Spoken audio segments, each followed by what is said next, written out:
Like all beings in this world, kings, angels, gods, and mortals, they all fear a superior being. All of us can be betrayed by someone. However, when the betrayal is from someone close to us is when it hurts the most. And even the most quiet may have a desire to kill. Everything would start after Goku and Vegeta returned from defeating Black Goku. In the future of Trunks, everything was calm. Goku opened a portal to train with Whis. However, on planet Earth, all those who claimed to be friends of Goku would be thinking of ways of how to get rid of him. Bulma would say, I can't stand Goku anymore. Because of him, Trunks' future was erased by Zeno-sama. To which Krillin would say, Since Goku arrived on Earth, every time a villain appears, I die. I hope one day he will die and be left with no one. To which Gohan would also get into the conversation saying, I know he's my father, however he was never there when I needed him most. What matters most to him is his stupid training. To which everyone decided to finish off Son Goku. However, in the Palace of Everything, Daishinkin would be wondering, Mr. Goku, how can a Saiyan have so much power? Is he the Super Saiyan legendary god? Out of his thoughts, he would say, I'll wait a while longer. I'll let Goku's friends betray him, and I'll give a little more power to those Saiyans. If Goku manages to defeat them, my doubts will be resolved. To which Daishinkin would begin with his evil plan. On the other hand, on Beerus's planet, Goku would continue training, to which Whis would say, Mr. Goku, you have progressed a lot in this time. I feel that you are already at 100% of Beerus's power, and you could even defeat him if you use the Kaioken. Goku, happy with his results, would return to planet Earth. Since he felt all the keys of his friends gathered, Goku would arrive at Capsule Cores, greeting them with his typical smile. However, no one answered him, to which Goku would say again, Hello, friends. Is something bad happening? A new villain appeared? To which an irritated Bulma would tell him, No, Goku, the only villain here is you. Go away. I wish you had never been born. And she would slap him. Bulma would have hit Goku before, but this one was different. He felt all the hatred and resentment that she had. Milk would say, You are never a good husband to her, so die. To which she would say, Children, kill Goku. Gohan and Goten would go to Super Saiyan Blue, leaving Goku amazed that he felt an immense power coming out of them, to which he felt an even greater power, being nothing more than Vegeta. All the other warriors would Everyone would celebrate that victory, but what they did not know was that for them, it was the beginning of the end. The angel Margarita, upon witnessing the death of Son Goku, would say, So one cannot trust even their loved ones. To which the angel Margarita would remember that the great priest would have informed of a tournament of power, to which she would come up with an idea. Margarita would go to the other world because she's an angel, she could do it without any problem. She found the soul of Goku that would be a little disconcerted. Margarita would say, Son Goku. Goku would return to see her with eyes that did not express the slightest feeling for her. Margarita would say, I am the angel Margarita from Universe 11. I just saw everything that happened on planet Earth, and I come to offer you a new beginning. What do you say? Would you accept being a part of our universe? To which Goku would say, You really want this monster in your universe? Everywhere I go, I end up destroying it. Margarita would deny everything said by the Saiyan, saying, You are the noblest and bravest being I've ever met. Come to my universe and become much more powerful. Goku would accept, to which the angel Margarita would bring him back to life, omitting much of her memories. Goku and Margarita would arrive at Vermod's planet, to which Goku would formally introduce himself, since at the time he revived, Margarita gave him all the knowledge about the universes and the king of everything. To which Vermod would say, Margarita, who in the hell is this guy? To which she would say, This is the most talented mortal in all the universes, and will be able to surpass Jiren. To which Vermod would laugh, saying, That's impossible! Not even to start a great battle. Two warriors who surpass the gods will be about to face each other. To which Goku, with a serious look, would say, So, you are the most powerful mortal of all the universes? Well, I think that's changed from now on. Meanwhile, Jiren confidently would tell her, Do not believe the big-haired Saiyan. I have crushed thousands of your race. Where both would begin to exchange blows that would make everything around them rumble. Meanwhile, in the palace of the King of Everything, Daishinken was thinking about how to be the ruler of all. To which he would say, If I really want to be the ruler of everything, I must also have the power from home to family, of the demons of the Forbidden Family. Returning to the battlefield, no one would have given a precise blow. However, Goku would tell him, For the warm-up, that was good. However, now you will see the power of a true Saiyan! Goku would move on to the perfect Ultra Instinct, where he would start slaughtering Jiren. Toppo would be shocked as he had never seen someone beat Jiren up like that. After a few moments in which Jiren was brutally beaten, he would get up and raise all his power, where he would start again with a great battle that would make the entire Universe 11 rumble. On the other hand, in Universe 7, Beerus and Whis would be talking about the sudden change that Goku's friends would have had, where Whis would begin to investigate, not reaching any conclusion. Meanwhile, with the fight between these two great warriors, it would be at its best, where Jiren would furiously say, Damn, since you have so much power, what the hell are you? You're not a normal Saiyan. Where Goku, with a face cold and without any expression, would say, I am the mortal who rises above everything, and you will be my shadow. There, Goku, with a powerful Kamehameha, would leave him out of combat. Vermod would be surprised as Son Goku was able to defeat Jiren. The angel Margarita, who was the most powerful of all her brothers, would know that Son Goku was someone special and would begin to investigate. Meanwhile, the great priest felt that monstrous power because the Kamehameha exceeded the power of Margarita's barrier, where he would say, Son Goku is alive, and apparently he's in a Universe 11. Daishinken would open a portal quickly reaching Universe 11, where he would talk to Margarita about Son Goku. After the conversation, he would return. However, Margarita had noticed bad intentions in her father, to which she would continue training Goku. Margarita later could not continue with this intrigue and gathered the Super Dragon Balls, asking the god Zarama about Son Goku, in which he trembling would say, Perhaps it is the legendary Golden Saiyan, the one who from the lowest mortal territory reaches the territory highest, surpassing all ki. That subject will be the savior of this megaverse. However, before the High Priest Daishinken awakens his true power, he wants to devour all his power. Margarita would be shocked by what she heard. At that, the god Zarama would end up telling her, Only you can save this megaverse, or see it plunged into annihilation. The spheres would disappear, in which she would return to Universe 11. Sometime later, Goku would have already raised his power, surpassing Margarita. However, he was still below the Great Priest. Observing that Son Goku would be raising his power so disproportionately, he would say, It would be better for me to absorb that damn Saiyan's power before it becomes a nuisance. Daishinken would arrive where Goku and Margarita were training, and without warning, would open 3 strong blows to vital points, leaving Goku on the verge of death. Margarita knew the intention of the Great Priest, and with a quick movement would send Goku to a dimension where she would say, No one has managed to get out of that dimension, but I know that you, Goku, will find a way to do it and save this entire multiverse. Goku would enter said portal, and annoyed Daishinken would tell her, No! What have you done, stupid? The trigger of my power is gone! Where Daishinken would send the angel Margarita to a dimension where she could not get out. Returning with Son Goku, he would be wandering through different dimensions of the universes, and from one moment to another, he would suddenly fall into a place where gravity was millions of times more than he was used to. However, a beautiful woman would appear on stage, seeing the Saiyan in those deplorable conditions, and she would say, He's a mere mortal. I shouldn't be interested.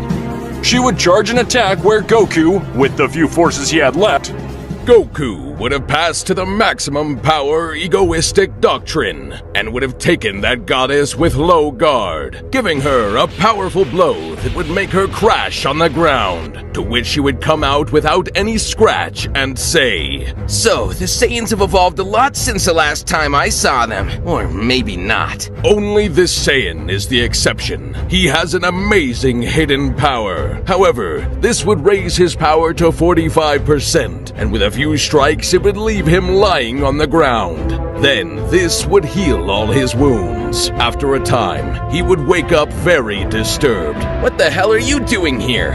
Why are you helping me? Did you not want to kill me?" In what that goddess with a smile would say. "I am a goddess. Well, I am half a goddess, half demon. My name is Nian, and I was banished here millions of years ago by Daishin Khan. I apologize for trying to kill you." Goku, hearing that girl's words were sincere, this he would accept, and he would begin to tell her everything he knew, in which Nian would say, "If Daishin Khan wants something from you, you are special." And she would also say, "Millions of years ago, I heard the legend of a legendary Saiyan. I don't know what he is like or if he will be real. And if it becomes real, you are the only one who could reach such a level." To which Goku would be surprised, since he didn't know he was a legend. Coming back out of the dimension, Daishin Khan would be looking for a way to try to enter this dimension, where he would say, "It is impossible. No one would be able to leave that place. On the other hand, the Universe 11 would have disappeared from existence itself." Returning to the empty dimension, Goku and Nyan would have been training to break their limits, although the most outstanding was Saiyan Son Goku. After a time of training, Nyan would tell him, "I want us to have a combat again, to see how much you've progressed." To which Goku would accept, where both would start with a combat, to which Goku would pass to the Ultra Instinct maximum power, and with that power would make the goddess Nyan use 70% of all her power, and that was a bestiality, since Nyan would be very close to the level of the Great Priest, and this could be sealed thanks to Zeno-sama. They would continue to exchange blows for a few minutes more.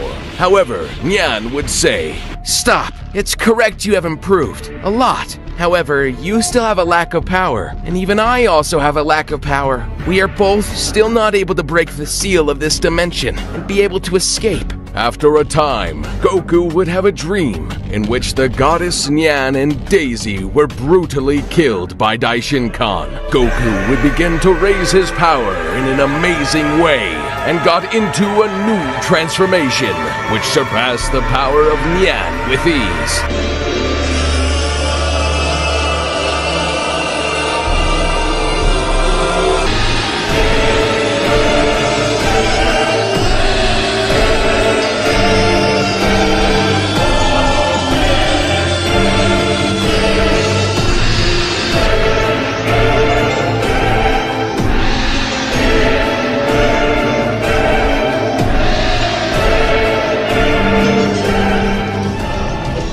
Would make the dimension itself shake with such immense power. Goku would open his eyes where these were purple, as well as all his hair, leaving the goddess Nyan surprised by his new appearance, which intimidated any warrior. A little nervous, Nyan would tell him, "Goku, please, calm down. You are altering all dimensions." However, from one moment to another, he would fall unconscious. His body would not support all that immense power. The goddess Nyan would take the Saiyan to a bed so that he could recover. After a time, Goku would gain knowledge. What just happened? I don't remember anything. Where the goddess Nyan would begin to tell him everything that happened. Surprised, Goku would tell her, "Did I really reach a new transformation? And in this phase, I'm even more powerful than Daishin Khan himself?" Where the goddess Nyan would affirm everything said by the Saiyan. Coming back out of the dimension of the void, with Daishin Khan, he was thinking how to unleash his revolution, where he would say, "If I absorb the Saiyan of Universe 7, Vegeta, my power, it would increase. However, I don't think it's enough." for those damned. On the other part on planet Earth, Saiyan Vegeta was found. He knew that something was not right. He started training in the time room to try to increase more of his power. Meanwhile, on Bill's planet, Bills would keep thinking about such an event, where he would call on Whis saying, "Whis, something doesn't fit me. Goku's friends would never have betrayed him. Something happened. And also, Vegeta, I would not have the power to defeat him." To Whis would say, I totally agree with you, Bill-sama. Something is not right. however, in a very faraway place in the universe, there was a goddess called Toa, who would say, Yes, my perception, it doesn't fail me. I'm sure that the key I felt a time ago is the key of the legendary God Saiyan. So, after so long, you really reincarnated, you damn Saiyan? However, it would return to observe a capsule saying to itself, You will be my victory card. Returning to the dimension of the void, Goku and Nyan were training, and they would be getting stronger, to which Goku would say, Nyan, I can't achieve that transformation. However, Nyan would tell him, I really don't know what happened to you. You only got filled with an immense anger. So try to remember that moment and try to reach this transformation. Where Goku would begin to raise his power in an amazing way. That's right. Goku, due to an increase in all his wrath. With that, he can achieve and have an even better transformation, where he would name it the Super Saiyan Phase 3 Purple. The power that he gave off was terrifying. After a few months, he could access said transformation at will. However, he didn't use it so much, because the waste of energy was brutal. Going back to the Kingdom of All, Daishinkan was desperate, since he couldn't support receiving orders from the damned dwarf of Zeno-sama, where he would start with his evil plan, absorbing the most powerful warriors of all universes. Warriors were included such as Jiren, Hit, Vegeta, among other beings of great power. Daishinkan was prepared to face the great Zeno-sama. However, he would say, No, I should train a little more, since the dwarf is always accompanied by his two guardians. They will be worthy rivals. Daishinkan, with all his new power, would create a dimension where he would begin to train.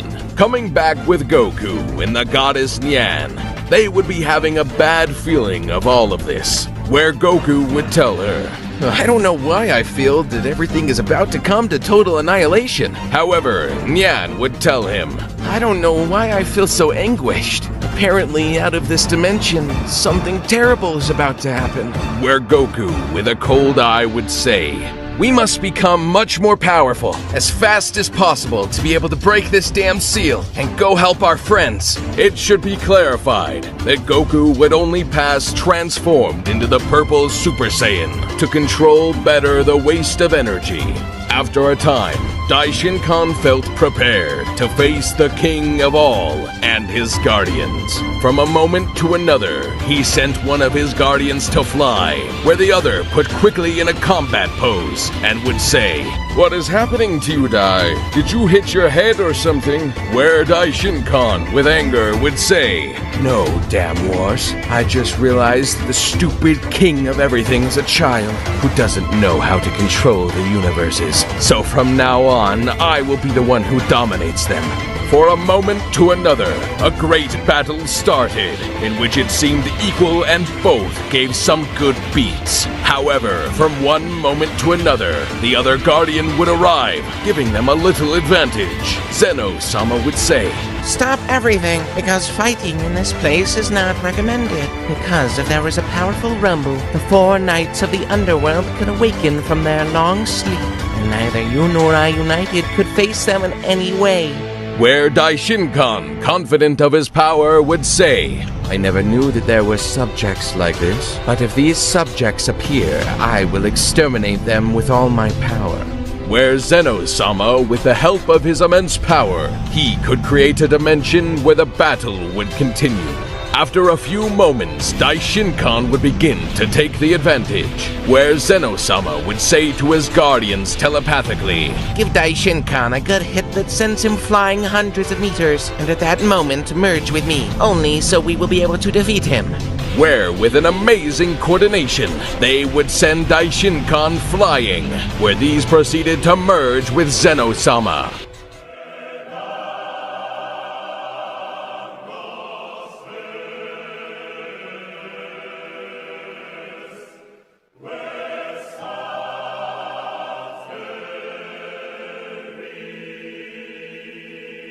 A great light illuminated the place, where a new subject would come out, which would leave Daishinkan amazed due to the energy that it would give off, where Daishinkan would ask, Who the hell are you? He would say, I am the true king of all. Now I am with all my power to the maximum. The guardians are not more than parts of my power. But if the three of us unite from the true king of all, 25% to each of my guardians and 50% I keep. Without prior notice, this began to give him a shraplet of blows, and they began to exchange blows. However, Zeno-sama started to give some very good blows to Daishinkan, and he would already be very hurt. Nevertheless, with a laughter, he would say, Your power is really supreme. Now you have to call yourself king of all. If I had not trained, now I would be trembling with fear. However, your power and mine are similar. Daishinkan would raise his power in an amazing way, where said dimension cannot support so much power, destroying planets and galaxies. Zeno-sama would be amazed. However, Daishinkan at 100% of his power gave him a strong hit that would send him to fly. On the other part, all the gods of destruction felt their universes were being destroyed little by little, where Bills, being the most powerful god of the 12, would summon all the gods, saying to them, A few months ago, the great priest has behaved in a strange way, and we, the gods, would be amazed. At this moment, Zeno-sama and Daishinkan are fighting, and if we do not do anything to help Zeno-sama, we will be the next on his list. That's right, brothers and gods. However, Mr. Bills has an idea, which is that all gods and angels merge around 48 hours. Where everyone would be doubting to do it, because facing the great priest is like choosing death. While in a very faraway place, the Toa demon would say, Everything is going just as I planned it. Daishinkan and Zeno-sama will die, freeing the 4 knights from the underworld. Finally, I will see you again, Father. Returning with Goku and Yan, they would continue training, and even within that dimension, some surprising key would arrive, to which Nyan would say, Damn, the prophecy is being fulfilled. The Supreme Angel and the King of All would start a great war, freeing 7 warriors of immense power, overcoming kings of all with such bestial power. The goddess Neen would be a little nervous because the prophecy that she feared so apparently was coming true. Coming back with the destructor gods and angels, they would say, We will do everything for this multiverse, and if we die, we will be remembered. Everyone would be ready to carry out the fusion, and from one moment to another, an imposing warrior appeared. With from one moment to the other, changed the place to where such an intense battle was being taken. Daishinkan and Zeno-sama stopped their battle when observing that a new warrior appeared and his power did not lose against theirs. Where Zeno-sama, already wounded and tired, would say, Who are you? Are you a new ally or a new enemy? And he would say, I am an archangel, and I am here to help you, great Zeno-sama. I am the union of all, the guardian angels and destructor gods, where the 3 warriors would be put in battle pose. The 3 would be ready to start the battle through the multiverse, where Daishinkan, with a smile, would say, So everyone unites against me. Nobody can.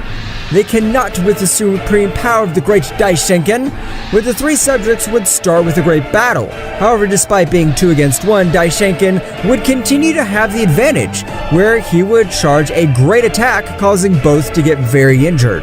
On the other part, the Demon Tawa was desperate, since there was no attack of enough power which he can destroy the seal that keeps his father locked up.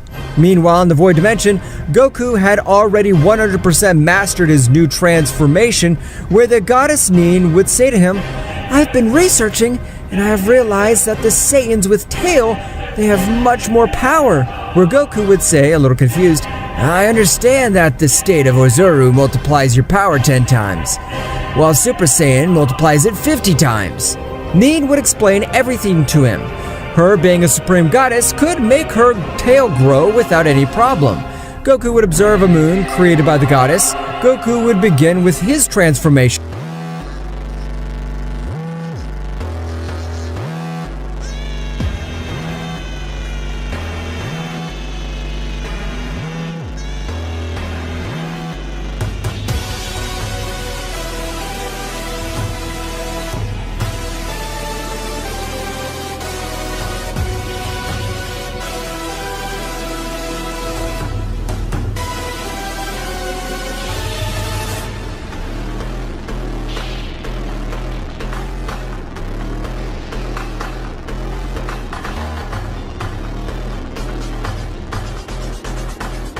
After a few moments, Goku would be in the Oozaru phase, but something that characterized him was that his fur was purple and he would be destroying everything around him.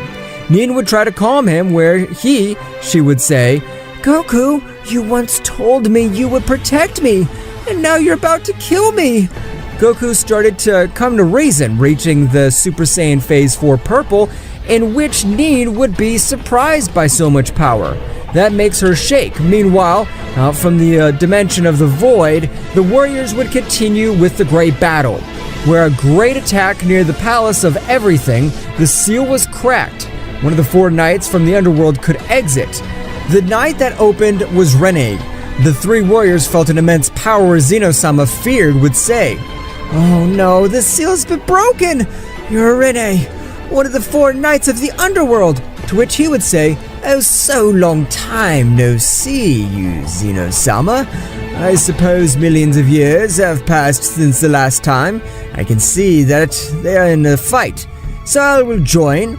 Rene, from one moment to another, gave a few blows to each of them, in which they would be very injured. The 3 warriors would make a momentary truce that, even with their combined powers, they were no rival for this being.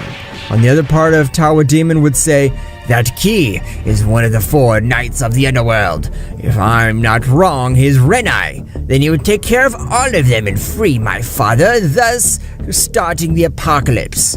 While in the Void Dimension, Goku already mastered his new transformation, even though he preferred to be in Phase 3 of the Purple Super Saiyan, since Phase 4 would only be used with a true opponent. Goku and Nin would be ready to leave that dimension, where Goku would increase his power to Phase 3 in a brutal way, creating various dimensional portals, entering where they felt the power of Zeno-sama when they arrived. They would observe a universe here where Goku would say, "Far away from here I feel 4 great powers. 3 of them are decreasing quickly," where he would take Nin and teleport, arriving at the battlefield. At the moment of arriving, Nin would be surprised because he recognized Rene. He would say, "Nin, long time without seeing you, traitor demon. You joined the clan of the goddesses, and with the seal of darkness you closed us. Now you will pay with your death for that betrayal." When Rene, at his maximum speed that nobody was able to see except of Goku, he would give a strong blow. However, Goku would give his fist stopped and say, "Calm down, friend. Now your opponent is me." Furious, Rene would say, "Damn Saiyan, don't mess in my business if you don't want to die."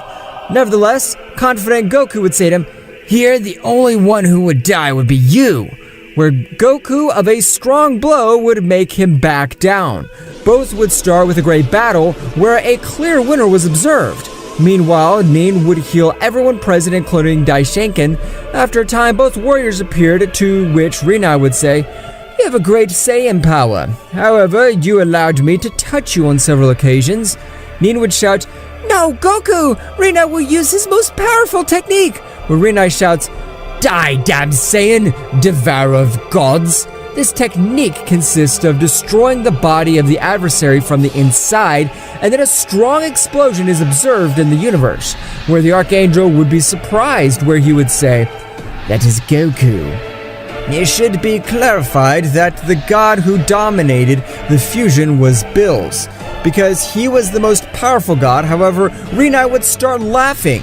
However, when the smoke dissipated, Goku would come out seriously saying, "You're not more than a poor insect.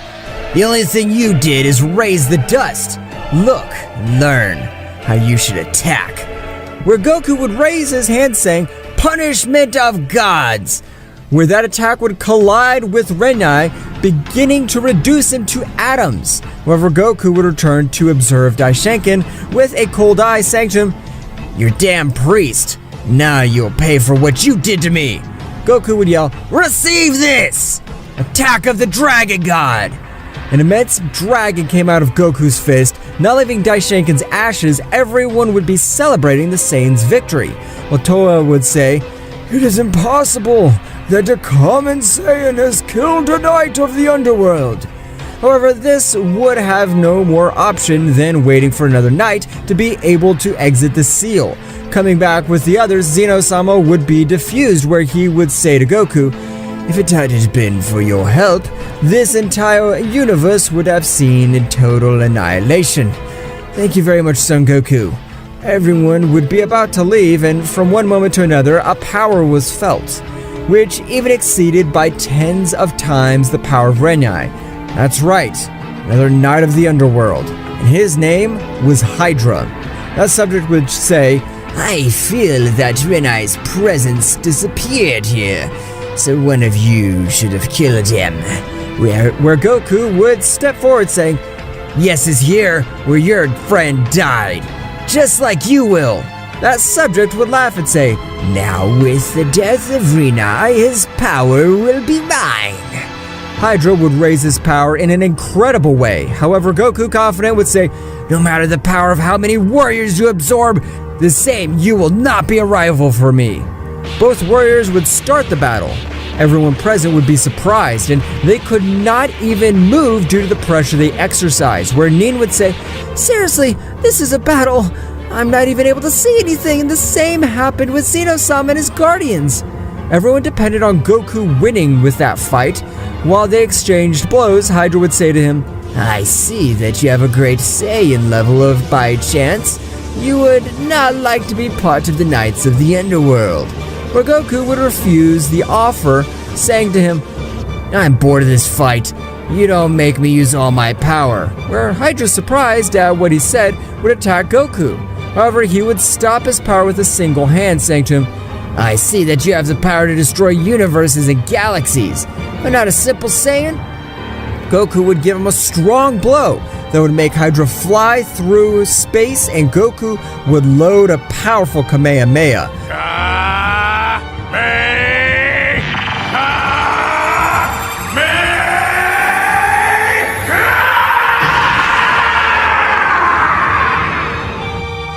The goddess Tawa would be in shock to feel how the power of Hydra would be disappeared after a time. Goku and Nin would go to a planet where they would start training.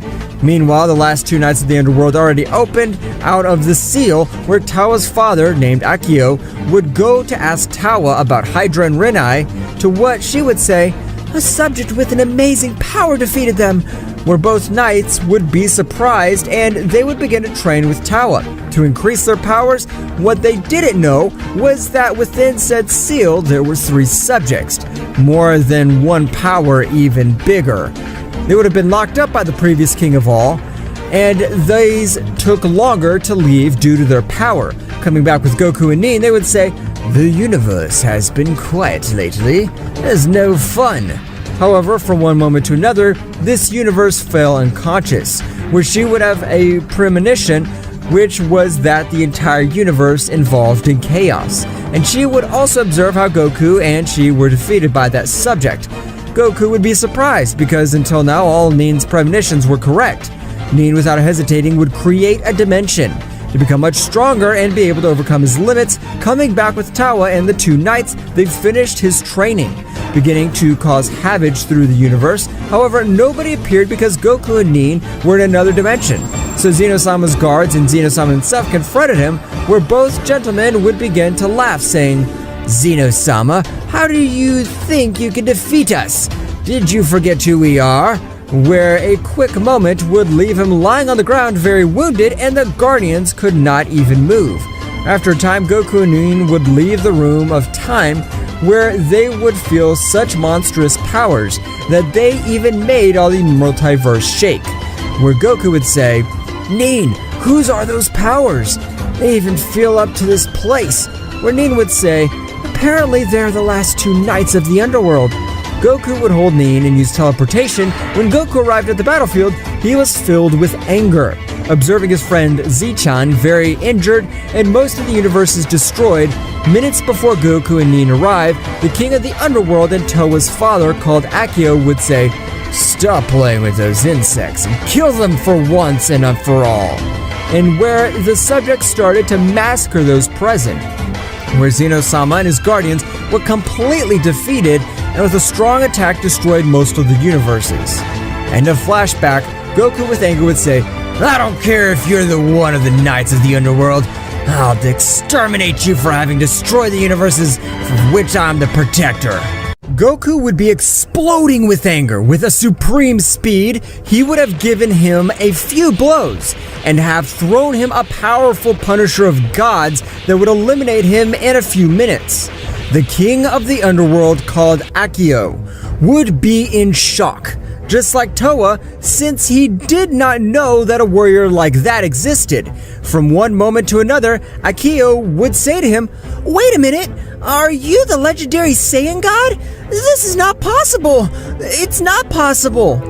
It was said that his fur was golden, and he would wake up when evil is about to end everything in this world, where Akio would raise his power to the maximum to try to face the Saiyan. Nevertheless, he had no chance against him, who would be burst with anger, to which Goku would say, "I don't know if I'm the legendary Saiyan god, but the only thing I know is that if someone messes with the universe that I protect, I do not forgive him." And with a powerful blow, he would cross through the king of the underworld. Towa would be trembling with fear when witnessing the power of the Saiyan, when Nin would approach and say to him, "Towa, you've done yours. I will lock you in absolute darkness." Where Towa would say, "I should not end like this. I should be the ruler of all. I will come back with much more power and I will get revenge on you. Damn." Nin would execute his attack, sent Towa to a dimension where it was impossible to leave. Nin would start to heal Zeno-sama and his guardians, since these would be alive. Meanwhile, Goku would find themselves thinking about the words that subjects say. The golden Oozaru would appear when the universe sees involved to be totally annihilation. At that moment, he would also remember that Nier and him would be defeated too.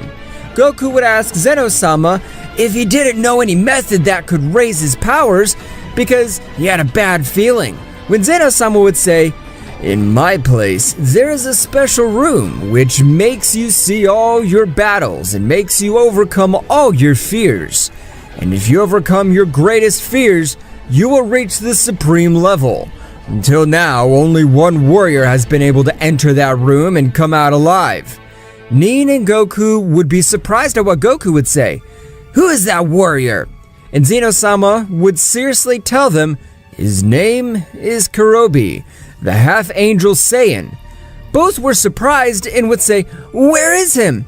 To which Zeno-sama, shaking his head, would say, "I don't know where Kobi is." However, Goku was much more enthusiastic than ever. He wanted to train knowing that a warrior had survived. That would be about to leave with Zeno-sama and his guardians. However, Nin would hold Goku's arm and with tears, she would say to him, "No, Goku, it's very dangerous. We'll try another way." in which we can increase our powers. Goku would hold Nin and say, "Don't worry, Nin. I'm sure I'll come back for you. So trust me." Everyone will march, where Goku would be in front of a great door of light, and he would went into that place. At that moment that Goku entered and the door disappeared, without previous advised, they would have hit him infinite times, where he would be on guard saying, "Who the hell are you?" Where a voice saying to him, "Don't you remember me, Kakarot? I am the Prince of the Saiyans." Goku, when observing him, his head would begin to hurt, where both would start with a fierce combat. However, while the battle extended, more opponents arrived like Cell, Frieza, amongst other old enemies. After a time, Goku would already be very injured and on the verge of death, where he would remember the words said by Zeno-sama, "It's not real. The only thing you must do is be able to control everyone your fears." Where a very wounded Goku would concentrate, and from one moment to another, all the warriors in front of them would have disappeared, and a new door opened, where Goku would feel an immense power coming from it, where a voice would come out of the door saying, "Many warriors have come here in search of being able to dominate all the universes, but you are different. I see that you want the power to protect the multiverse and all your loved ones. You are worthy to have the power that goes beyond any existence." Meanwhile, out of that place, a month would have already passed, where Nin would be worried, just like Zeno-sama and the Guardians. They would be worried since they did not know why Son Goku had not returned yet. However, Nin would try to enter, but it was impossible. Nin would tell Zeno-sama and the Guardians to notify him of any situation. She would leave back to her planet. Meanwhile, coming back to Goku, he was in the phase of Super Saiyan 4 Purple, although little by little his fur would be turning a golden color, which was imposing authority. At the moment that Goku reached 100% of all his power, he would leave the room, where at the moment of leaving, everyone would be surprised by the power they felt. Nin, that he was on his planet, she went quickly. At the palace of the king of everything, finding a totally different Goku, Nin would run to hug him, and this would correspond to the hug. After a few moments, a strong tremor made the palace of everything shake, where Zeno-sama, frightened, would say, "What? How are you here? I had not seen you millions of years ago." Where a subject would appear saying, "So long, no see you, Zeno-sama. I see you have made new friends," where Goku, feeling a great power coming from that subject, would say, "Who are you and what are you looking here?" That subject with the smile would say, "I am Kobi, the semi-angel Saiyan, and I could feel an overwhelming power, which is able to make me use a little of my power. So I came as fast as possible. So, you are the second warrior to get out of alive from that place. Then are you ready for battle?" Kobi, without previous warning, launched at a supreme speed that nobody was able to observe, and in an instant, this gave him 54 blows, leaving him lying on the ground. However, Kobi would seriously tell him, "So you are skillful. You can move a little, so that I can't hit you in your vital parts." However, Goku would stand up and he would say, "Do not think I'm so easy to defeat, so admire my power." Goku raised his power, and at an impressive speed he would go on to attack, where both warriors would be exchanging blows. However, Kobi would be having the advantage, having a lot more experience than Son Goku. He dominated his power much better after an exchange of blows. Both would stop, and with a challenging look they would say, "You are the strongest rival I have ever faced." Both would remain as rivals when everything would be peace and tranquility for a short time.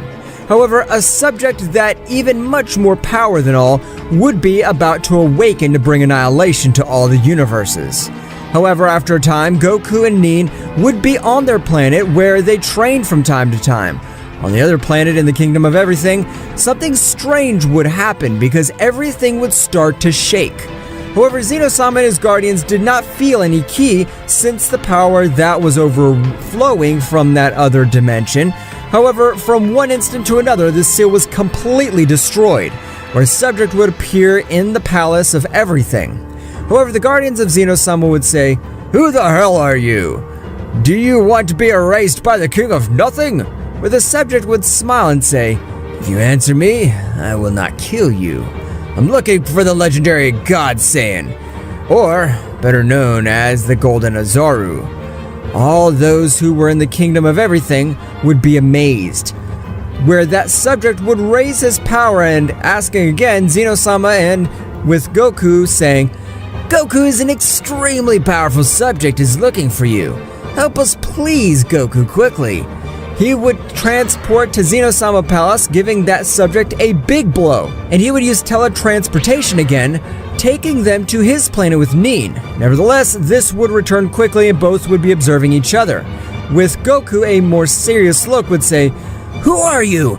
Where that subject would say, "I am the one of the most powerful beings.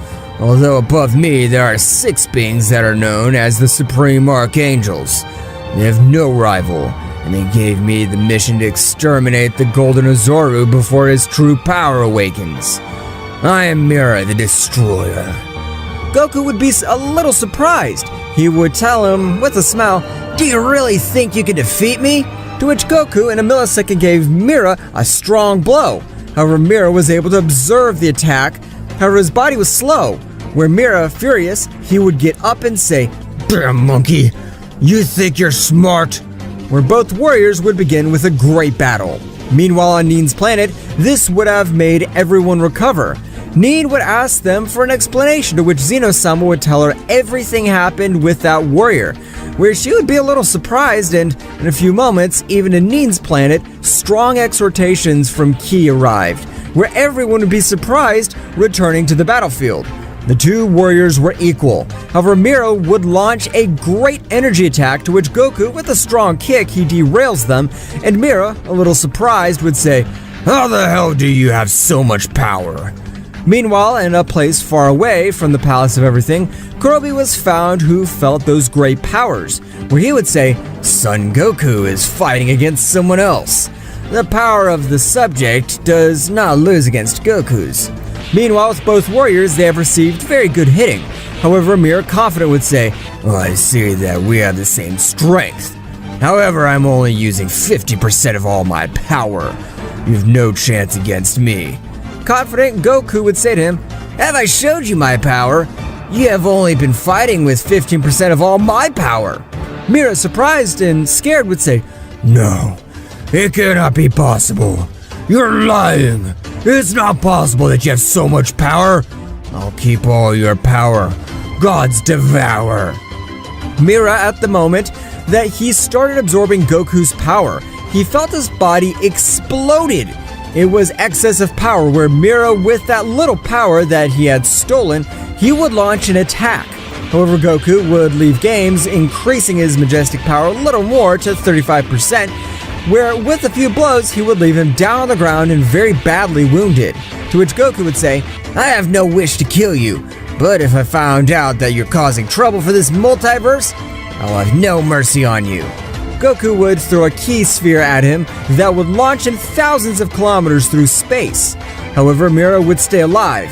In the meantime, very far from that place, in a floating castle where gravity made you fall and even die, there was a subject who would say, "Mira was defeated. So the Oozaru has come back stronger than ever. But apparently it's not even half of its true power yet. But it didn't become a burden for my plans. This annoying Saiyan may become a burden for my plans. I can't let this happen." Meanwhile, returning to the empty dimension, Towa was investigating in his crosshair, where with the help of a spell, he would make 2 powerful warriors come to his rescue. Meanwhile on Earth, Vegeta and Broly were fighting, even though from one moment to another, both warriors began to be filled with a dark energy, and from a strong scream, their hairs would have to change to gray from one moment to another.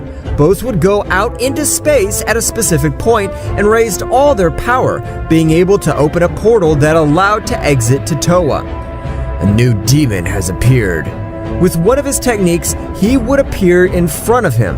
None of the three could breathe, where the subject made an energy field so the gravity would not affect them. Who are you? She would be trembling with fear. I am one of the most powerful beings in this megaverse. My name is Kronos, and I brought you to this place because I want you to tell me about the fight with the Saiyans. Toa started to say everything that happened with Son Goku. That damn Saiyan beat us like we were trash. I'll never forget that purple fur. Purple fur? Toa would affirm what Kronos said. Kronos would make appear a crystal ball where he could see Son Goku, but with golden fur. It's him. The only thing that changes is his fur, which is now gold. Toa remembered the legendary Saiyan god of an imposing golden fur. So you really are your golden Oozaru. Meanwhile, returning to Nin's planet, Goku would arrive and Nin would run to hug him. Are you well, my Goku? Did nothing happen to you? Goku would nod and begin to tell everything that happened. I listened to a legend that in the past there was a golden Oozaru with the power to eliminate the 12 supreme archangels. It was a story that my father's subject I eliminated a few moments ago. No problem. The only thing I have to create is a barrier, so that is not able to absorb my ki. And I also have to see if the other subjects absorb powers. Goku would begin to meditate to recover the power that said subject stole from him. I have to create a barrier powerful enough so that these subjects are not able to absorb my power, because if these subjects are much more powerful than the other, the capacity to absorb powers must be more bestial. While in that castle, Kronos would give him a little more power. Pay attention, because you have to get rid of the Golden Oozaru ASAP before it has released all its power. Toa and the two Saiyans would return to the arena of the 12 universes. This power is surprising. I feel that I can destroy whoever I want. Broly and Vegeta, go to a planet and learn to control all your new power. You two will be the first to face the subject. Both Saiyans came out through the universe looking for a planet with good conditions to train and become much more powerful. Meanwhile, Goku and Nin would be thinking, Goku, even if you are very powerful, we need many more aliens for this war that is coming, and beings from the Palace of Everything. They don't have enough power to do it. I have an idea, and if we meet beings with the Super Dragon Balls in the far, a voice would say, Don't forget about me, Son Goku.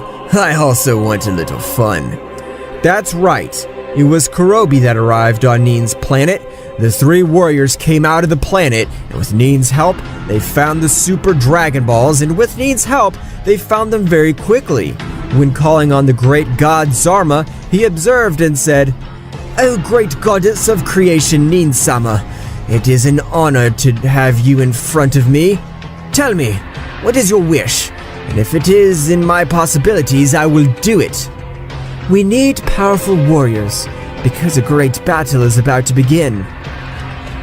There are powerful warriors from different timelines. One of them is Kakarot from Universe 14, who was able to overcome his Destructor God and his Guardian Angel. Also, there's Karma, the Saiyan demigod, son of an angel and a Saiyan, and last but not least, there's a warrior called Kinoto. I don't know his origin, but he is an extremely powerful warrior. Do you want me to bring them to life? Nin his accent in affirmation to everything the great god Zarma said. However, I do not have enough power to bring them to life. I offer you a large part of my power so that those three allies can join me. Zarma would accept. Goku would raise his power to the maximum, and this would launch an attack that would enter his entire body, and filled with a brutal power, having the capacity to bring the three warriors to life. Goku, Nin, and Kobi would appear. I am the Saiyan semi-god. Who the hell has brought me to life? If it is for any stupidity, I will exterminate this multiverse. Nin started to explain everything to them, and the three warriors would accept. they would all return to Neen's planet, where they would start with a rigorous training to be able to increase their power quickly. Meanwhile, Broly and Vegeta would already dominate all the power and would be ready to go attack Son Goku and his friends. Toa would talk to them telepathically. Broly and Vegeta, "It's not time to attack yet.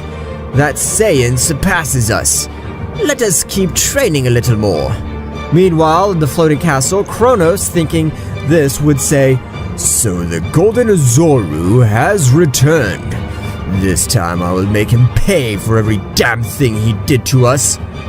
Flashback millions of years ago, Kakarot the Golden Oozaru was the protector of the multiverse. He was even more respected than the kings of everything. However, there were 3 clans, and those were the demons, gods, and Saiyans, which wanted to get rid of Kakarot because his power was out of the normal. To which, with the powerful seal untying pathetic life, however, Kakarot's power began immense. Could not be sealed in its entirety, where Kakarot sworn to come back for all of them. "They are not the same. I can feel like an even stronger power flows in between them. The damned one is controlling everything from the shadows." Kakaroto would be on a planet where he recovered his power little by little. However, with the elimination of the 6 universes, this perished imminently, where before he died, he performed a technique to come back to life without keeping any of his memories. End of flashback. "Damn, Oozaru, you will pay for the death of my brother. You will be the first on my list. I'll have your head like a trophy in my mind." He would listen. "Kronos is not yet the time to kill the Saiyan. Remember that we need his power for the war that is approaching." Returning to Neen's planet, they would have finished their training. "Boys, we have become very powerful. However, I don't know if we're capable of beating those 6 supreme archangels. It's said that their power goes beyond everything." "That is not the Goku that I know. The Goku that I know would never give up. And as strong as his opponent may be, he would get up again and again until you defeat them." Goku would give Neen the right. "Son Goku, we feel very powerful. Nevertheless, we will be able to defeat that subject even though they have amazing power. We are Saiyans. I don't know if we can really beat them. What I am sure is that nobody can get rid of me so easily." Meanwhile, on a planet that looked like the underworld itself, a demon would be planning a revenge which included the greatest possible humiliation. "I have come to make Broly and Vegeta give me enough information on all of them to be able to create a faithful warrior, so that he is always for me." Coming back to Neen's planet, all of them would be very happy since months of tranquility would have passed. "I think that war of some years ago has remained in the past, because nobody has appeared and apparently there's no reason to fight." Until from a moment to another, this surprised would say, "From whom? Is this key? It is a very powerful key."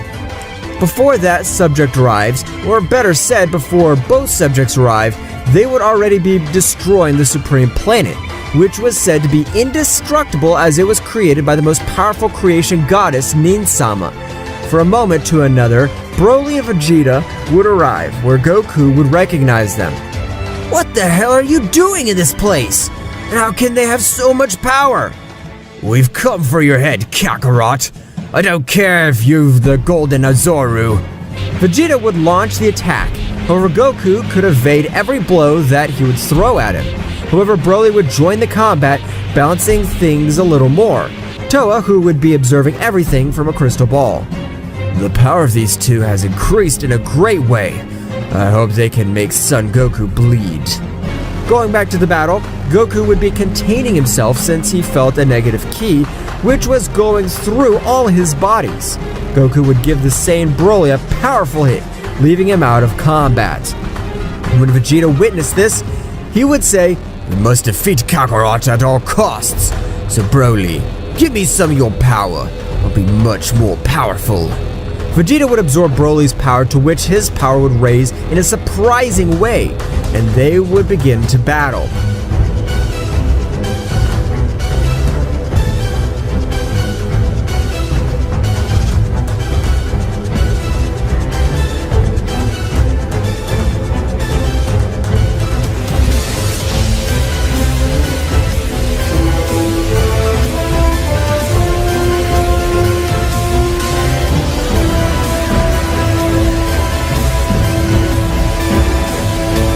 You're dumb.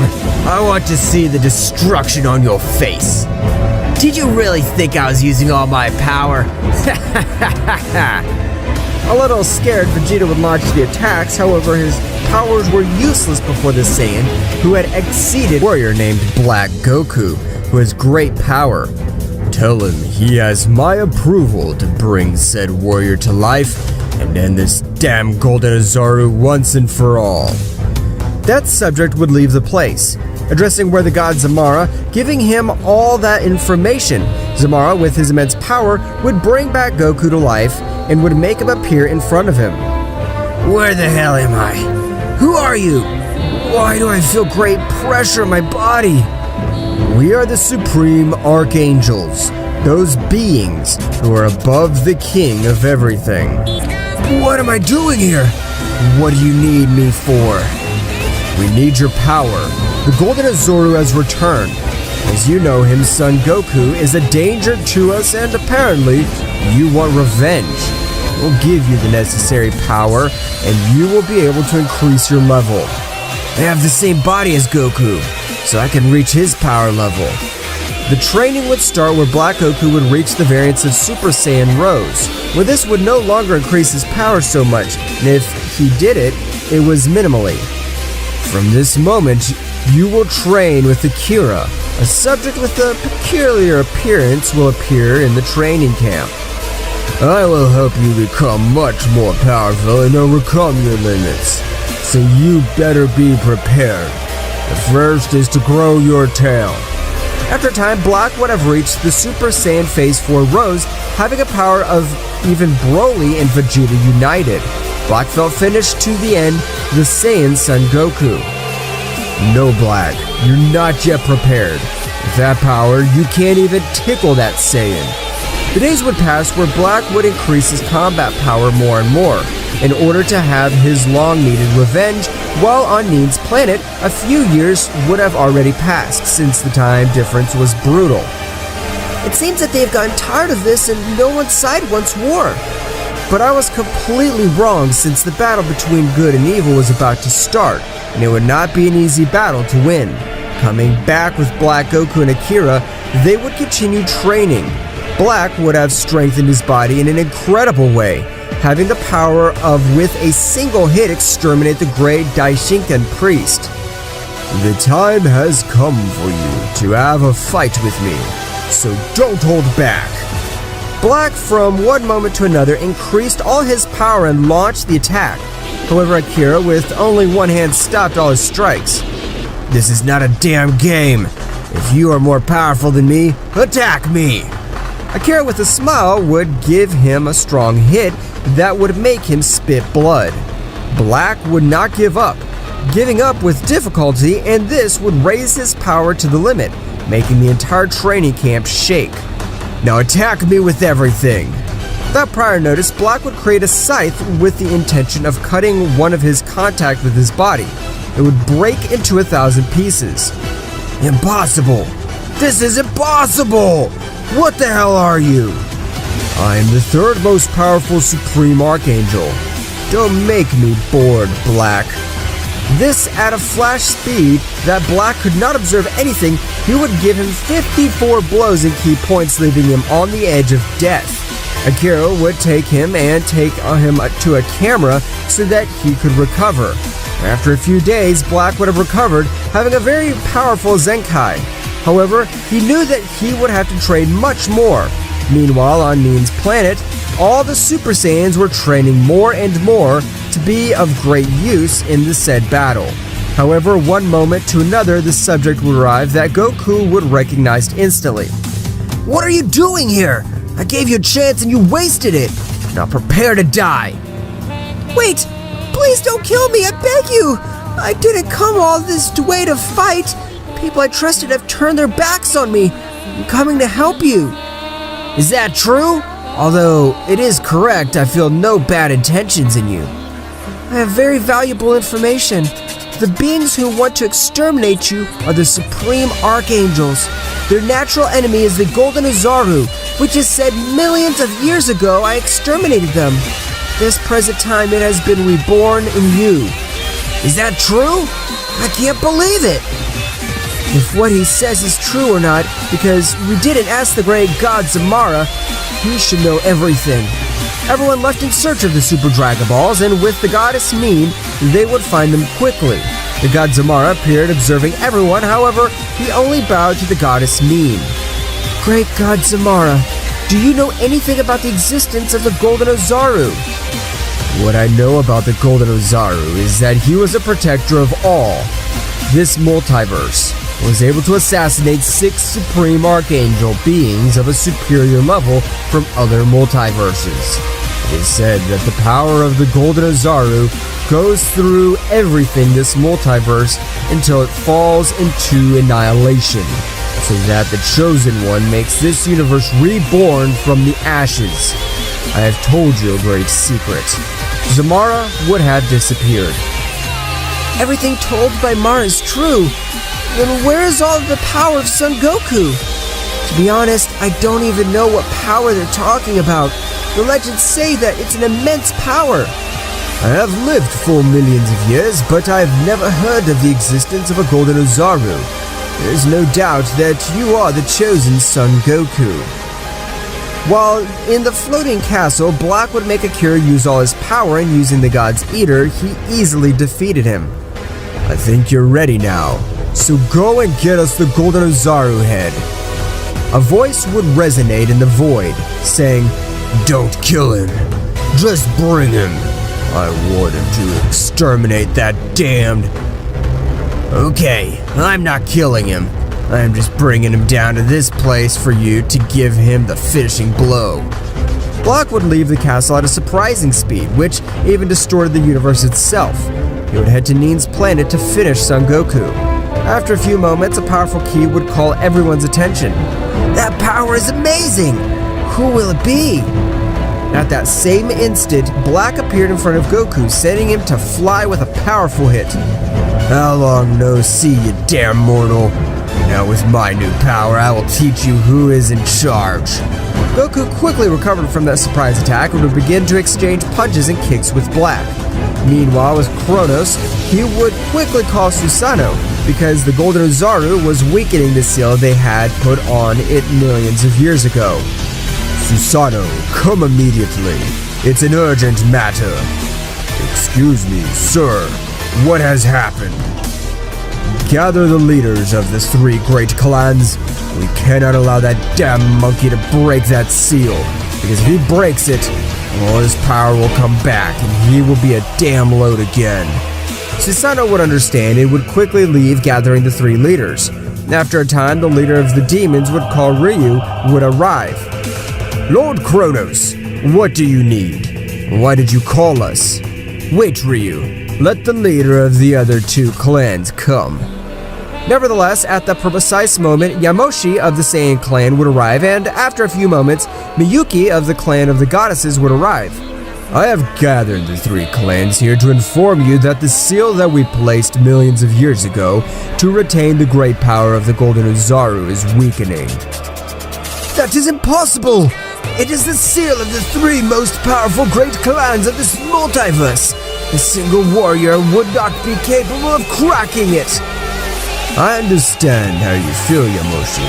I know it was practically impossible, but remember that for an Oozaru, there was no impossible, and everything impossible made it possible in one way or another." "And what shall we do? What is our mission?"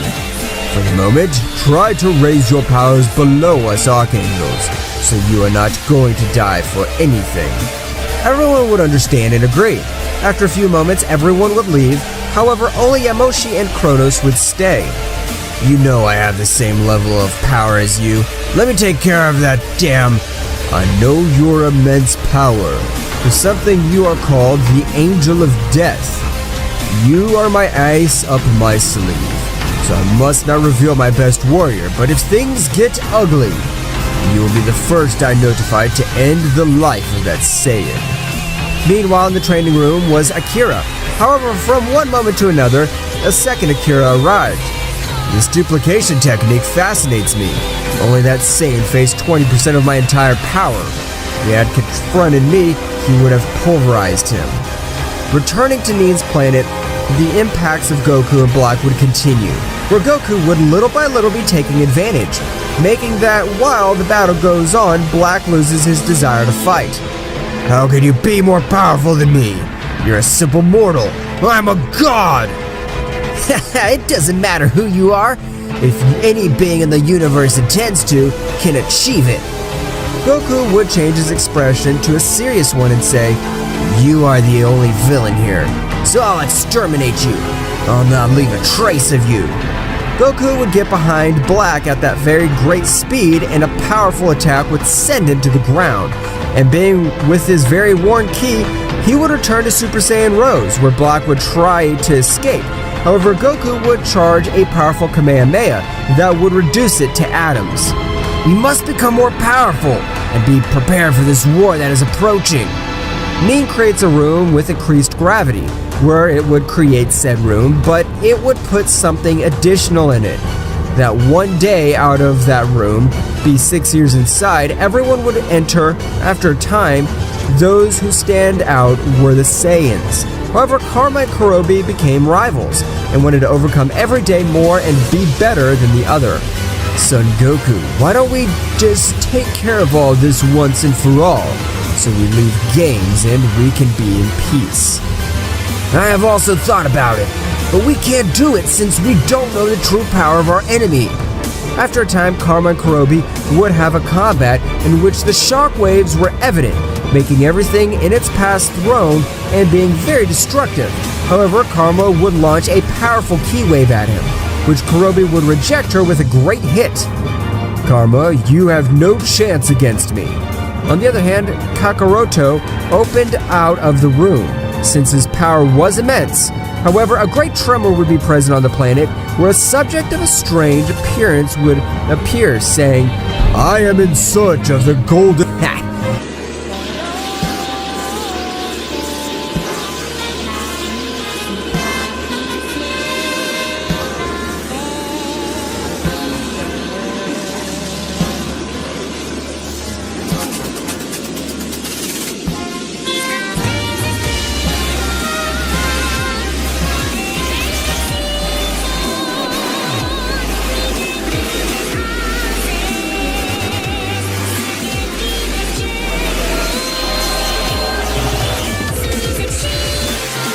After while Kakarot finished his transformation, he had an imposing look that would make any warrior tremble.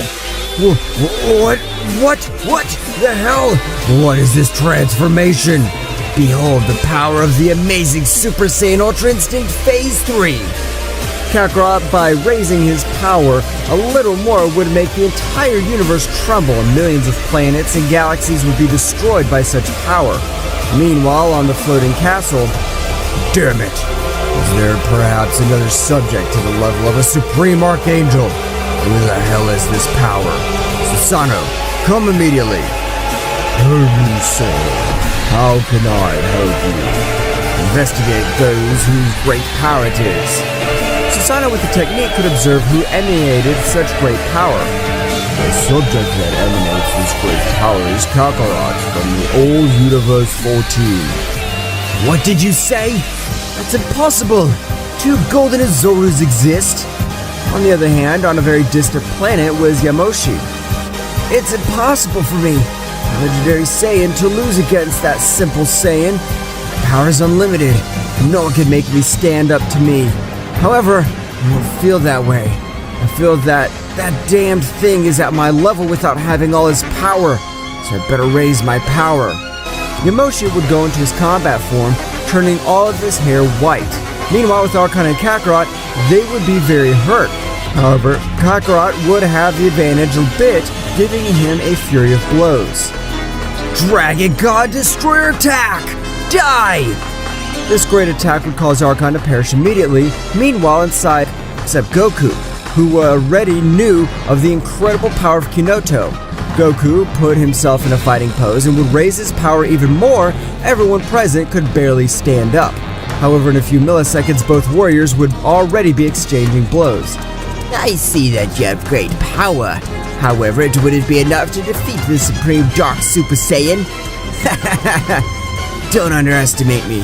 I'm the legendary God Saiyan Kakaroto. From one moment to another, he raised his power much more, giving him some very good blows, making Kinoto fall to the ground. Meanwhile, outside the time room, Kakaroto would be very injured because he used much more power to manage to defeat his enemy. He would fall unconscious. After a while, everyone left the time room, where everyone saw everything destroyed and would see Kakaroto very badly injured. Nin would quickly heal him. Meanwhile, in the floating castle, he found Kronos talking to Akira. We must use all our strength against that Saiyan, so it better be to send the god-killing demon. No, it will be pulverized. It will be better to see the memories of that golden Oozaru and see if he has any potential enemies that are capable of raising his power in an amazing way with that right training. These would call Susanoo, asking him to investigate the life of the golden Oozaru. After a while, Susanoo would return. In the whole of Son Goku, there were two great enemies that were able to almost exterminate him. The first was Frieza, a cold demon, and Cell, a warrior who had the ability to absorb warriors. Kronos, with all the bestial powers of him, would bring these two subjects to life, and the two would fall to the ground without being able to breathe. Kronos would explain everything to Frieza and Cell. You were chosen to kill the golden Oozaru, better known as Son Goku. But both villains would get angry. We will do anything to kill that monkey. Returning to the planet of Nin, what happened, Kakaroto? Kakaroto would begin to tell everything that had happened. I faced a warrior named Archon that the Supreme Archangels had sent to exterminate you. You also need rigorous training to raise all your power. With really my counterpart, your power will be as great as mine. And I'm sure you'll achieve the level in my transformation. You're right. I think it's time to go back to training to once again be known as Kakaroto, the Saiyan kills gods. Goku and Kinoto, you two are the most powerful. Then can't you perceive the key of the archangels? Both Saiyans would shake their heads. However, after a while, Goku and Kakaroto from Universe 14 would enter the time room, where they would have a difficult training. Goku would try to get his counterpart to reach the same level as him. After a few days, Kakaroto would master the full power Ultra Instinct transformation. However, he did not have enough power to defeat Son Goku. Goku, with his immense power, would make Kakaroto grow a tail, and he would create a moon for Kakaroto to go into the Oozaru state. However, he would not control said state, spending months training, and state Kakaroto would have a little against. Meanwhile, outside the time room were the others.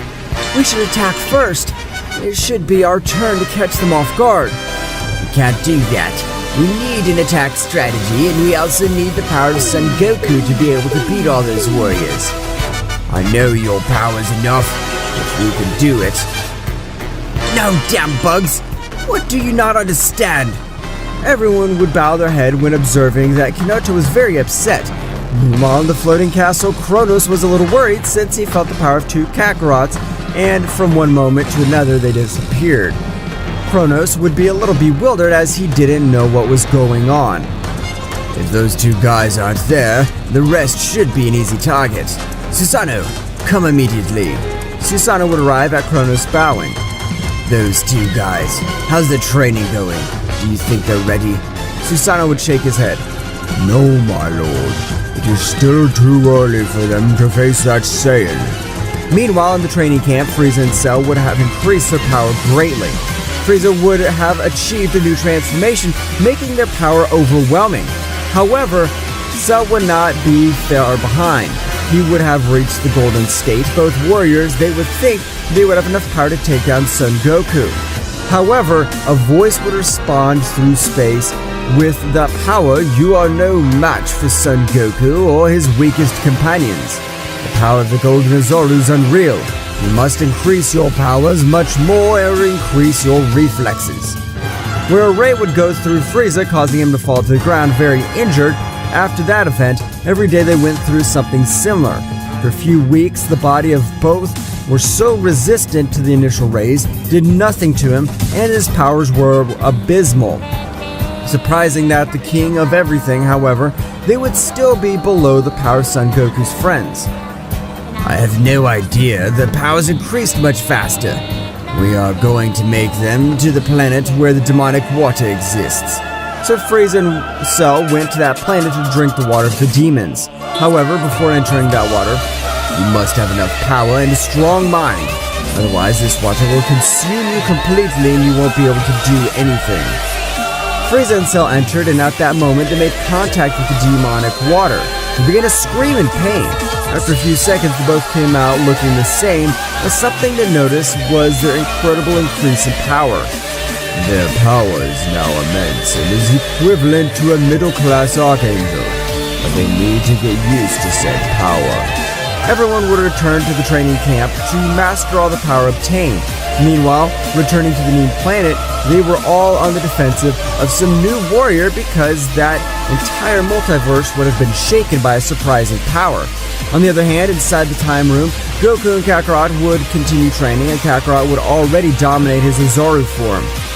Now in your Oozaru form, transform into Super Saiyan! But it was much more difficult for Kakarot. That's right, he couldn't access the Super Saiyan, but he wouldn't give up, and from one moment to another, the Oozaru's fur would turn gray. Goku would be a little confused when observing Kakaroto's color. What does this mean? I didn't go through that transformation. What's that transformation?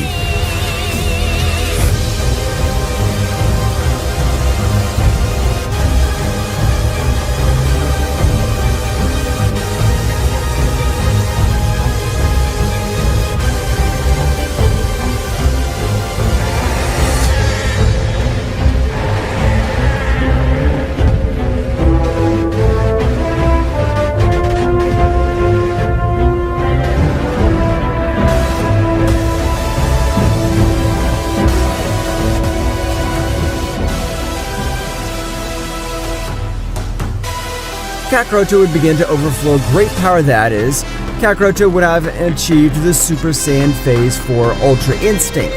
The power that is emanated was immense. However, it did not exceed the power of Son Goku. After a few days training, these would come out of the room, and at the time of the leaving, Kronos and Yamoshi would feel the abysmal power of these two. What the hell? Who are these powers? Those powers seem to have no limits. Kronos would communicate telepathically with Yamoshi. Yamoshi, come immediately. We need to talk urgently. Yamoshi would go to Kronos' castle. Kronos, perhaps you're training two mortals? These mortals were potential enemies of the Golden Oozaru. Yamoshi was understanding them. But Yamoshi does not deviate from the subject. Have you felt all that bestial power? That's right, Kronos. They really are immense powers. But if you say you have two warriors to finish off the cursed Kakaroto, I want to see them. Yamoshi would be heading to the training ground. If you are a potential opponent of the Golden Oozaru, face me, and make me use a large part of my power. However, the two villains being underestimated in this way, both would launch the attack. However, Yamoshi was evading each of the attacks with ease. However, from one moment to the next, both increased their speed and power. Surprising Yamoshi would take a few good hits and fall to the ground. Furious, Yamoshi would get to his feet and go into his fighting form. Damn! Do you think you have the power to face me? In the same instant, I'll crush them like the garbage that they are. Yamoshi switched to his combat form, and without warning, he launched into the attack, giving both villains some very good blows. The battle would continue for a few more minutes, where both villains would take the advantage, until from one moment to another, he would stop the attack that Yamoshi was going to receive. After a few moments, Yamoshi and Kronos began to train. A strange force was taking away my power little by little. What they both didn't know was that Frieza and Cell would have created a technique that would have snatched the energy, leaving the rival without any power, and this technique would be called Rapture of Gods. After a while, both warriors were already prepared to go face Son Goku. Frieza and Cell had a special technique in case Son Goku turned out to be much more powerful than them. Meanwhile, on the planet of the goddess Nin, everyone would be gathered. However, Kinoto was a little surprised, realizing that the power of Kakarot of Universe 14 was very close to his level. What kind of training do you have? All I did was focus on all my goals and want to outdo myself. That's impossible. I can't believe it.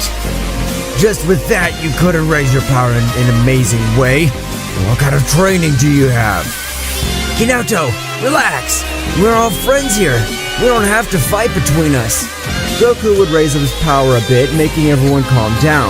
Meanwhile, in the floating castle, Cell and Frieza would already be preparing for their mission, but before going on the planet of the goddess Nin, Kronos approached them. The Golden Oozaru, or Son Goku as you know him, has not awakened his full power, so it is better to finish him off quickly. They would both agree and go to Nin's planet. After a few moments, everyone on Nin's planet would feel that power. However, Goku would recognize these powers. Those ki are from Frieza and Cell. Apparently the archangels have revived two of my greatest rivals. After some time, the two villains would reach the battlefield. Yeah, monkey! Finally today you will die! That's right, Son Goku. You are very powerful, but you can't against us two together. Ha ha ha! I'm not alone. Can't you see my family? No, we will trust each other, so from now on, I'll use my maximum power. Frieza would go on to his new transformation called Diamond Frieza.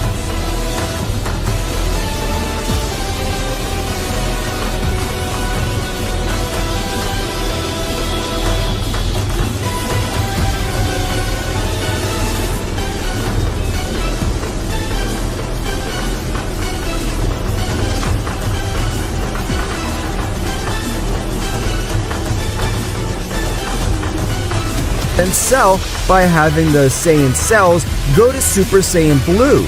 All those present would be surprised by such power. What the hell? How long have they been training? Ha ha ha! You don't remember that we're the prodigies. You better be prepared, Son Goku. However, a voice would resound from everyone's back. Son Goku, let us take care of this to us. Kakarot from Universe 14 would also come forward, where both villains were surprised by the presence of two Gokus. Two Gokus? What's going on? Don't get too confused, Cold Demon. I'm Kakarot from Universe 14, so get ready. I'll tear you to pieces. After a moment, the battle would begin. The whole universe would begin to shake in a bestial way. Frieza and Kakarot exchanged some very good blows between them. I see that you have great power, but that will not be enough for you to defeat the evil Emperor. Meanwhile, with Cell and Kinoto, they were also exchanging blows. However, Kinoto would be fighting at the same level as Cell since he wanted to test the level of his opponent. Goku and the others would be watching the entire battle. After a moment, the warriors appeared. I see that they're powerful, but they won't be able to defeat us. Don't be so confident, since we're not using our full power. Cell and Frieza would get even angrier, renewing the entire battle, this time shaking the 12 universes, exchanging blows for a few minutes. The warriors would separate, staring at each other. Meanwhile, in a floating castle, Kronos and Yamoshi were looking at such monstrous power. Those two have increased their power in an incredible way. You're right, Yamoshi. And you thought they were simple worms. Meanwhile, in another multiverse, those subordinates sent by Kronos have great power. They are at the level of a high-class Supreme Archangel, so the most powerful enemies of the Golden Oozaru are also to be feared. Returning to the battlefield, those would be the very close battle. The intensity was so much that it could even be felt reaching other multiverses. Well, this was good for a warm-up. It's time to use all our power. Kinoto would increase his power in an incredible way. Kinoto increases all his power, I'll do the same. Kakarot, like Kinoto, was raising his power in a surprising way. That's right, both began to increase their power in an incredible way, causing all the universes to tremble. After a few moments, both warriors would be seen at 100% of all their power. However, Cell and Frieza would be observing how they increased their power to the maximum. They would do the same. That's right, both began to raise their power in an incredible way, having a power similar to that of the two Saiyans. The final battle would resume. However, there's no clear winner. Meanwhile, on the floating castle, damn it, those two do not use their full power. How come they're not using their full power? Or do they have even more power? Those two have much more power and are overconfident. Yamoshi would be surprised, knowing that the two mere mortals had amazing power. Meanwhile, Frieza and Cell would be confident they realized that the two Saiyans would be using all their power. Simple monkeys, we're not using our full power. Frieza and Cell would begin to take the battle a little more seriously, having more and more advantage. However, Kakaroto and Kinoto would be trying to resist such a monstrous attack. It's impressive how these two have increased their power in a ridiculous, incredible way, surpassing even the power of Kinoto and Kakaroto. If things continue like this, we'll have to intervene. Returning to the fight, Kakaroto and Kinoto would appear very injured and tired. It'd be even seen at a glance that they had trouble breathing, while Frieza and Cell would not even be affected by their breathing. That's right, they were like at the beginning of the fight. Those two aren't using all their power, and apparently it's not difficult for them to defeat Kinoto or Kakaroto. Goku would take a step forward. I see that their powers have increased greatly. Perhaps they're worthy opponents. Frieza and Cell would get a little angry about that comment. At the moment, Frieza would launch the attack. Damn you, monkey! Don't underestimate us! We'll kill you! Cell would support Frieza launching into the attack too. However, Goku would be able to observe all his movements, and with two strong blows, he would leave them lying on the ground very injured. Goku would put himself in the battle pose until Frieza and Cell would recover from the blows, launching into an attack. After a few moments of exchanging blows and ki blasts, Goku would be humiliating both warriors. Meanwhile, in the floating castle, Kronos was very surprised to realize that those two had already used all their power, and they would not be able to make Goku use a little of his immense power. That Saiyan becomes more powerful every day. He really is the golden legendary. Going back to the battlefield, Goku would continue to humiliate both villains until leaving them on the ground. Goku would stop his attack. I have no intention of killing them, so get out of here. Don't cause any problems in this universe again, or else I'll have to exterminate them. Frieza and Cell would get up very weakened. You always trust Goku. Now let's see what you do with this. Union of Souls! A great light would blind everyone, and a power that would make the entire multiverse rumble, destroying planets and galaxies. When Goku felt all the power that they emanated, he would be perplexed. That's not a normal fusion. What the hell have they done? At that moment that the light dissipated, a new warrior would appear, who would be the fusion of Cell and Frieza. Son Goku, you have taken us too far. Contemplate the true power of a god. Without warning, this new warrior would give Goku a great blow that would send him flying hundreds of kilometers, and at a maximum speed he would appear behind him, giving him a strong blow. Goku would be a little injured from these two simple blows. After a few moments, Goku would be injured. However, he'd stand up. His united power is impressive. Since separated, they were nothing more than simple flies. Now I have a worthy rival of whom I can use all my majestic power. Goku would then begin to rise his power in a bestial way, where the same planet, universes, and timelines were affected by this great power. When Goku finished raising all his power, he would return to observe them. I hope you're ready, since I'm at 80% of my full power now. Everyone would be surprised, since the power that is emanated was immense. After a moment, Goku would come out of the crater that they had sent him. This is a worthy opponent. To be able to defeat him, I'll have to use all my power. Feeling that the power of his enemy and was not losing, Goku decided to use much more power. However, Frieza was not surprised by such an increase in power, and after a moment, Goku would finish raising his power without warning. At the speed of the light, Goku would give him a shrapnel of blows, and that's how the battle would decide the future of the entire multiverse begin. The clashes of his fists were so bestial that they distorted reality itself. Is that a battle? Not even beings of our level can even see them. So Son Goku, you've been holding back all this time and your power level is amazing. Sometime later, both warriors appeared. However, Frieza would have fewer wounds than Son Goku. Oh, I see that you are trying, damn monkey. But even with all the efforts you make, you will not be able to defeat us. Meanwhile, in another multiverse, there was a Supreme Archangel. That immense power that is felt is capable of defeating most of the Supreme Archangels. Only king-level archangels are capable of facing that power. But hopefully that warrior is capable of defeating the Golden Oozaru, since I don't want to be the one to take care of that damned insect myself. Returning to the battlefield, Goku would have many more wounds. You've increased your power level in a great way. You're the most powerful rival I've ever faced. You're perfect to test my new power. What no one knew was that the power that Goku showed was his maximum power before he entered the time room. That's right, Goku would raise his power a little more, power that he obtained with his hard training. Goku, some very good blows, would make the fusion writhe in pain as it felt the greatest agony ever felt. I gave you one last chance to leave. You decided to waste it. Now I'll exterminate you! Goku would be able to eliminate Frieza with a powerful energy slingshot. But at that precise moment, a new warrior would appear on the battlefield, stopping Goku's great attack. I don't think your power would reach that much. Your power is amazing.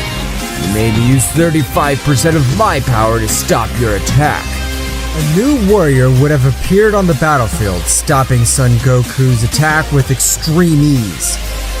Who are you? And what are you looking for in this place? My name is Raziel, and all I seek is the annihilation of all megaverses. This would return to see Frieza. I see that they have a great hidden power.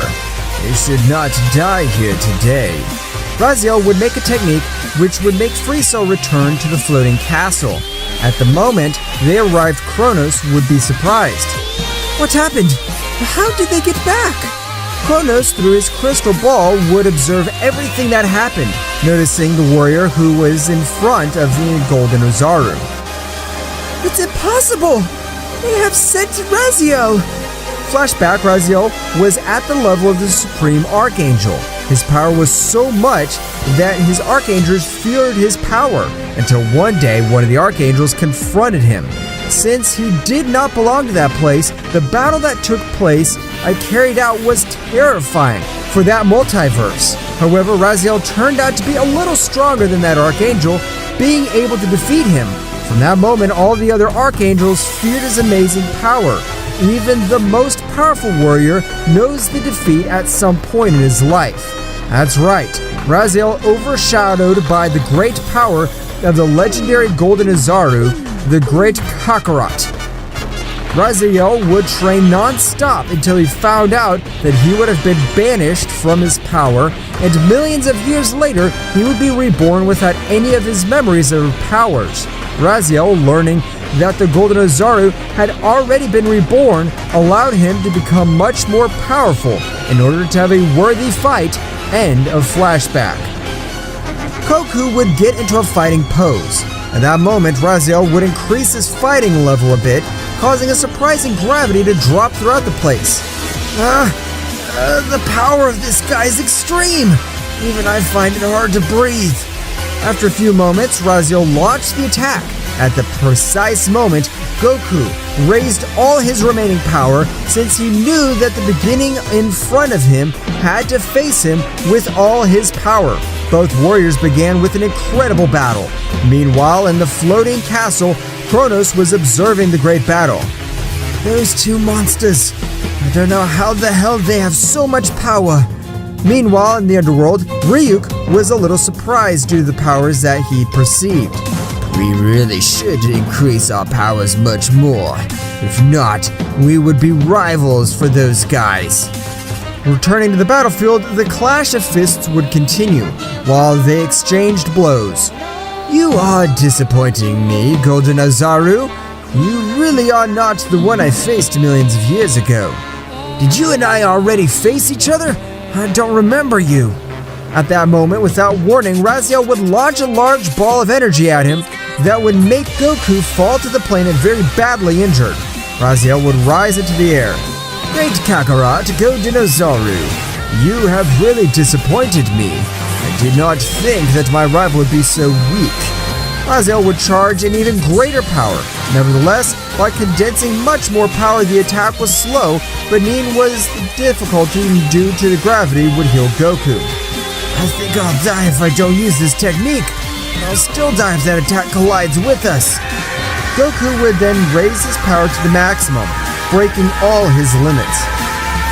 Kaioken! Enhance 100 times! The power that this would have released would be incredible, managing to return all that massive attack in a single blow. I knew you'd have much more power. That's Golden Oozaru. Show me what you're capable of. Goku, without warning, would begin to slaughter Raziel that would make him fall to the ground again and again. However, he would not have any scratches. Furious, Goku would concentrate all his power in his fist. Dragon God Destroyer! Explosive blow! An immense dragon would come out of his fist. Raziel would raise his power a little more and was able to stop that colossal attack with one hand. Everyone present was surprised. Impossible! I concentrate all my power in that attack. How did you stop it? You cannot have stopped it with one hand. Raziel would whisper something in the ear, and a strong blow to the back of his neck would knock him out. Raziel would rise to the sky. The Golden Oozaru made me use 45% of all my power. Just for that, I'll spare your lives this time. But don't get excited, because the next time we meet, we'll be enemies to the death.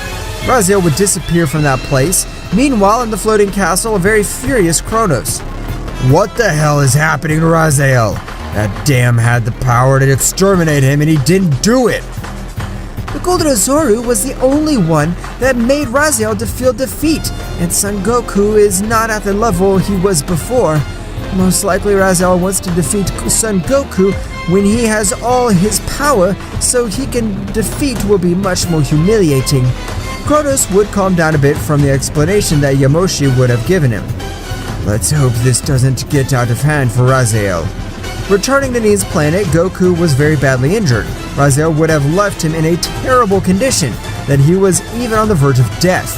Nin would begin to heal him with his great power, but he would not wake up. What Raziel had not done was awaken a large part of his memories of the past, and that he would be able to overcome the Great Barrier of Power and gave him a great battle again, since it is the combat that he's waiting for. And the friends of Goku, they would be very worried. His ki is stable. His wounds are healed. Why doesn't he wake up? No one present would be able to answer, and the only thing they could do was wait for the one hope to awaken. However, the Saiyans would be furious at not being able to help at all, and being prey to that incredible pressure would have crushed them as if the gravity was involved. They had it was insufficient to defeat the enemies that were about to face. On the other hand, in the mind of Son Goku, or to be more exact in his memories, he could observe the Golden Oozaru, who was the protector of all the multiverses and was loved by all these beings. However, from a different megaverse came 12 beings of great power called the Supreme Archangels. Everyone must kneel before us. We will be the new rulers of this multiverse. The Golden Oozaru, with the help of the Crimson Oozaru, were able to eliminate 6 of those archangels. However, the Crimson Oozaru, named Miroku, would also have fallen in battle. Since then, there are only 6 Supreme Archangels. Kakarot managed to escape, but in the beings that he trusted the most and the leaders of the great clans. They betrayed him by creating a powerful seal that would be able to suppress much of his power and would make him perish imminently. But before he died, he used his technique to be able to be reborn and keep his memories sealed.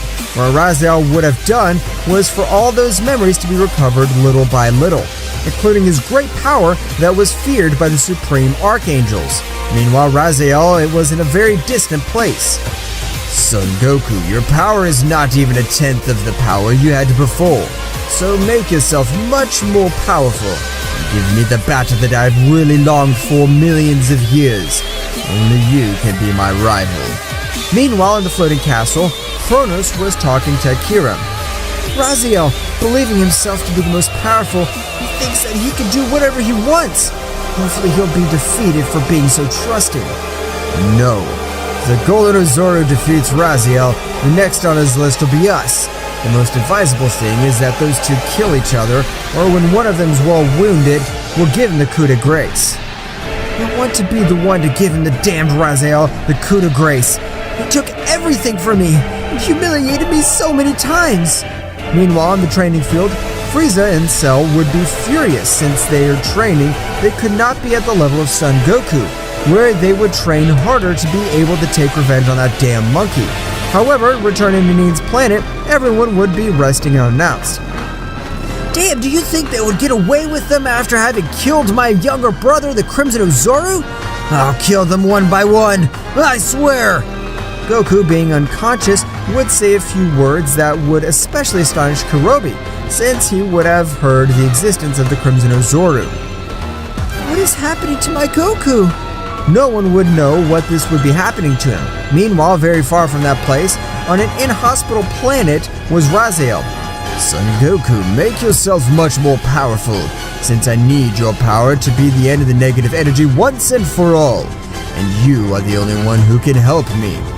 Meanwhile, in the floating castle, Kronos was a little thoughtful since it would have been a few days until Ryuk would arrive at the castle and bow. Sir, in the underworld we have trained very hard in order to be of help in this great battle that's approaching. Are you so sure you have increased your battle power to a comparable level to be of help against the Golden Oozaru? Of course not, sir. I don't have the power, but he does. From the shadows would come a warrior that would make even Kronos tremble in the palace where they were located due to the great key that he initiated. Nice to meet you, Zeno-sama. My name is Dante, the servant of death. I'm under his orders. I think that Dante and the other two warriors you have training will be more than enough to defeat the Golden Oozaru. Keep in touch with Ryuk. Very soon I'll give the final attack. Ryuk and Dante would make a reference leaving that place. Kronos would call Susanoo. Go look at those two guys and tell me if their power has increased in a big way or not. Susanoo would go to the training field where Cell and Frieza would be in a fight. Though before taking a powerful blow, Susanoo would appear in the middle of the two, stopping their blows with extreme ease. I need you to raise all your power to the maximum and be able to dominate it. Both villains raised him. Cell would go to Super Saiyan Blue Maximum Power, while Frieza would go to Diamond Frieza Maximum Power, where his power would have risen to an incredible way. However, they would not be rivals for the Golden Oozaru. Susanoo would create a room so that his training would be much more effective. In this room, time passes differently. While here only one day passes outside, 10 years will pass inside. Train as much as you can, because soon you will face the Golden Oozaru again. Strongest training would have until then. Susanoo would return to Kronos. They did increase their fighting level, but it's still low. I make them train in another dimension to raise their powers much faster. We'll give them 3 days to train so that they can become more powerful at the end of those 3 days. They'll go to face the Golden Oozaru to help with Dante. I want to put an end to this once and for all. Kronos would be determined to end the life of the Golden Oozaru once and for all. Meanwhile, in another multiverse, there was another archangel. Kronos is taking that Golden Oozaru to heart. But if the power he possesses is not compared to before, there is no reason to fear him. He is a poor insect who does not even have the power to destroy a multiverse. Returning to Neen's planet, they would continue waiting for Goku to wake up. However, he still hadn't woken up at that time. The Saiyans would have trained very hard to be of help in that great battle. 2 days had already passed since that guy. What they didn't know was that 3 extremely powerful warriors would be about to attack them. Without Goku's help, it would be very difficult for them. Meanwhile, Kronos was in the floating castle waiting for the 3 days to pass. Within the dimension, gravity little by little making it much complicated for Frieza and Cell. However, they got used to said gravity, which made their training much more effective. Cell and Frieza would have reached a level of incredible power that they never imagined being able to reach it when the 3 days were up. Susanoo would make these two leave said dimension, but when they left, the floating castle would tremble. That's right, the power of these two was unreal. Are you ready to end the Golden Oozaru? Of course, we're ready to finish off that damn monkey. This time, we will tear it to pieces with our bare hands. Kronos would telepathically communicate with Ryuk. Ryuk, bring Dante to the castle. Today, we will attack. After a few moments, both would arrive at the floating castle. The moment they arrived, a great pressure was felt in the environment due to the power that it gave off. Cell, Frieza, Dante, you are in charge of exterminating the Golden Oozaru. The three warriors accepted the mission, and from one moment to another, they began to fly through the universe at an impressive speed, even distorting reality itself with their speeds. However, the one who flew the fastest was Dante. It would take them 25 minutes to arrive to Nin's planet. Meanwhile, on Nin's planet, everyone would be training while Nin would be watching Goku. However, from one moment to another, Kinoto would scream, "Stop! 3 giant powers are approaching fast. If they keep their speed, they will arrive in approximately 15 minutes. So get ready." The Nin goddess would heal every one of their wounds and make everyone recover their energy. Everyone would be ready to receive the new enemies. After those 15 minutes, the three individuals would arrive, where Frieza and Cell would observe Goku out of combat. "They're finishing, damn monkeys! Without that Saiyan, you are nothing!" At that precise moment, Dante would step forward, causing an impressive gravity to fall due to his overwhelming power. Do not trust. All of them keep great power. Do they want to be defeated again? With the previous comment, Frieza and Cell got angry. They would raise their power, leaving everyone present amazed. I'll take care of them too. Come and Kakaroto. You take care of that guy who I can feel's power is much higher than Frieza and Cell. But if they attack together, they will have a little more chance. Thus, the battle would begin, where Kinoto would raise his power to the maximum and to be able to face Frieza and Cell together, who after training for so many years, their coordination was practically perfect. While Karma and Kakaroto, despite having raised their level power in a great way, they would not be able to give a single blow to Dante, who is only in charge of dodging and blocking. I never thought to face a guy this level, but we will exterminate you some way. Ha ha ha! And that they haven't seen anything. Dante, at a flashing speed, would give them his shrapnel of blows, causing the place where they were to be destroyed, and causing them all to fall to the ground without being able to see anything. What the hell? I can't see anything! Dante would be with a smile on the top of the planet.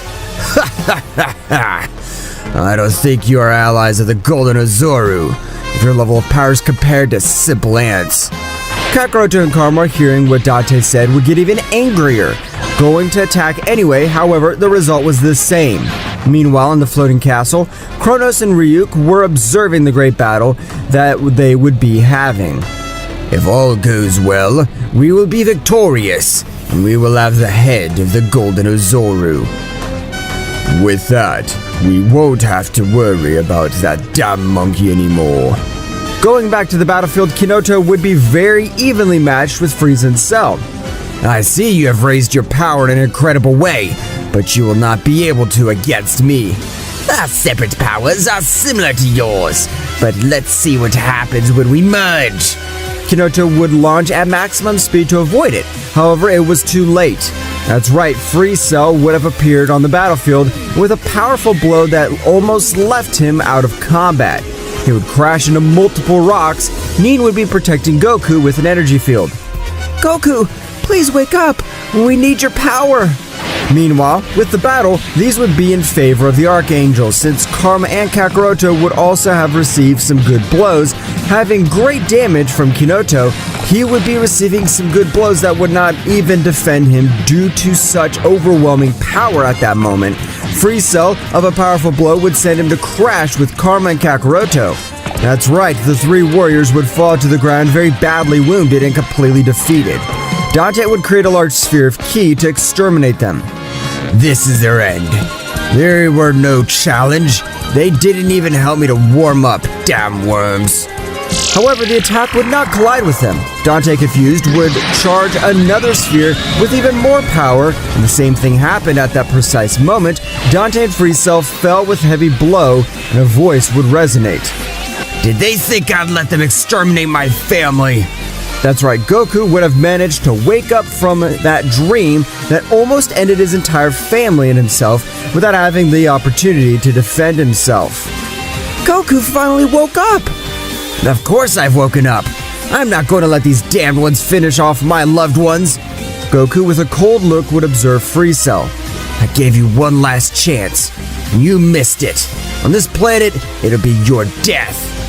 Free Cell and Dante would put themselves in a battle pose, raising their power to the maximum. However, they did not realize Goku would have given them a flurry of blows, making them fall to the ground very badly injured. These two were surprised by such overwhelming power. I see that the Golden Oozaru's not an insect after all. Your allies were garbage. They're not my allies. They're my family. You dare to hurt them! I will not forgive you! Goku would start the attack where Dante and Free Cell would think they had an advantage being 2 against 1. They would be pressured more and more by Goku's powerful attacks. This was good for warming up. Meanwhile, Kinoto managed to hear what Goku said. Kinoto would be surprised. How warm up? Hasn't he been using all his power? Kinoto was not the only one surprised. That's right, Dante and Free Cell would also have been in shock at that moment. Goku began to raise his power to incredible levels. Meanwhile, in a very distant place, Raziel, who is feeling such a brutal power. That's Kakaroto. Keeping increasing all your power, you still haven't even reached 50%. Recover all of your power fast. Finally, soon we'll be able to put an end to all that negative energy that corrupts the other gods and beings of great power. Returning to the battlefield, Goku would have increased his power in a chilling way. I think that with my 80%, it'll be more than enough. Goku, from one moment to another, teleported, appearing in front of Free Cell. I told you that I've given you one last chance. Die! Attack of the Dragon God Destroyer! That's right, Goku exterminated Free Cell with a single blow. At that moment, he was a little scared. What the hell? Since when do you have that immense power? When we arrived on this planet, your power reserves were almost at 0.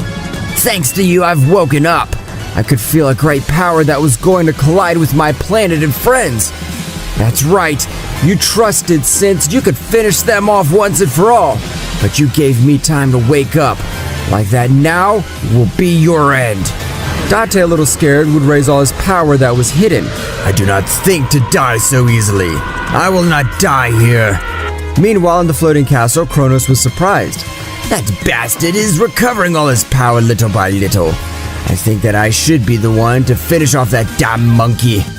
Returning to Nin's planet, the battle would be totally in favor of Son Goku. The clash of his fists would be causing lightning to fall everywhere. Dante would already be very badly injured because he would have received some very good blows from Goku. Dante, you're a great warrior. I hope that in the future you'll be reborn as someone with a good heart, and we can have our revenge. But in the meantime, you die. Receive the power of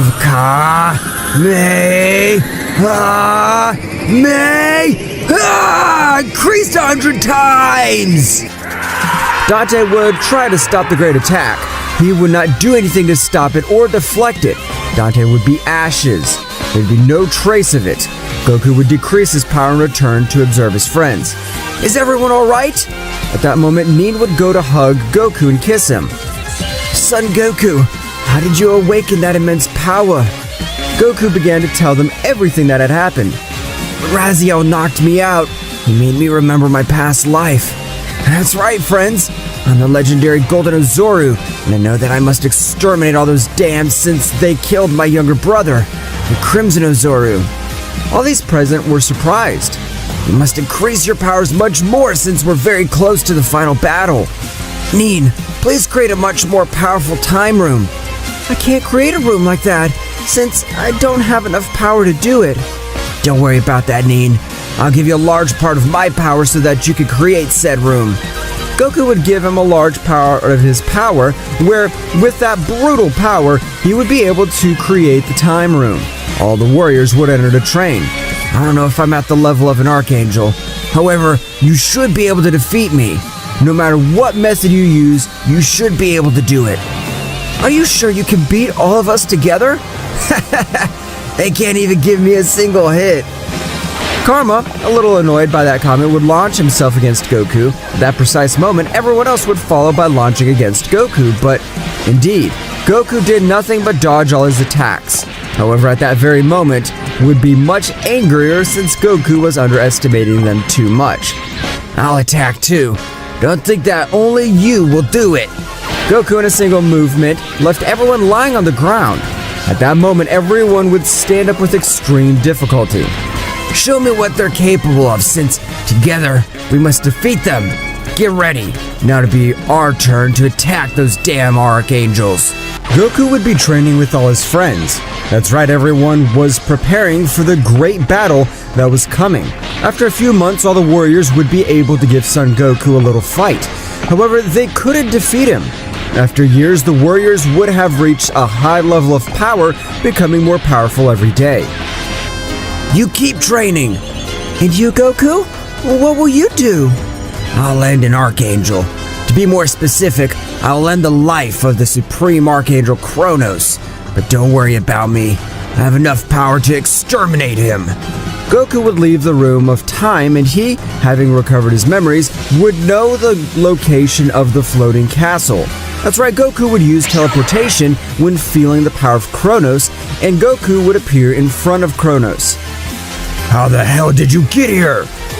So after millions of years, you're still alive, Kronos. You're the one I hate the most. Since it's your damn fault I lost my little brother, you better be ready to die. Goku would increase his power, and the entire floating castle began to shake at that moment. Goku shot him out with a strong blow that Kronos was not able to stop. At that moment, a great battle between a supreme level archangel and a golden Oozaru would have begun, where said battle would be very close, however, in a very distant place. Is that the Saiyan? How the hell did he raise his power so much in such a short time? Damn, we would have exterminated him when he still didn't have all his power. We trust, on the other hand, Raziel would feel the great pressure of that battle. I see. So Kakaroto could not contain the desire to exterminate Kronos. He has freed me from doing it myself, because if he did not do it, I would have taken care of him, making him suffer slowly. I had enough. Returning to the battlefield, they would be having a great battle. Everything shaking around them, the clash of their fists was unreal. If it hadn't been for the help of the other archangels and that damn seal, they wouldn't have been able to defeat me. By passing the battle, Goku would be having the advantage. That's right, Goku was favored by having long battles, since his ki reserves were so many that they seemed unlimited, and his opponents, not having said reserves, would get much more tired than they are of Goku. Kronos, he was no longer able to do anything to defend himself. When you finish with 5 of us, you'll know the true terror. When facing the last Archangel, you will regret all this. Goku would not give importance to the words of Kronos, and he would launch a powerful energy sphere at him.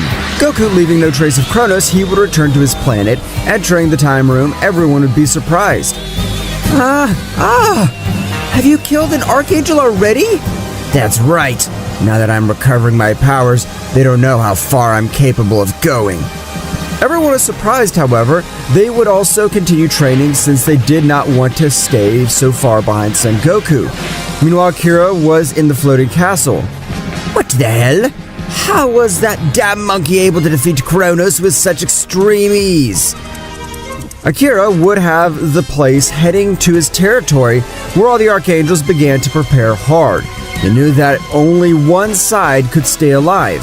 However, it was clear that Akira was one of the most scared Archangels, since he would have witnessed the power of the Golden Oozaru up close, and knew that it was not easy to defeat him. With the help of a room designed for beings of great power, he would begin to increase his powers. All the archangels would be looking for methods to increase their powers. Meanwhile, on the planet of Neen, everyone would have already left said training and would be resting, but from one moment to another, Goku would remind Margarita that she would have helped him when he had nothing. Goku, with his incredible power, was able to create a portal to another dimension by doing that. Margarita can get out of where she was. Margarita, witnessing Goku, would be too happy and run to hug him. How could you get me out of the dimension that my father created? My power was now surpassed that of the great priest, that even the king of everything, Zeno-sama. What? How is it possible that you've surpassed the most powerful deities of the 12 universes? Goku would begin to tell him all his adversaries that he has lived up to that moment, while Margarita was locked up in said dimension. Goku would present Margarita with all his friends, and where everyone would accept her with open arms, knowing that this was Goku's teacher and since helped him when he could not defend himself. However, everything would not be happiness. Since Margarita had something very important to tell him, Margarita would ask to speak to Goku alone. Goku, noticing Margarita's expression, would accept, and they would leave to a much more private place. What's wrong, Margarita? I noticed you are a little anguished and worried. It is normal that you are scared. Even you will be when you know what I have to tell you. Goku, with much more intrigue and a little thoughtful, What's wrong? Tell me once and for all. When I got to that dimension, everything was chaos. I seemed to be in crimson purgatory. However, thanks to my great power, I was able to survive. It was very difficult even for me to survive in that place. After a few years... What? What years? What do you mean? I only spent a few months locked up. In that dimension, it wasn't months. It was years. I thought that the king of everything was the supreme authority of this universe, but no. We find ourselves in a multiverse, and likewise, there are deities that take care of this multiverse who are called the supreme archangels. Margarita, they're not protectors. They're destroyers. In my past life, they were the ones who stripped me of my power and killed me. They are the ones that put the universe in chaos. Are they the protectors for you? I know, that currently they're no longer protectors, now that they're destroyers, but for everything there is a logical explanation. Millions of years ago, we heard the story of creator gods, and that they had 2 children, but we did not know if it was true or a lie. However, everything turned out to be true since one of those sons was Zeno-sama, but the other pure evil brother was identical to him. His heart was full of pure evil, and he was on top of all ranges that are known so far. That's right, Goku, the archangels were warriors sent by the creator god, but they perished against Dark Zeno, and this one was the absolute control and ability, was able to turn them into his puppets, doing with them what he pleases, and in revenge on his father, he began to destroy the multiverse of his brother. Zeno-sama was being still very young. He didn't know the existence of the multiverses, till a warrior named Kakaroto was able to defeat 6 of them, but dying with them until you were reborn, son Goku. You are the Golden Oozaru. You are the savior of this entire multiverse. Goku would be very surprised by everything told by Margarita since it seemed unreal. So all my life I was wrong? The real killer of my dear brother is that guy called Dark Zero. I understand how you must feel, but even if you can defeat the remaining archangels, it'll be impossible for you to defeat Dark Zeno, since when I was in that dimension, all his overwhelming power was in that place, and it was only a small portion, and still, it was difficult for me to survive. He will exterminate you, or worse, he will use his control ability on you. If everything you have told me is true, I'll have to sacrifice the 5 archangels that I need, and when he realizes that he'll have to show his face, I'll exterminate him with my own hands. I'll not forgive that damn worm! Meanwhile, in a very distant place, Akira was thinking, at that moment, another archangel named Radio would arrive. You, Akira, who was in this place, tell me, How high is the power of that damned monkey? At that moment, Akira would begin to tell him everything that had happened. Even Kronos with his maximum power is not able to do anything. We're lost. Kronos was the fourth most powerful archangel of us, but the only thing that made him special was his ability. But nevertheless, the Golden Oozaru did not give him time for him to execute it. I guess it is time that I myself take care of that Oozaru. I hope you will at this time. However, Akira did not receive any answer. Radio would think and say to himself, I will not do it right now. I'll exterminate him when the last 4 archangels have died to keep all his powers. I still need to master the power of Kronos and his special ability. Radio would leave that place to master the power of Kronos. Meanwhile, with Raziel, he would be meditating. He would have a bad feeling of everything that would be happening. Everything has gone well, but I don't feel confident. I like something about this situation. But very far from those multiverses, to be more exact in another megaverse, was Dark Zeno with a smile. So the Golden Oozaru reincarnated and already killed one of my puppets. How interesting. This time you will know what it is to tremble with terror. Returning to the planet of the Neem Goddess, they would all be gathered together waiting for something to happen, where at that moment Margarita, proud of all the warriors. You have finished all your training. I congratulate you. You have reached a great level of power, and when you will have one last test with me, so that you're able to master all your ki to perfection, and the divine ki, since Saiyans, as they are, Karma, Hirobi, Kinoto, Kakaroto, and Son Goku have both ki, but they must stop half being mortals to become true Saiyan gods. That's right, everyone would start their last training that was only based on meditation and be able to end all their internal fears in order to leave their mortal part and achieve a new level of power. Meanwhile, Margarita was watching everyone realize that the one who had the most difficulty meditating was Kinoto, since this was the Dark Supreme Saiyan and it was difficult for him to stay calm. Damn! I can't meditate! What the hell is this training? We Saiyans do not need to meditate to increase our powers. What we really need is for someone to leave us wounded to death so that our Zenkai becomes much more powerful. Kinoto, blinded by anger, would charge 2 ki spheres and attack Margarita. Before he touched her, Goku would take Kinoto's arms, squeezing them with great force. Do you know who you just attacked? She's the woman who saved my life. So behave, Kinoto! Goku would have given him a strong blow, leaving him out of combat. Goku would continue with his meditation again, where, after some time, Kinoto would have woken up and continued with his meditation again. They already managed to get rid of their mortal part. That's right, these were already gods in every sense of the word. Meanwhile, in Akira's multiverse, he was thinking it would be right to attack the Saiyan right now. If I go with at least one more archangel, we could defeat them, since their allies aren't that powerful after all. At that moment, a voice would resound throughout the universe. No, Akira. The first thing you should do is to get rid of Raziel, because if Raziel and the Golden Oozaru come together, they will be a great threat to everyone. At that moment, Akira went to the multiverse of the Archangel Raziel. What are you doing here, Akira? Between you and me, we will exterminate Raziel, so in the future, he will not be a threat to all of us. Akira would not have gone to the multiverse of the Archangel Raziel to attack Raziel together. I'm not going to team up with you, Akira, since I can only end the life of the insect of Raziel. At that moment, the same voice would resound throughout the universe. Go with Akira, and finish off Raziel once and for all. Do not let them become more powerful. At that moment, both archangels would go to the point where Raziel was. Meanwhile, with Raziel, he would continue meditating. He would feel the power of Akira and Raziel approaching. Now what the hell do these two want? I'm not going to join them to end Kakaroto.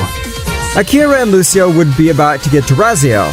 After a few moments, they would arrive. Raziel would slightly raise his power with a very cold voice. What are you doing here? I do not intend to ally with you to exterminate the Golden Oozaru. We're not here for you to join us. We're here for the simple fact that we will kill you. You two can kill me? That was a great joke in case you don't remember. I killed the most powerful archangel. You wouldn't be rivals for me. At that moment, Raziel and Akira would put themselves in fighting pose. Like them, Raziel would also put themselves in a battle pose. In a few milliseconds, a battle would begin that would shake the entire multiverse, causing the clash of their fists to sit down to the planet of Bai Nin. Those powers are colliding are immense. They're 2 against 1, and apparently they're attacking Raziel. Goku, having recovered his memories, would know that Raziel was not a bad person and did everything in order to protect the multiverses, where Goku, without prior notice, left the planet at a great speed, which would cause space itself to be distorted back to the battle. Raziel would be a bit surprised. How the heck did they increase their fighting levels so much? You two shouldn't be a problem for me. Don't underestimate us, dumb. We're king-level archangels, and you are nothing compared to us. I must congratulate you after all. It's been a long time since I didn't fight seriously with someone. That's right, I'll use 100% of all my power. You better be prepared. Raziel, having total control of all energy of his body, increased his power to the maximum.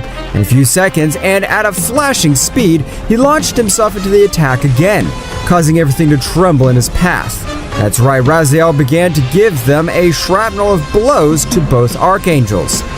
Receive this, Heavenly Ice Blizzard!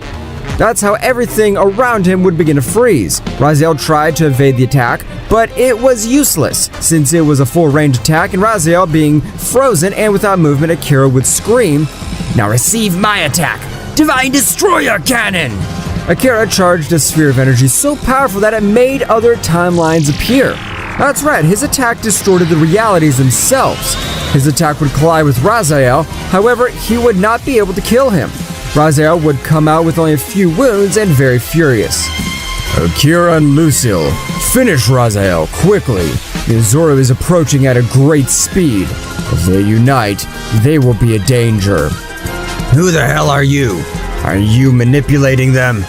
This one could not finish the sentence since both archangels were already stealthily attacking him, since they took the battle much more seriously. They started with a much more violent attack, but Raziel, having great power, would still give them a fight. Raziel, that warrior who once was at top of all the archangels, is now biting the ground. That's right, Raziel. You don't know how much I wanted to do this, to be able to exterminate you once and for all with my own hands, and to be able to make you pay for the humiliation you gave us all for not being at your level. Do you think that you're being used? When they're no longer useful, they're killed. Lucio would take him by the face, staring at him. You don't know anything. The great Dark Zeno will be the ruler of everything that exists, and to exist, we will be his most faithful warriors.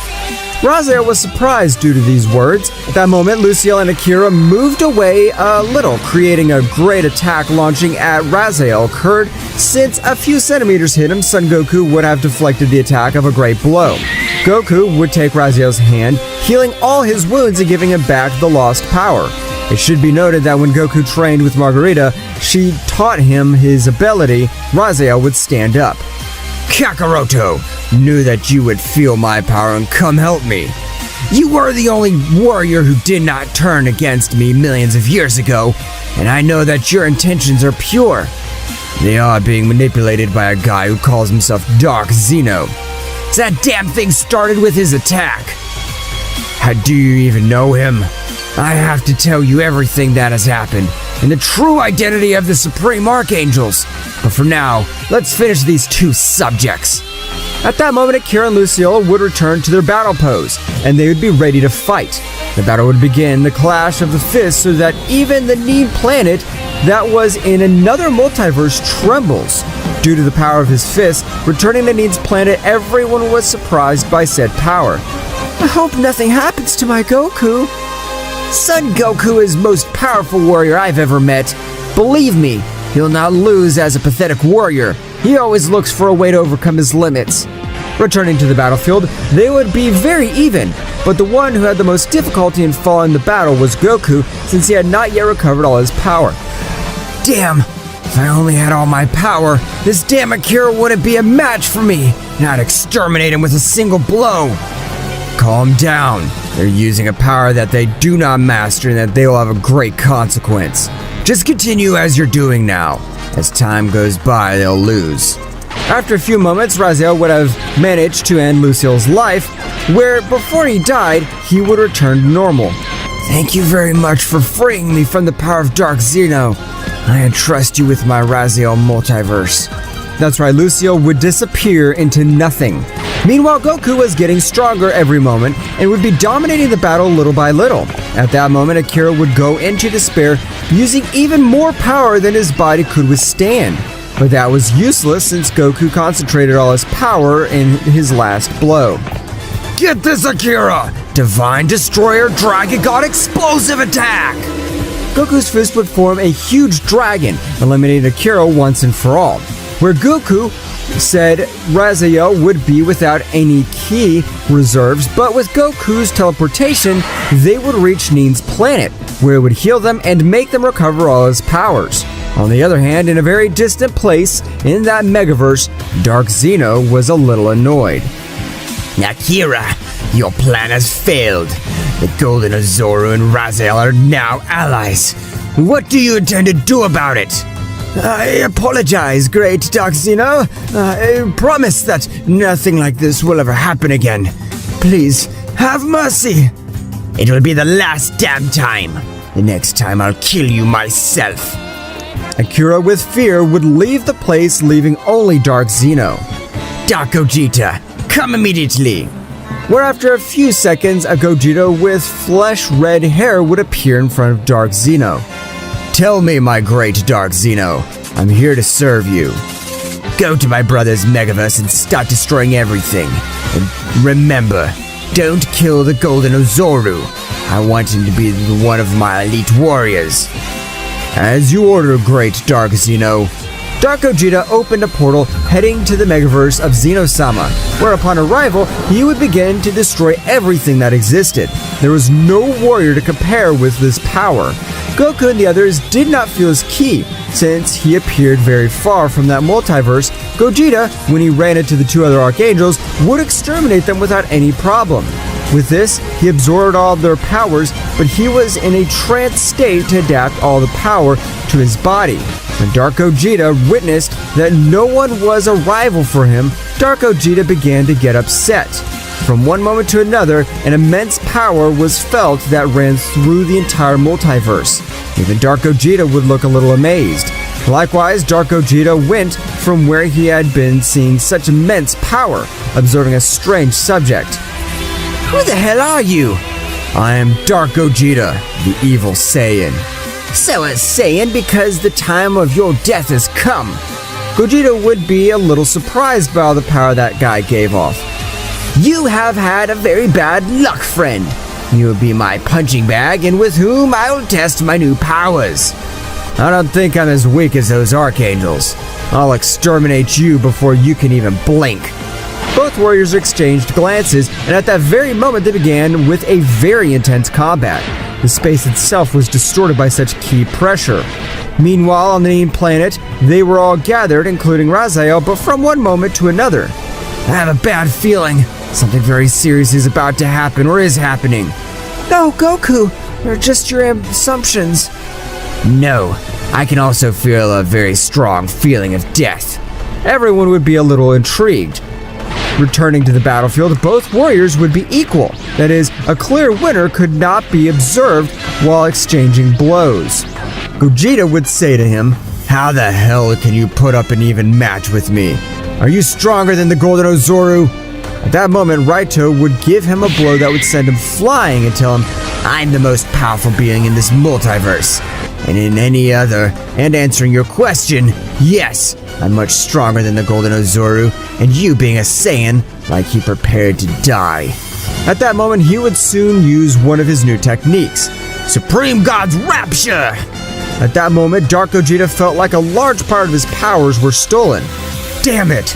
I never imagined that in this multiverse there would be a subject with such power. Ha ha ha ha! What will you do now? You're no longer an opponent for me.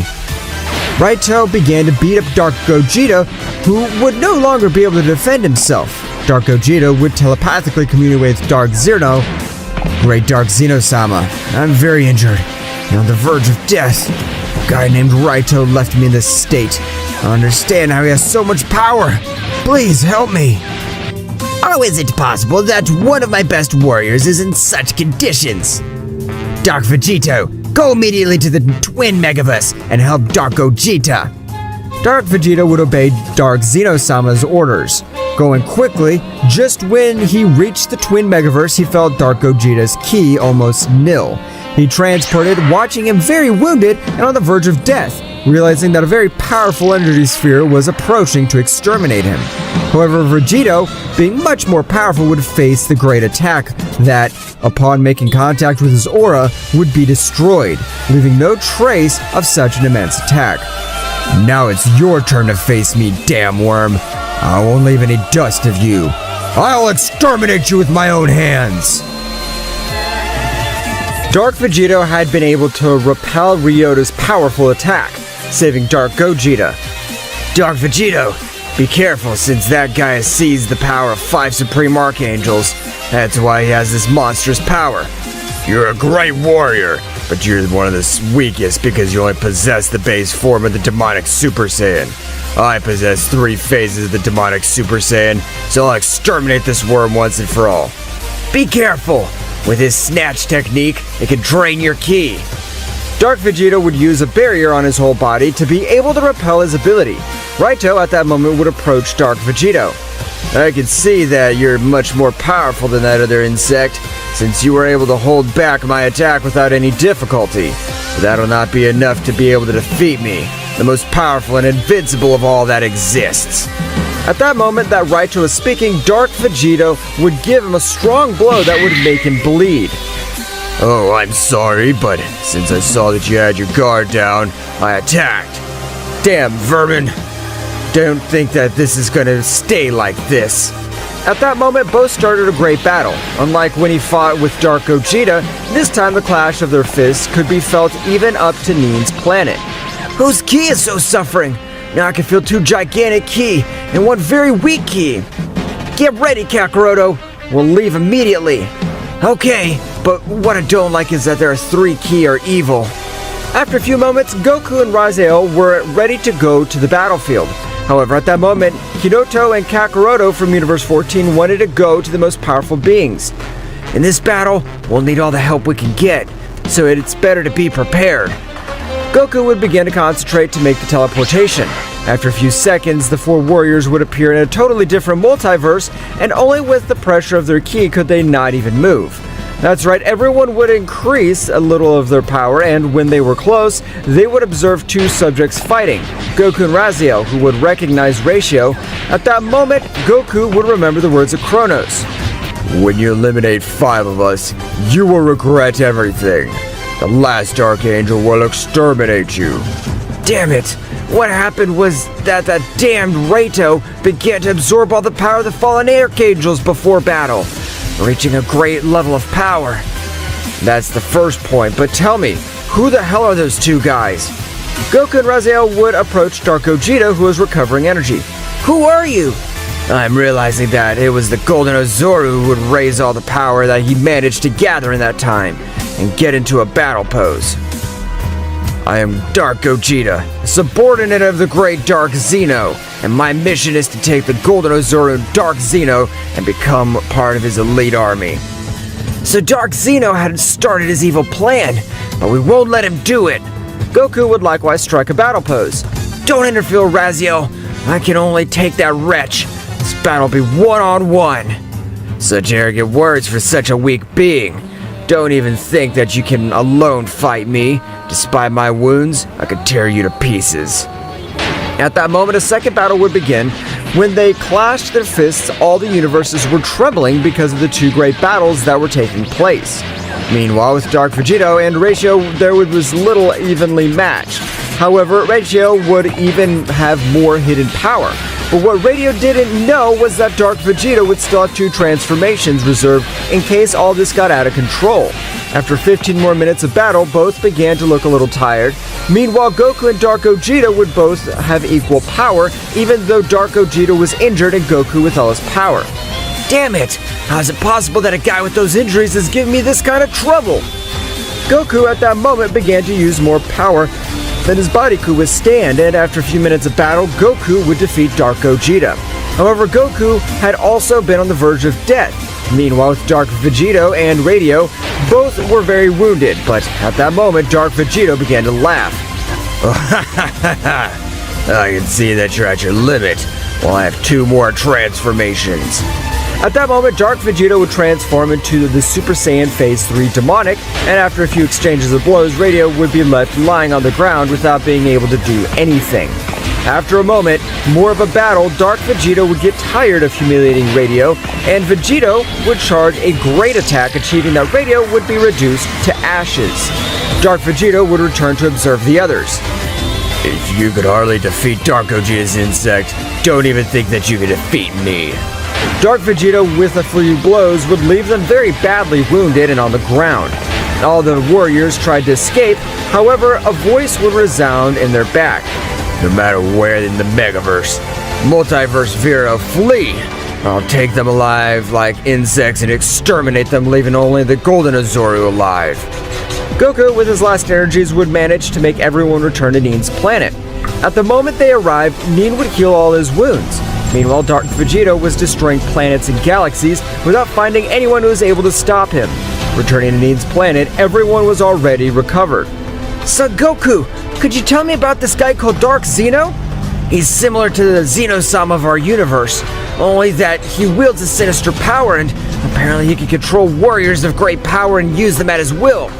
Kobi would jump into the conversation. I heard a legend of a guy with that name. It was said that millions of years ago, there were 2 brothers. One was pure evil and the other was light and goodness. What they didn't know was that evil will always be stronger than everything. And apparently Dark Zeno wanted to take over his brother's territory. An incredible battle shook everything that existed, and it's said that Dark Zeno beat up his twin brother, but before exterminating him, it is not known what happened, since he was banished to another megaverse far away. Some say there is a being much more powerful than those 2. All those present would be a little astonished by an event. If everything that Kobi says is true, now with the death of Zeno-sama at the hands of Daishinken, Dark Zeno will be able to take over this megaverse, but we can't allow it. It had been an honor to be with you for so long, but our power has not increased much. If we wish to be part of the help of this battle, we can only join other warriors of greater power. Karma and Kinoto would join the power of the Kakaroto of Universe 14. He had not suffered any charge, but the power that he gave off was overwhelming. We must defeat this imbecile of Dark Vegeta, since I can feel how hundreds of planets disappear because of that scoundrel. Goku would use his teleportation again, arriving where Dark Vegeta was minutes before his arrival. Dark Vegeta, eliminate everyone you find in this megaverse. Don't leave anything standing. You are one of the few that have the 3 demonic transformations. I don't think those bastards will be able to defeat you, but don't trust the Golden Oozaru. He could be a megaversal threat. And flashback, Goku and the others would arrive in front of Dark Vegeta. What do we have here? Are you coming to seek your death? Let's see who the vermin is when I shut that damn mouth of yours. Such arrogant words for a being as weak as you are. You're not worthy of being in front of me, but you will have the pleasure of being eliminated by me, the mighty Dark Vegeta. At that moment, Dark Vegeta would disappear, and without warning, he would deliver some strong blows to all those present. All of them would fall to the ground in spite of being with their guard up. What a bore. I tried to be slow so that they'd be able to dodge it, but I realized that they're failures. The 3 of them would stand up. We don't usually team up, but now you'll know the combined power of the protectors of this megaverse. The 3 at the same time would go on the attack at their top speeds. The fight was 3 against 1. However, Dark Vegeta was sweeping the ground with all 3 at the same time. Are you guys serious? Is that all? I want a real battle. With that pathetic level you call yourselves protectors? You're nothing more than simple trash. Let's see if you can handle this. Kakaroto would begin to teleport quickly, and when he was in front of Dark Vegeta, he would launch a powerful Kamehameha. It seemed that everything was over since the level of that attack was supreme. But when the smoke dissipated, everyone was frozen when observing that this guy had put his hand in front, and only with his hand full of energy, he was able to stop that tremendous attack. How is that possible that you don't have a single scratch? Dark Vegeta with the terrible speed would get behind Kakaroto. They don't even have enough power to scratch me. They're all just insects. Kakaroto would fall out of combat. Goku and Raziel were the only ones still standing. Damn it! If we don't do something, that guy's going to kill us! Goku, without caring about his body, Goku would exceed his limits. Body resists the power of the Kaioken increased 100 times! Both begin with the battle. Goku, with that brutal increase of power, was able to give him a strong blow, sending him to a planet, destroying it. In that moment, Raziel would charge a great attack, throwing it to him. Both would be a little tired by that combined attack that they had made. However, a strong explosion was observed, and Dark Vegeta would leave with a few scratches. Great. You guys have achieved what no one in millions of years have managed to do. You're able to hurt me a little. Even though you die today, you'll always live in my memory. Dark Vegeta would move at an even faster speed than before, giving him a few hits and leaving them on the ground. At that moment, Son Goku's bones began to break from the excessive use of the Kaioken. Dark Vegeta would rise to the sky. They have been great opponents, but they are not at my level. Dark Vegeta would throw an energy sphere to exterminate them. Flashback, Dark Zeno wanted the Golden Oozaru in his team, but he changed his mind. If you have a chance, finish him off, because that Saiyan is a double-edged sword. Dark Vegeta would launch the attack with which he had planned to end the lives of Son Goku and Raziel. Both of them, not having enough energy, were just waiting for their end. However, at that precise moment, a warrior would arrive with a strong kick that would send a great sphere of ki to another direction. Goku would observe the blurred guy. Who the hell are you? My name is the least of it. Just keep in mind that I'm the warrior that'll end your life. Dark Vegeta would start laughing. You? Don't make me laugh. My power is 1,000,000 times greater than yours. But at that moment, that guy with a powerful blow would make Dark Vegeta fall to the ground with an immense pain that he had never felt before. Damn you! How could you hurt me so much in one blow? That's what you get for trusting me. But don't worry, I won't make you suffer. I'll end your life without you feeling pain.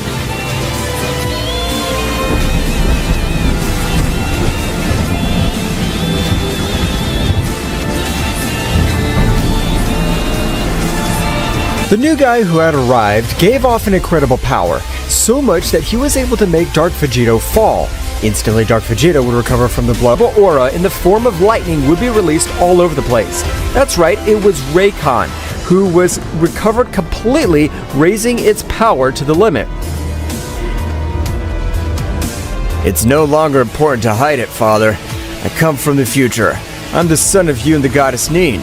You die in this battle, and therefore the future's a hell, and I have to come to change all of that.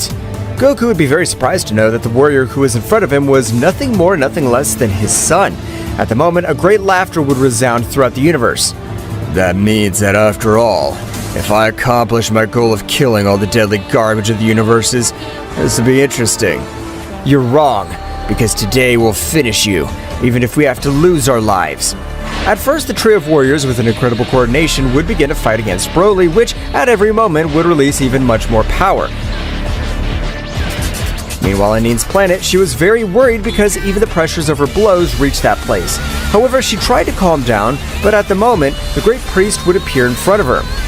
Great Goddess Zeno-sama, I'm sorry for the misunderstanding that we've had. I have realized that we were corrupted by the evil energy of Dark Zeno. I understand, Daishaken, but it's not important now, since everything created by the great Zeno-sama will be destroyed, and we'll not be able to do anything about it. For that very reason, I'm in this place. There's a technique, and only one chance. Otherwise, everything known until now will be destroyed. What is the alternative? Returned to the battlefield, the trio of warriors was in terrible condition. However, Broly was not unharmed. That is, the blows of the warriors were so powerful that they were even able to severely damage his spiritual seat, and even several energy veins were collapsed, so it was not able to flow ki normally. I won't let you wretches make me lose control for such a long time. How about this? In that instant, Broly would throw an immense attack, with which it seemed to destroy everything around them. The trio of warriors, without flinching, would throw their most powerful attacks in the same way, being in vain, against Broly. However, at that moment, Goku's whole body would begin to fill with an incredible pressure, which would be able to destroy all of Broly's power, even ending his life, which would leave Dark Zeno very surprised, who didn't understand how they were able to achieve such great power. However, all over the place, large amounts of blood would spread. That's right, Goku's body count would not withstand all that power, which was even causing damage to the entire internal body of Goku. What's happening to me? Where's all this power coming from? It hurts. It hurts. It hurts so much. I feel like I'm exploding. My Goku, I know you must be suffering, but the only alternative is to defeat Dark Zeno. It is for you, especially you, to concentrate all the power of the entire multiverse in a single blow, with which you must destroy all its dark energy. I don't mind dying. I'll do it. I swear I'll do it, so that our son can have a great future, be remembered as a legend. Goku at that moment, he would even return to his base state, with which he seemed to explode because of all the power. Body, resist all this power. Don't explode. Raikon, Raziel, entertain him for only 10 minutes, and that time I'll defeat him.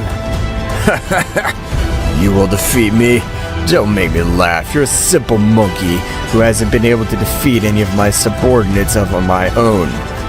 Goku, I'm counting on you. I've always trusted you, and this will be no exception. I'm even willing to be the bait as long as you defeat this guy. I'd rather die than help my father, but I'll give you all the time you need. At that moment, the duo of warriors would throw themselves against Dark Zeno, who, without trusting himself, would instantly drop an incredible pressure with which he wouldn't let them move freely. I'm sure that you won't be able to do anything against me, but I won't trust you.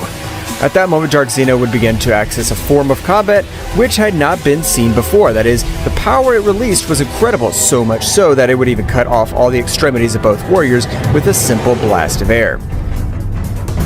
Oh, sorry, I thought your bodies were much more resistant.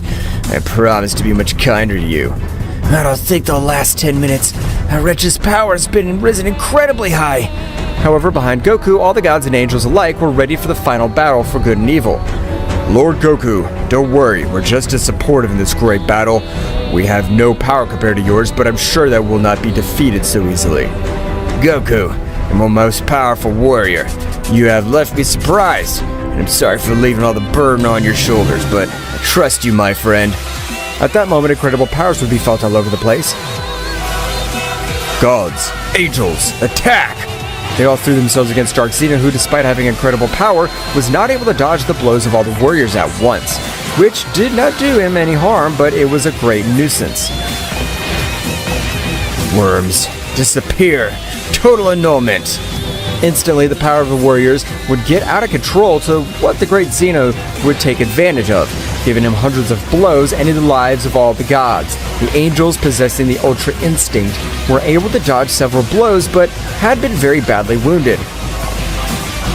Priests, angels, Raziel, attack! Let's not let it recover. We must give our lives for the multiverse that we love so much. The total annulment of the great Zeno-sama in that instant would be totally interrupted. That's right, Zeno-sama would likewise appear on the battlefield in his combat mode, releasing a suffocating pressure. My friend, I'm sorry for everything that happened in the past, but I'm here anyway. I'll help you complete the required time. My friend, thank you very much to all the you've done, and I thank you. I promise that in all this, first, it'll be the peace of all the multiverses. This can't be possible. How have you been able to revive if I use my catastrophic energy so you can't come back to life? Something must have gone wrong with the catastrophe energy, or we were not completely annihilated. At the moment, Goku's power was rising in a surprising way, so much so that he would even go through each of his transformations, forming disasters all over the place. Dark Zeno, realizing this, at a great speed would try to stop him, but all the others would get in the way. We don't care if you finish with us. We'll give him the necessary time so that Son Goku could be able to finish with your pathetic existence. All the warriors had united to protect the multiverse, of which they were the most powerful, and they were all fighting together to finish off a single being. Dark Zeno would begin to exchange his expression as he felt his power. Goku would continue to rise in an unreal way. Instantly, the Oozaru face would form all over the place. That's right, Goku's true power was being released, and likewise all the power of the multiverses was accessing his body. Goku had even been able to access the omnipotence, even taking it to a new level. After a big explosion, Goku could be observed with a totally different appearance, which even had a few marks on his forehead. I hope you're ready, as this is only 50% of my full power. Goku would continue with the increase of his power, with which his fur would begin to grow again, accessing the characteristic golden fur, which was capable of making kings, celestials, archangels tremble, as the golden color reflecting impose it. My friends, thank you very much for giving me the necessary time. Now you can leave everything in my hands. I won't let this guy get away with it. Goku, are you sure you could take him? You could join forces to finish him off once and for all. Don't worry, Zeno-sama. I have the power to take out this cheap copy of you. You have a lot of guts to claim that you have the power to defeat me, but I want you to prove it. Goku at that moment, with a very serious look, he would be able to connect an incredible blow with enough power to make him fall on a planet and explode on contact. What did you think of that punch? You're not able to keep up with my speed? Dark Zeno would recover from the blows, so in that instant, both at incredible speeds would begin to exchange blows, which, with each exchange of blows, they felt all their power diminish. So it is, both warriors had completely forgotten the defense, only thinking of finishing each other off. Celestial Desire. Die! Goku, with his great speed, would be able to dodge that incredible attack, putting aside Dark Zeno being able to connect an incredible attack with which even a great explosion would be created. Dad, you could do it! I trust you! I know you have much more power than this. Just as all the other warriors were cheering him on, Goku, much more determined, began to destroy the defense of Dark Zeno with each exchange of blows so that he wasn't able to have enough power to dodge his most powerful attack. After 32 minutes of battle, both warriors were on the verge of death, with serious wounds which didn't allow them to continue. It's time to finish you! Receive this!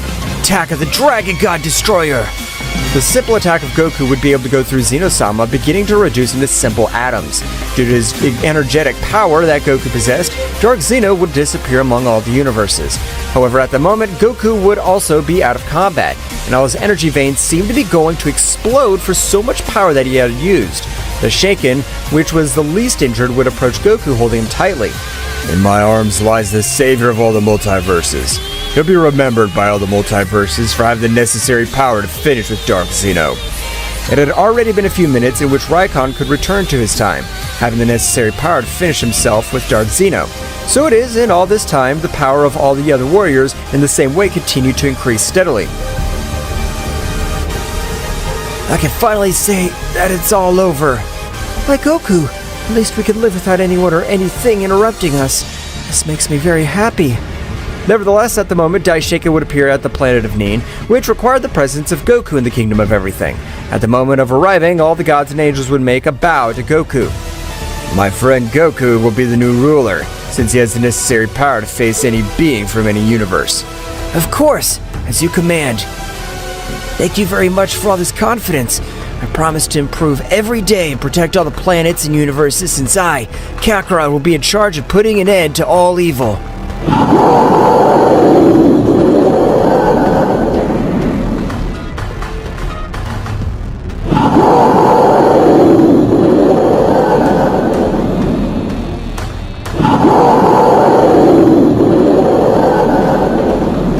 "70 million years ago, there was an unimaginable void without any life, when suddenly emerged a being which didn't know it was himself where he was. What's going on? What am I? I can't see anything. What is this immense void?" What he didn't know was, until that moment, was that he was an omnipotent being who was going to create everything known as the universe. He would even create a whole multiverse full of different types of life in order to find at some point an individual who could match or surpass the strength of his son called Zeno-sama. In Zeno-sama's palace, 30 million years after the birth of Zeno-sama's father, he introduces himself to his son.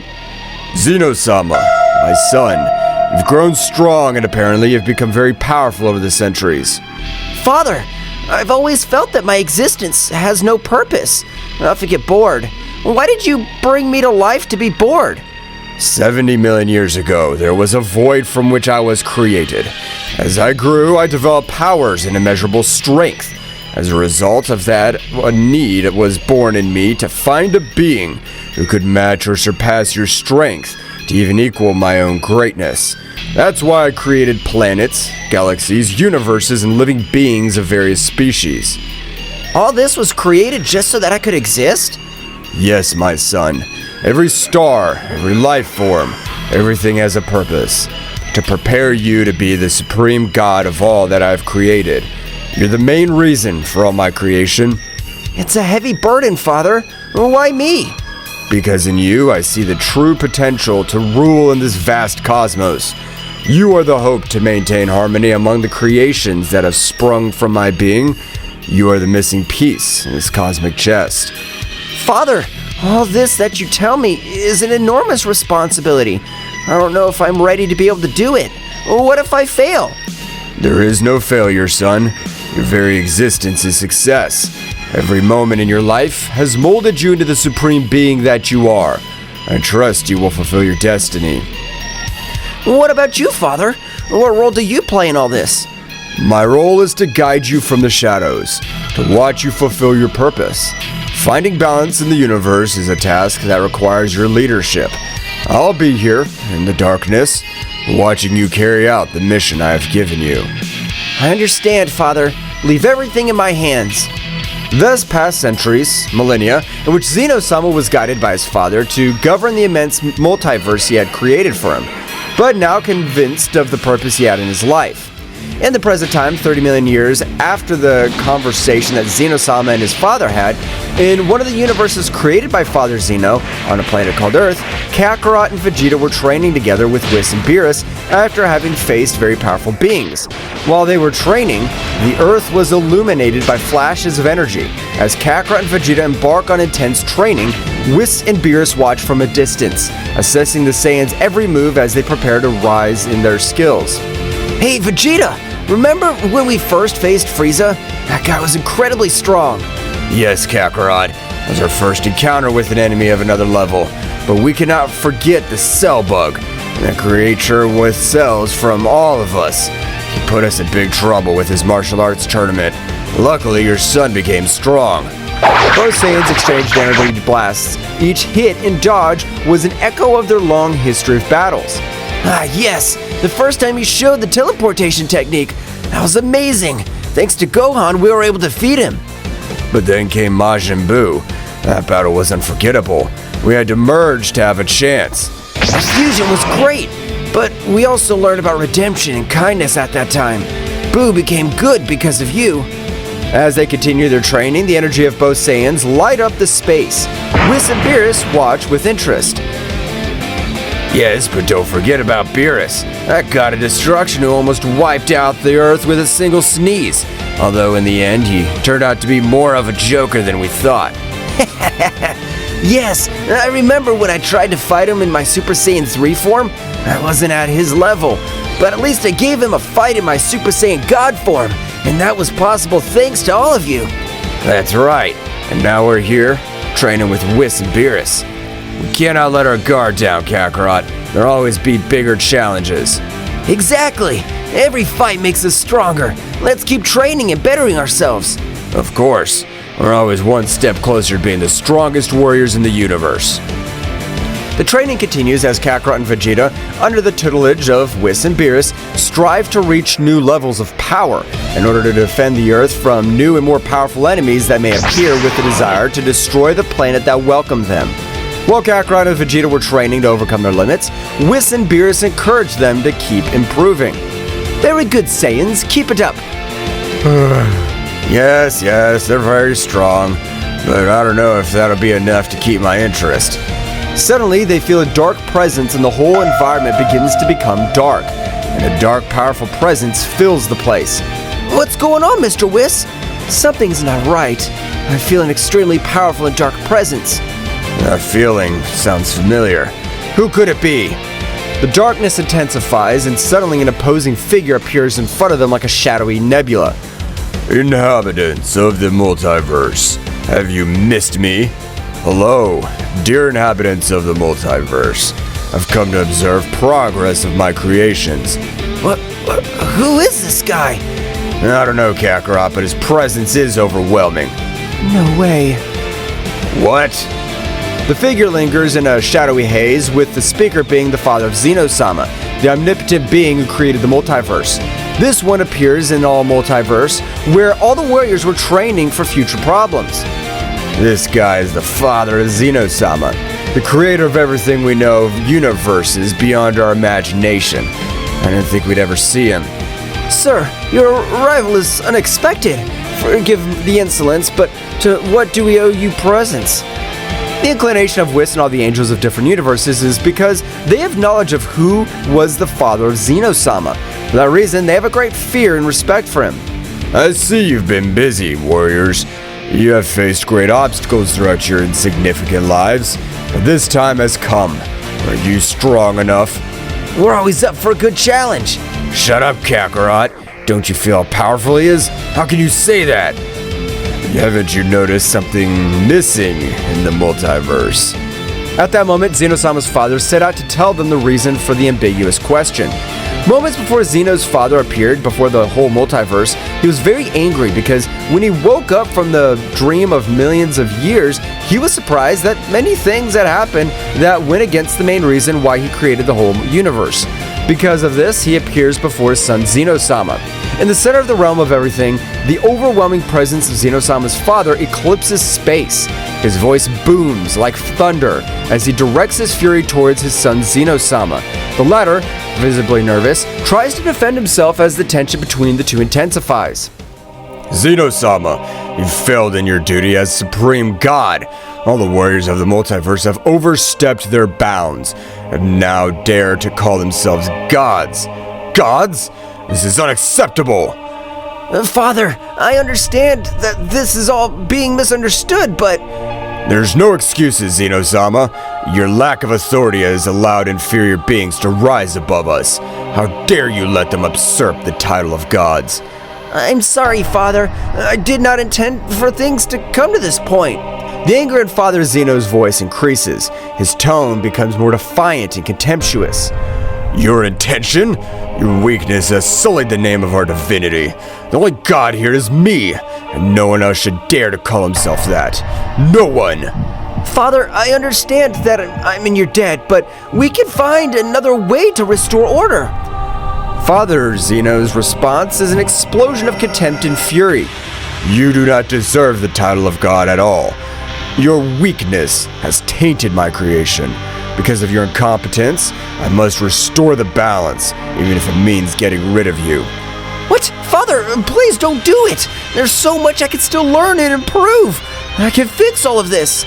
Zeno-sama's imploration is lost in Father Zeno's cold determination. It is already too late, Zeno. Weakness must be eradicated from existence for true power to prevail. In an instant, Zeno-sama's father unleashes a blast of devastating energy that engulfs Zeno-sama and begins to tear him to shreds as he screams in pain. No, Father, please! Ah! Order has been restored. No one else will dare to challenge my supremacy. I will now take it upon myself to re-establish balance through my creation. In the present day, in front of the terrified warriors, due to what Zeno-sama's father had informed them what had happened to his son Zeno-sama, a being they all adored and feared. You insignificant beings now understand.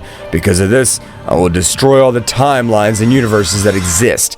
I am a divine being, omnipotent, and I can do it.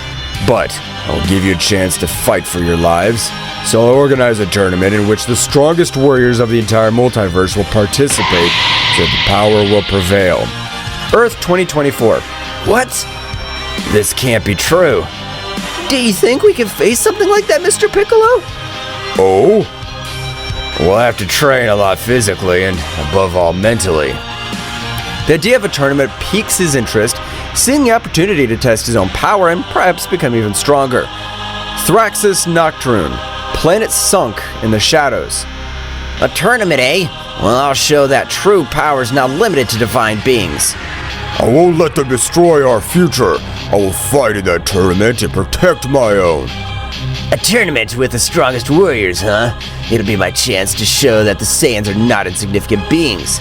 We will see who is truly divine in this tournament.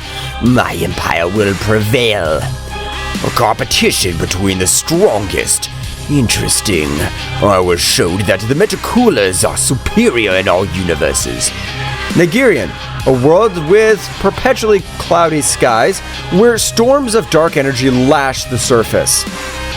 Father, this tournament will be the perfect occasion to show you that my power surpasses yours. Perfect. I'll show my true power and wreak havoc in every corner of the multiverse. Destruction in a tournament. What a magnificent combination. I will be the ultimate warrior and subdue all under my rule. Let's fight. This tournament will be my stage to demonstrate the power I've obtained. Dracoria, homeworld of the humanoid dragon warriors and the descendants. The threat of destruction is overwhelming. My fire may not be enough to face its dark omnipotence. A shadow that threatens to destroy everything. My ability to manipulate the darkness may not be enough. Even with my swordsmanship, facing an omnipotent divine being will be an unparalleled challenge. This divine being has the power to destroy everything I love. My fire will be my defense. A divine threat. My control over thunderstorms will be enough. This will be a challenge like never before. After seeing the various emotions and thoughts of the main participants of the tournament, Zeno-sama's father begins to explain the rules of this supposed tournament. Minimal beings. The rules are simple. The tournament will be to the death. It'll be held in a timeless space where the laws of time and physics are temporarily suspended. The only way to eliminate an opponent is to make his heart stop. It is by killing him. There's no other way. In this tournament, it is either you or your rival. There's no limits on the use of skills. You must unleash your full potential without restriction, so as not to be destroyed in the process. I'll be the one who will watch over the whole process. The participant who wins will have the joy of facing me, putting his life and the life of his universe at stake. But I'm a PS deity, and I will bring him the opportunity to have a divine power similar to mine for a determined time. If he does not take the advantage of it, he will have to accept the consequences. In spite of the uncertainty that the warriors have in front of what the father of Zeno-sama has said, some are excited and others are worried. Wow, this sounds exciting! A tournament with fighters from all universes. It's gonna be great! Why should we trust this tournament to be fair? By killing them? So I can fight to the best of my ability. But killing beings that are just fighting for their lives is not nice. I hope everything I've said has been clear to everyone. The only rule is that you have to kill your opponent so that they don't kill you. I want to make that clear. You will have to kill your opponent. The way we will check if you're worthy of calling yourselves gods. Father Zeno disappears and everything returns to normal. You can see Kakarot's excited about the new enemy that is seen. It is very powerful. Vegeta, scared and worried about his family, angry with Kakarot. Wow, that guy's incredibly strong. I'm excited to fight him in the next tournament. Excited? Do you realize what's at stake, Kakarot? The enemy is dangerous, and we can't just underestimate him. But Vegeta, that guy has awesome power. It's gonna be the best fight of our lives. This is not a game, Kakarot. Do you realize that we're putting our families and the entire universe at risk? I know it's serious, Vegeta, but it's also a chance to get better. Besides, Zeno-sama's father is excited about this. I can't believe you're so carefree. My family's in danger and you're excited about a fight. I'm not saying I'm not serious, Vegeta, but when an opportunity presents itself to measure our power, I can't resist. You always think about the fight, don't you? Sometimes I wish you had a little more responsibility. Vegeta, I understand that you're worried about Bulma and Trunks, but trust that we can protect them. I don't like the idea of someone else deciding about our lives. I understand, Vegeta, but do you really think we can ignore this opportunity? I'm not going to lose my family over a fight, but I also know that I can't stop you from getting excited about the battle. At that moment, the tension between Kakarot and Vegeta is palpable as they prepare to face the new enemy. While Kakarot is filled with excitement for the fight, Vegeta faces the situation with a mixture of fear and determination. Thus, the training of the entire multiverse for their survival of their species began. From the moment on, the most powerful warriors of all the universes began to train with greater intensity in order to save their universes and timelines. After having communicated with the entire multiverse from the realm of everything, the father of Zeno-sama would observe everything from a crystal screen, that the warriors were getting stronger and stronger. He sent his shadow warriors to slow down the process of them. But what is this feeling that stirs my supreme being? A mixture of fascination and disdain. It's inevitable that mortals yearn for more, that they aspire to surpass their boundaries. Yet some of these warriors are reaching levels I cannot allow. Their power threatens the balance I've established. It's enough that they're mere participants in my tournament. They must be contained. They must be eliminated before their ascensions endanger the stability of my creation. My shadow warriors, creatures of the shadow and executioners of my will travel throughout all the universes. They'll be my instruments to stop these reckless advances. I will not allow the power of these warriors to grow beyond the limits set by my divinity. Father Zeno, we're here to receive your orders. Shadow creatures, my loyal enforcers, the time has come. The universes pulsate with an energy that threatens to destabilize the order I've established. Mortal warriors, in their relentless pursuit of power, are rising to dangerous heights. Their progress must be halted. Your orders are our will. How do you wish us to proceed? Each of you will disperse among the universes. Your mission is to find those warriors who dare to exceed the limits imposed. There's no room for compassion. The threat must be eradicated. Annihilate them without mercy. We will, Father Zeno. No warrior will be strong enough to defy your will. The shadow creatures set off to every universe and timeline to destroy every warrior who would participate. Along the way, they encountered weak warriors who they destroyed with these strong and very powerful ones. It was dusk when suddenly the Earth's atmosphere trembled with an unnatural darkness. In the blink of an eye, shadow creatures emerged from the interdimensional shadows, ethereal and menacing beings that would challenge even the strength of the mightiest warriors. Kakarot and Vegeta, training on the vast battlefield of Earth, sensed the arrival of an ominous presence. Shadow creatures, their ethereal forms and eyes burning with the intensity of darkness, materialized before them. What are you? We are servants of Father Zeno. Your progress has been noted and must be halted. The will of Father Zeno is the supreme law. The warriors have exceeded the allowable limits and will now be destroyed. The shadow creatures moved with an agility that defied logic, leaving behind them trails of darkness. Kakarot and Vegeta prepared for the confrontation, their energies flashing in response to the threatening presence. Well, it looks like we have new opponents. This should be interesting. No matter who sends them, we'll not allow them to stop our progress. The shadow creatures, speechless, rushed towards Kakarot and Vegeta with flashing speed. The battle ahead would not only be a test of strength, but a struggle between light and darkness, between the determination of the warriors and the will of the father of Zeno-sama. The battle rages and the environment, plants, stones, and sky are witness to the incredible demonstration of power. Kakarot and Vegeta, deploying a great amount of ki, are in the center ready to face the two mysterious shadow warriors that attack them. Shadow Creature 1 moves at breakneck speed, leaving only flashes of darkness in its wake. Its form is ethereal, almost impossible to follow with the eye. It attacks with incredible precision, throwing punches and kicks that defy the perception of time. Shadow Creature 2 stands out for its devastating power. Its every strike sends out waves of dark energy that distort the surrounding space. Its presence emanates an ominous aura that shakes even the particles of space. The fight begins with Kakarot and Vegeta charging forward, but the shadow creatures respond with astonishing agility, dodging every blow and counterattacking with almost invisible movements.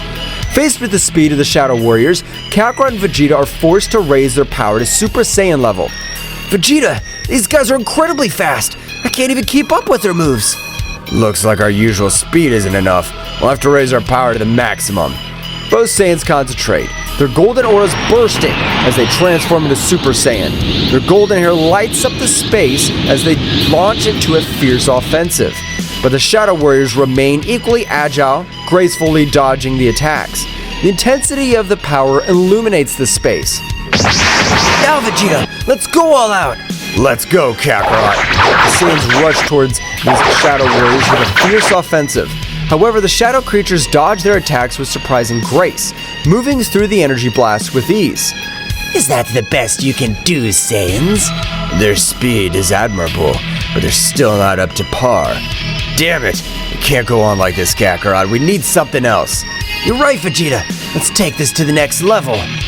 Faced with persistent speed of the Shadow Warriors, Kakarot and Vegeta rise their power even higher, transforming into Super Saiyan Blue. Their blue auras flash with intensity and the pressure of their power shakes the surrounding space. However, the Shadow Warriors are not daunted.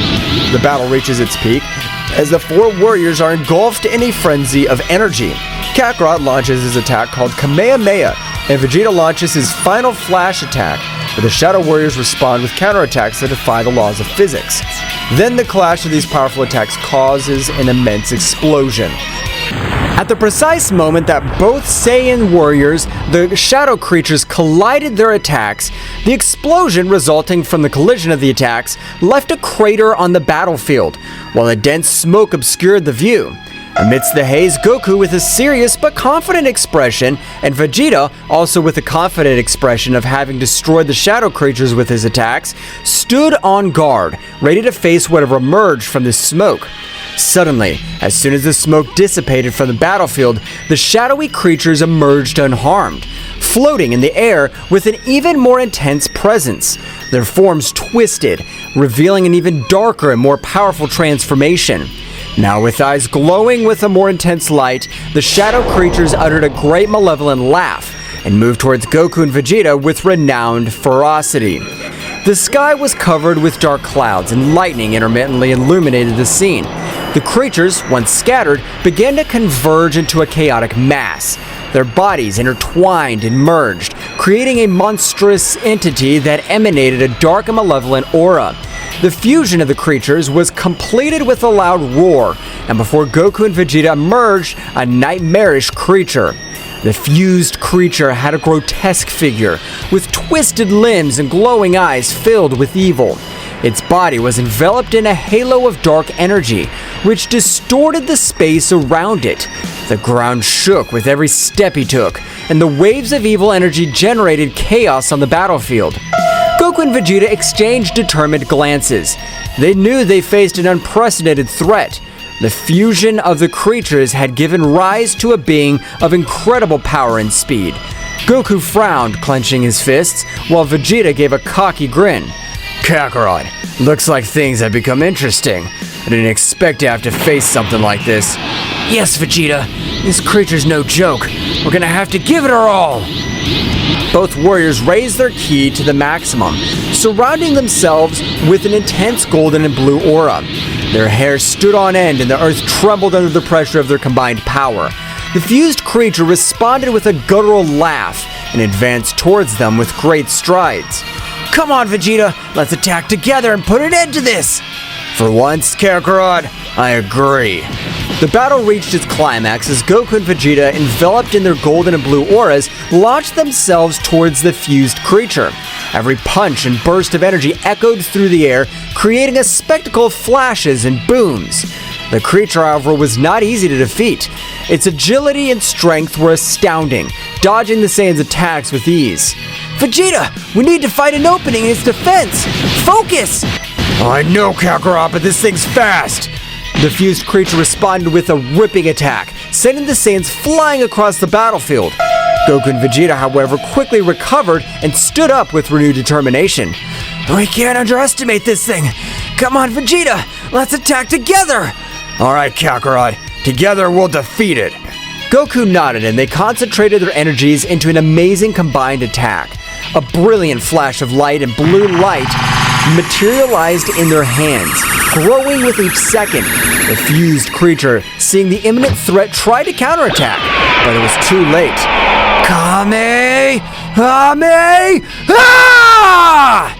Final Flash! The powerful beam of combined energy shot towards the fused creature, illuminating the dark battle with its radiance. However, just when impact seemed inevitable, the creature, in the last act of desperation, deployed a dark shield that managed to resist the Saiyan's assault. The result explosion sent Goku and Vegeta flying backwards, returning them to their base form, leaving them dazed and severely injured on the ground. The fused creature, though weakened, struggled to its feet, its malevolent aura flickering, but far from fading completely. Vegeta, we're in trouble. This thing's stronger than we thought. Vegeta, however, lay motionless on the ground with visible wounds and his aura rapidly diminishing. Vegeta! Don't give up, Vegeta! The fused creature, slowly recovering, calmly approached towards Vegeta with a palpable malevolence in its glowing eyes. Your efforts are futile. I'm the amalgam of darkness itself. This is the end of you, Saiyan Prince. Goku, full of rage and despair, stood up and threw himself towards the creature with what was left of his strength. However, the creature, with a simple wave of its hand, unleashed a wave of dark energy that enveloped Kakarot and threw him violently to the ground. Vegeta, we need a plan. The fused creature approached Vegeta, lifting him off the ground with one hand. The Saiyan Prince, barely conscious, opened his eyes to meet the cold, merciless gaze of his energy. Kakarot, do whatever it takes. The fused creature, with a contemptuous gesture, threw Vegeta back to the ground, leaving him on the verge of death. The battle, which had begun with hope, now became bleaker than ever. With his partner down and his own strength waning, Kakarot faced a strength that seemed insurmountable. Goku, sensing the desperation of the situation, recalled the hermit seeds he carried with him. The moment the fused creature came speeding towards him, Goku managed to dodge the blow swiftly, approached Vegeta and handed him one of the valuable seeds. Vegeta, eat this! It'll give you the energy to keep fighting! At the same time, Goku also consumed one of the seeds. Vegeta, barely conscious, accepted the seed and consumed it urgently. The hermit seed acted quickly, healing Vegeta's wounds and restoring his life energy. Flashes of golden light surrounded the Saiyan Prince as he stood up, his eyes regaining determination. Kakarot, don't underestimate me. I can keep fighting. Fine, Vegeta, but we need something else to defeat this creature. Do you remember the fusion technique? Vegeta frowned but nodded in understanding. Both Saiyans positioned themselves in front of the fused creature, focusing their energies. Vegeta, let's do it! Let's merge! I don't think it'll come to this, Kakarot, but I have no choice. Both warriors stood side by side, raising their hands into the front and began to concentrate their energies. The atmosphere was filled with a brilliant glow as the two Saiyans merged into a single entity. The resulting figure was a perfect combination of Goku and Vegeta, with a powerful golden aura enveloping their fused bodies. This fusion creature showed signs of unease as it witnessed the transformation. The new Saiyan entity turned to it with a determined look. The fusion between Goku and Vegeta, known as Gogeta, and his Super Saiyan form was now evident. Gogeta, with the combined voice of Goku and Vegeta, said, "Prepare for defeat. We're the fusion of the Saiyans, there's nothing we cannot overcome." With a unified shout, the Saiyan fusion lunged towards the fused creature with incredible speed and power. The battle between the Saiyan fusion and the fused creature erupted into a frenzy of power and skill. Every move, every blow, every burst of energy shook the battlefield. The earth trembled under the intensity of the confrontation, and the sky lit up with the sparks of energy released during the fight. Gogeta, with the combination of Goku's cunning and Vegeta's determination, proved to be an unstoppable force. However, the fused creature did not yield easily, showing a resilience that defied expectations. Both contenders were at a stalemate, each pushing their limits to the max. Goku and Vegeta, in their fused form, began to feel the need to unleash more power to overcome their more formidable foe. In a moment of perfect synchronization, both Saiyans raised their ki to the limit, and the atmosphere itself began to be distorted with the built-up pressure. It's time to take this to the next level! In a dazzling flash, the Saiyan fusion underwent an astonishing metamorphosis. His once golden hair now turned sapphire blue, and his aura took on a heavenly hue. The transformation to Super Saiyan Blue had taken place. The fused creature recoiled momentarily as it witnessed the new form. shocked by the magnitude of the power unleashed. However, the Saiyan fusion showed no mercy and lunged towards with dizzying speed. Prepare for true Saiyan strength! The attacks and counterattacks reached a speed that defied perception. The fused creature, despite its previous endurance, was outmatched by the speed and aggressiveness of the Saiyan fusion in its Super Saiyan Blue form. The battle had not yet come to an end.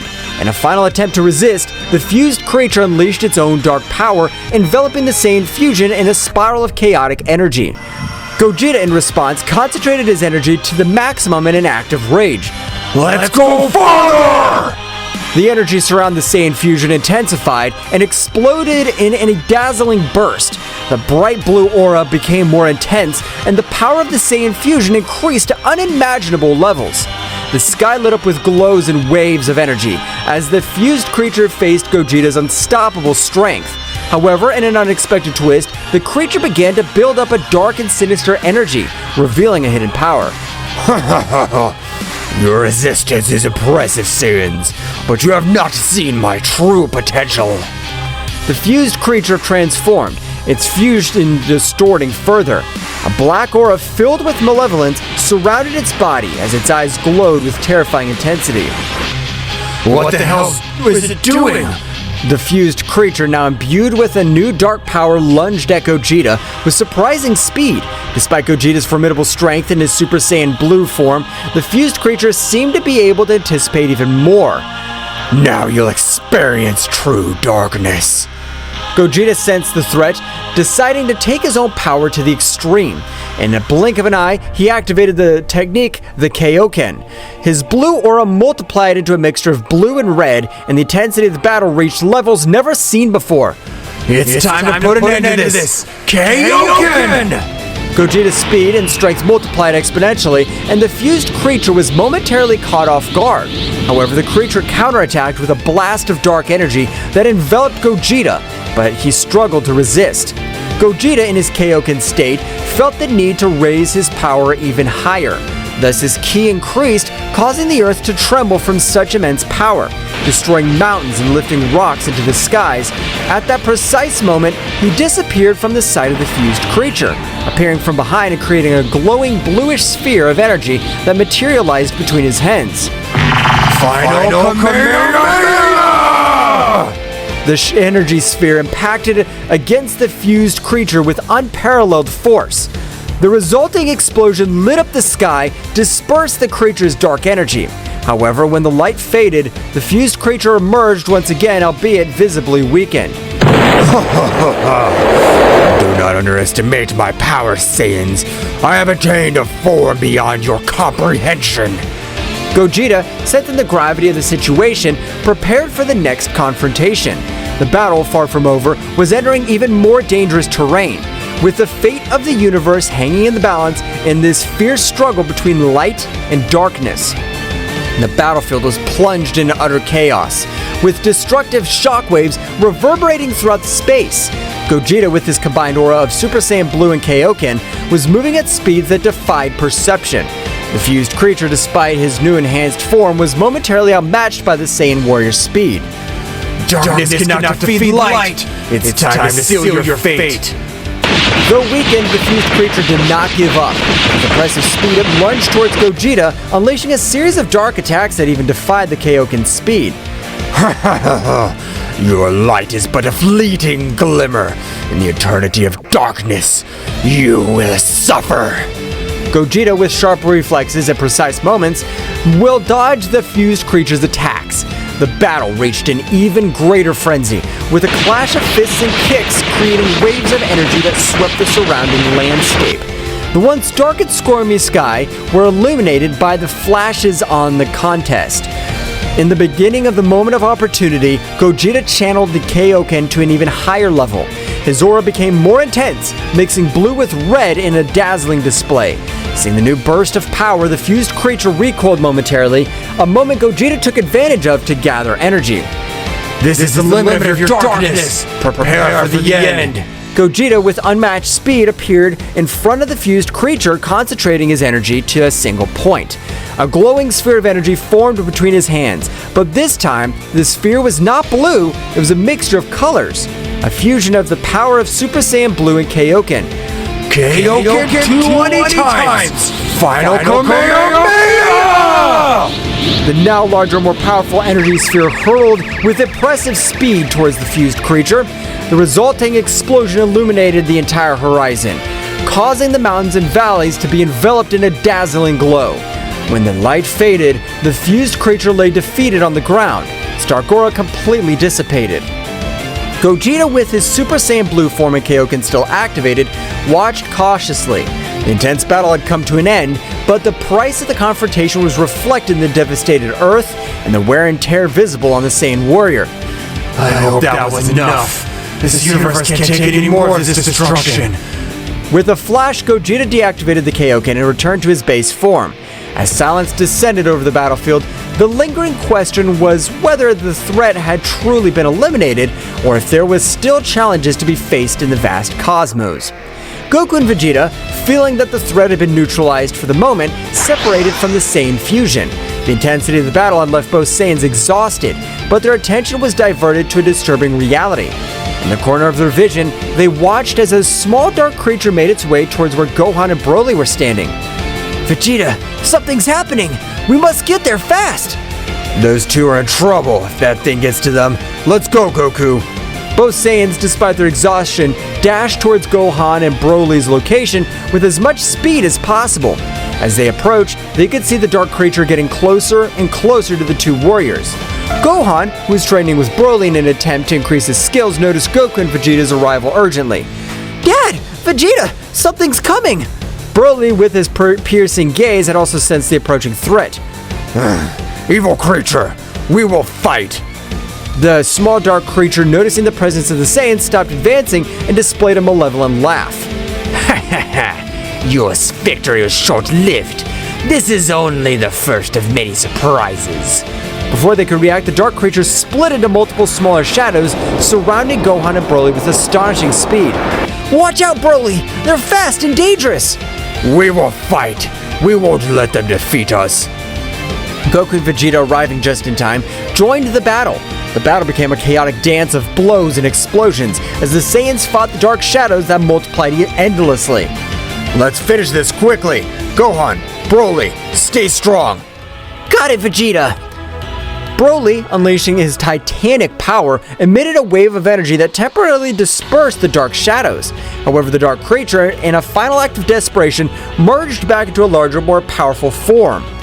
My shadows cannot be so easily defeated. The real battle has just begun. The shadow creature, now strengthened and more menacing than ever, faced the four Saiyan warriors with palpable malevolence. Gohan, Broly, Goku, and Vegeta moved into battle stance, facing the shadow creature with determination. Come on, guys! Let's work together and put an end to this menace once and for all! Broly growled in agreement, his power emanating from him with an imposing force. Goku and Vegeta, despite their earlier exhaustion, raised their energies ready for the battle ahead. The shadow creature, with a sinister laugh, lunged towards them with surprising speed. The Saiyans responded with a coordinated assault, launching energy blasts and performing combo attacks. However, the shadow creature was agile and dodged their attacks with ease. We can't let this thing get away. Concentrate on attacking together. You're right, Vegeta. If we fight them as a team, we can overcome anything. The four Saiyans synchronized their movements, attacking in harmony. Broly unloaded titanic blows. Gohan used his agility and advanced techniques, while Goku and Vegeta coordinated their energies to create a combined assault. Despite their efforts, the shadow creature proved to be resilient and adaptable. It defended with cunning and counterattacked with fury. In a moment of tension, the shadow creature unleashed a dark glow that enveloped its form, transforming to an even more powerful and monstrous version. It's getting stronger again! It doesn't matter. I'll destroy it! The battle intensified as the shadow creature, in its enhanced form, launched waves of dark energy and unleashed more devastating attacks. The Saiyans, however, did not back down. Despite the gravity of the situation, their determination burned stronger than ever. There's no limit to our strength when we fight together! Come on, guys, we can't lose!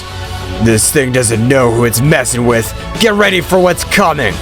Gohan, Broly, Goku, and Vegeta channeled their energies to the maximum, shaking the earth under the intensity of their combined power.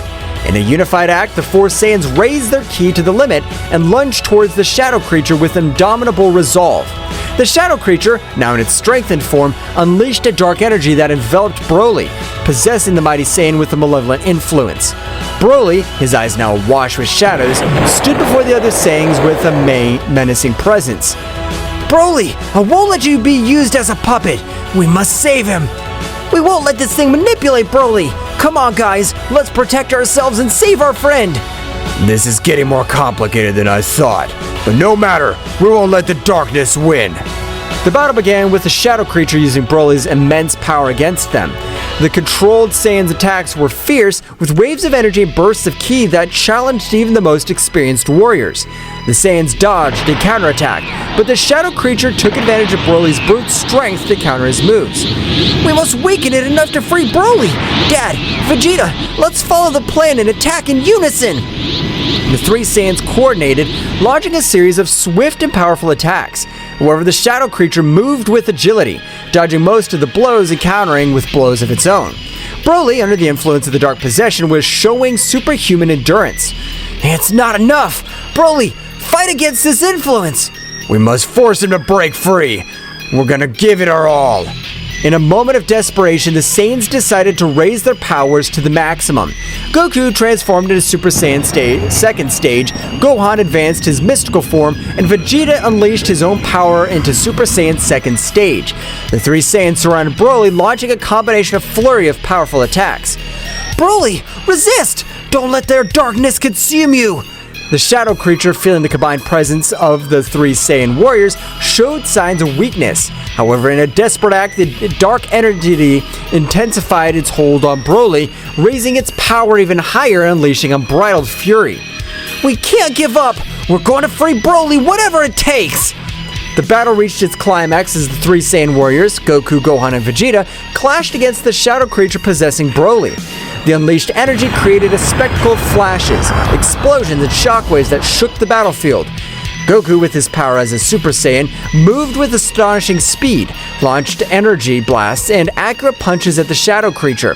Gohan, in his mystical form, unleashed a combination of fast attacks and advanced techniques, seeking to weaken the dark possession that controlled Broly. Vegeta, in his Super Saiyan second phase form, displayed titanic power, coordinating his attacks with calculated precision. Broly, listen to my voice! Don't be consumed by this darkness! The shadow creature, however, resisted tenaciously, harnessing Broly's brute strength and ferocity to counter the Saiyan's attacks. Broly, under the dark possession, responded with unstoppable strength, his attacks more intense and uncontrolled. We need to weaken that possession! Come on, guys, keep up the pressure! This dark power won't last forever. We must resist! The battle grew more frantic. With each passing moment, the shadow creature, sensing the threat of the Saiyans, intensified its hold on Broly, fusing its dark energy with the brute strength of the legendary Saiyan. We can't back down now! Broly's our friend, and we won't let this darkness control him! In a moment of perfect synchronization, the three Saiyans focused their energies into a coordinated attack.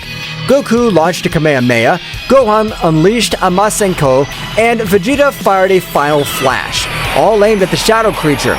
The resulting explosion illuminated the battlefield, creating an energy storm. However, when the light faded, the shadow creature and Broly still stood, visibly weakened but far from defeated. It's not enough! We must find a way to free Broly from this possession! At that moment, the shadow creature, taking advantage of the Saiyan's momentary weakness, launched a surprise attack, sending Goku and Gohan to the ground. Vegeta, with his rage in his eyes, stood up determined. Enough's enough! We won't let this thing continue to manipulate Broly. Vegeta concentrated his ki to the maximum, unleashing a new transformation. His intense blue aura transformed into an even brighter and more powerful hue. Super Saiyan Blue! The atmosphere itself seemed to tremble at the magnitude of the transformation. Vegeta, now in his evolved form, launched himself towards the shadow creature with renewed speed and power. Vegeta's transformation in Super Saiyan Blue evolved caused a dramatic change in the intensity of the battle. His bright blue aura flashed with overwhelming energy as he charged towards the shadowy creature and Broly, who was still under his influence. It's time to put an end to this. Broly, I'll fight to free you from this darkness. The shadow creature, sensing the threat posed by Super Saiyan Blue, adopted a defensive stance. On the other hand, Broly, his eyes still darkened, prepared to face Vegeta. Vegeta unleashed a flurry of quick and precise attacks, combining punches and kicks with astonishing speed. Each move was charged with the strength of the new form, and the shadow creature was forced to retreat in the face of Vegeta's fury. Broly, regain control. I'll not allow this darkness to consume you. Broly, under the influence of the Dark Possession, responded with impressive stamina. His attacks were brutal and uncontrolled, but Vegeta moved with a dexterity that defied expectations. I need to find an opening in this possession. In an act of bravery, Vegeta launched himself directly towards Broly. Their fists collided forcefully, and Vegeta, using all his skill, made precise strikes that temporarily weakened the dark influence. Broly, fight this! You're stronger than this darkness! The shadowy creature, seeing Vegeta's resistance, increased his energy and fused even more with Broly. Now the dark influence was more entrenched than ever, and Broly unleashed an explosion of wild power. You can't stop me, Saiyan Prince! Vegeta, not backing down, continued to engage Broly. The battle reached new heights as both warriors unleashed their most powerful attacks. Vegeta launched a Big Bang attack while Broly responded with a gigantic charge of dark energy.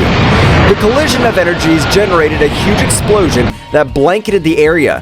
After the dust settled, Vegeta lay on the ground, clearly exhausted but not giving up. I can't lose. My determination's stronger than your darkness. The battle between Vegeta and Broly, who was possessed by the shadow creature, reached a critical point. The overflowing energy of the confrontation was spreading across the battlefield, distorting the air and creating palpable tension. At that crucial moment, Goku found himself regaining consciousness, stood up, and immediately went to Saiyan's Prince's side. Vegeta, let's go! Let's give it all we've got! Goku's transformation into Super Saiyan Phase 2 and joined the fray. The shadow creature, seeing the arrival of another Saiyan warrior, prepared to face the new threat. Kakarot, you're just in time. This thing has gotten stronger with Broly. We'll face it together! Broly, we won't let this darkness control you! The three Saiyans stood in formation, ready to deal with the shadow creature fused with Broly. The intensity of the conflict increased even more, with flashes of energy and clashes of fists echoing throughout the battlefield. Come on, Kakarot, let's attack in unison and free Broly. I got it, Vegeta. Together, we'll free him. The Saiyans coordinated their attacks, launching a combined blast towards the shadow creature. Despite their efforts, Broly's dark possession was still resisting, fueled by the brute strength of the legendary Saiyan. Broly, under the influence of the shadow creature, unleashed an uncontrolled fury. His attacks were unpredictable and devastating, putting the Saiyans on the defensive. Goku, Vegeta, and the shadow creature continued to exchange energy blasts and powerful blows. Vegeta, we must break that possession! We can't let Broly fall into darkness! Roger that, Kakarot. Let's keep attacking together. Amidst the chaos of the battlefield, the fiery aura of the Saiyans lit up the sky, a visual manifestation of their mammoth power. Goku and Vegeta, feeling the weight of the battle, decided to take it a step further. They joined their energies in a symphony of power, a final bid to tear apart the shadows enveloping the evil presence. The shadow creature, on the brink of the abyss, responded with desperation. It raised its own power, and the darkness churned with intensity as it struggled to resist the combined onslaught of the Saiyans. The clash of energies created a cataclysm of flashes and booms, shaking the battlefield to its core. At that critical moment, the energy explosion was unleashed with dazzling magnificence. The earth shook, and the shockwaves swept across the landscape, leaving behind a trail of destruction. Goku, Vegeta, and Broly, enveloped in the blanket of the explosion, were momentarily eclipsed by the blinding light and dancing shadow. When the shimmering luminosity faded, the Saiyans found themselves faced with a new scenario. On the ground lay Broly, his figure shrouded in a residual haze of the contest. The dark aura that had consumed him had finally dissipated. Stillness reigned on the battlefield. As the warriors approached with worried looks, the formidable warrior who now resisted, his power darkened, finally silenced. We did it, Vegeta! Broly's free! Yes, but this shadow creature's still a problem. We can't let our guard down. Vegeta nodded grimly as they watched Broly, who lay on the ground, slowly recovering from the intense battle. However, at that moment of apparent calm, the shadow creature, cunning and unnoticed, had left Broly's possession to seek a new host. The dark entity swiftly swept into the shadows, unnoticed by the Saiyans, who still assessing their companion's condition. Silently, the shadow creature crept towards Gohan, who had been watching the battle from a distance. Gohan, oblivious to the threat looming over him, felt a shiver run down his spine just as the shadow creature enveloped him with its dark presence.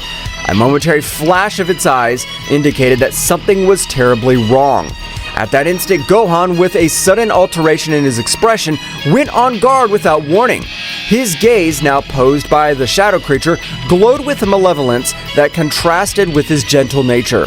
Goku, noticing the sudden tension, turned towards Gohan, but before he could react, Gohan, under the influence of the shadow creature, moved with supernatural speed.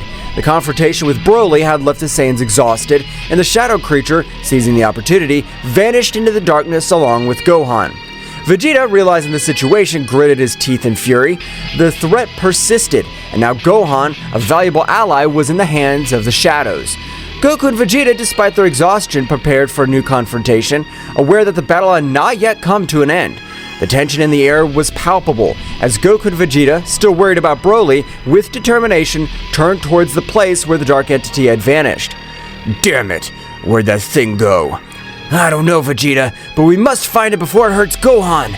The two Saiyans, quick as the wind, rushed towards where Gohan had been standing, their senses alert.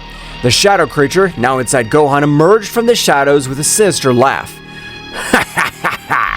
Looks like they're not as cunning as they thought. Now I have a new toy for my plans. Get out of Gohan, you damn creature. I'll not allow you to possess my son! Ha! You think you could stop me? My power possesses even more of your combined forces. Do not underestimate the Saiyans. We have overcome greater challenges than you. Leave Gohan and face your fate, creature. You'll not be victorious. The shadow creature, now in control of Gohan, smiled malevolently before responding. We'll see how long you can resist. Gohan is now an instrument of my will. The shadow creature possessing Gohan unleashed a burst of dark energy that distorted the surrounding space. Goku and Vegeta suddenly found themselves during a chaotic confrontation, with Gohan now transformed into an instrument of the malevolent entity. The waves of energy radiating from Gohan's possessed figure created an ominous aura that filled the battlefield, defying the Saiyans' endurance and determination. The Saiyans, in their Super Saiyan Blue form, prepared for the impending clash. The shadow creature, using Gohan's body, moved with supernatural agility, dodging the Saiyans' first attacks with grace and malice. Gohan, his eyes now filled with darkness, lunged at Goku with astonishing speed. Goku blocked Gohan's first few blows with difficulty, feeling the enhanced strength and speed of his new controlled son. The fight was intense, each move charged with power and ferocity. Meanwhile, Vegeta positioned himself strategically, assessing the situation, looking for an opening to attack. The shadow creature, through Gohan, unleashed a flurry of attack, which devastating blows that kept Goku on the defensive. However, Goku's ability to adapt quickly to the battle allowed him to counter the attacks and counterattack with his own overwhelming power.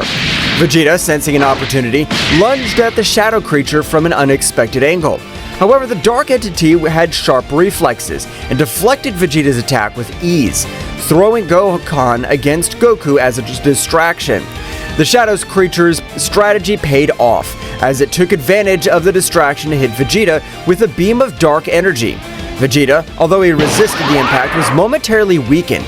The entity, now with a malevolent smile, turned to him.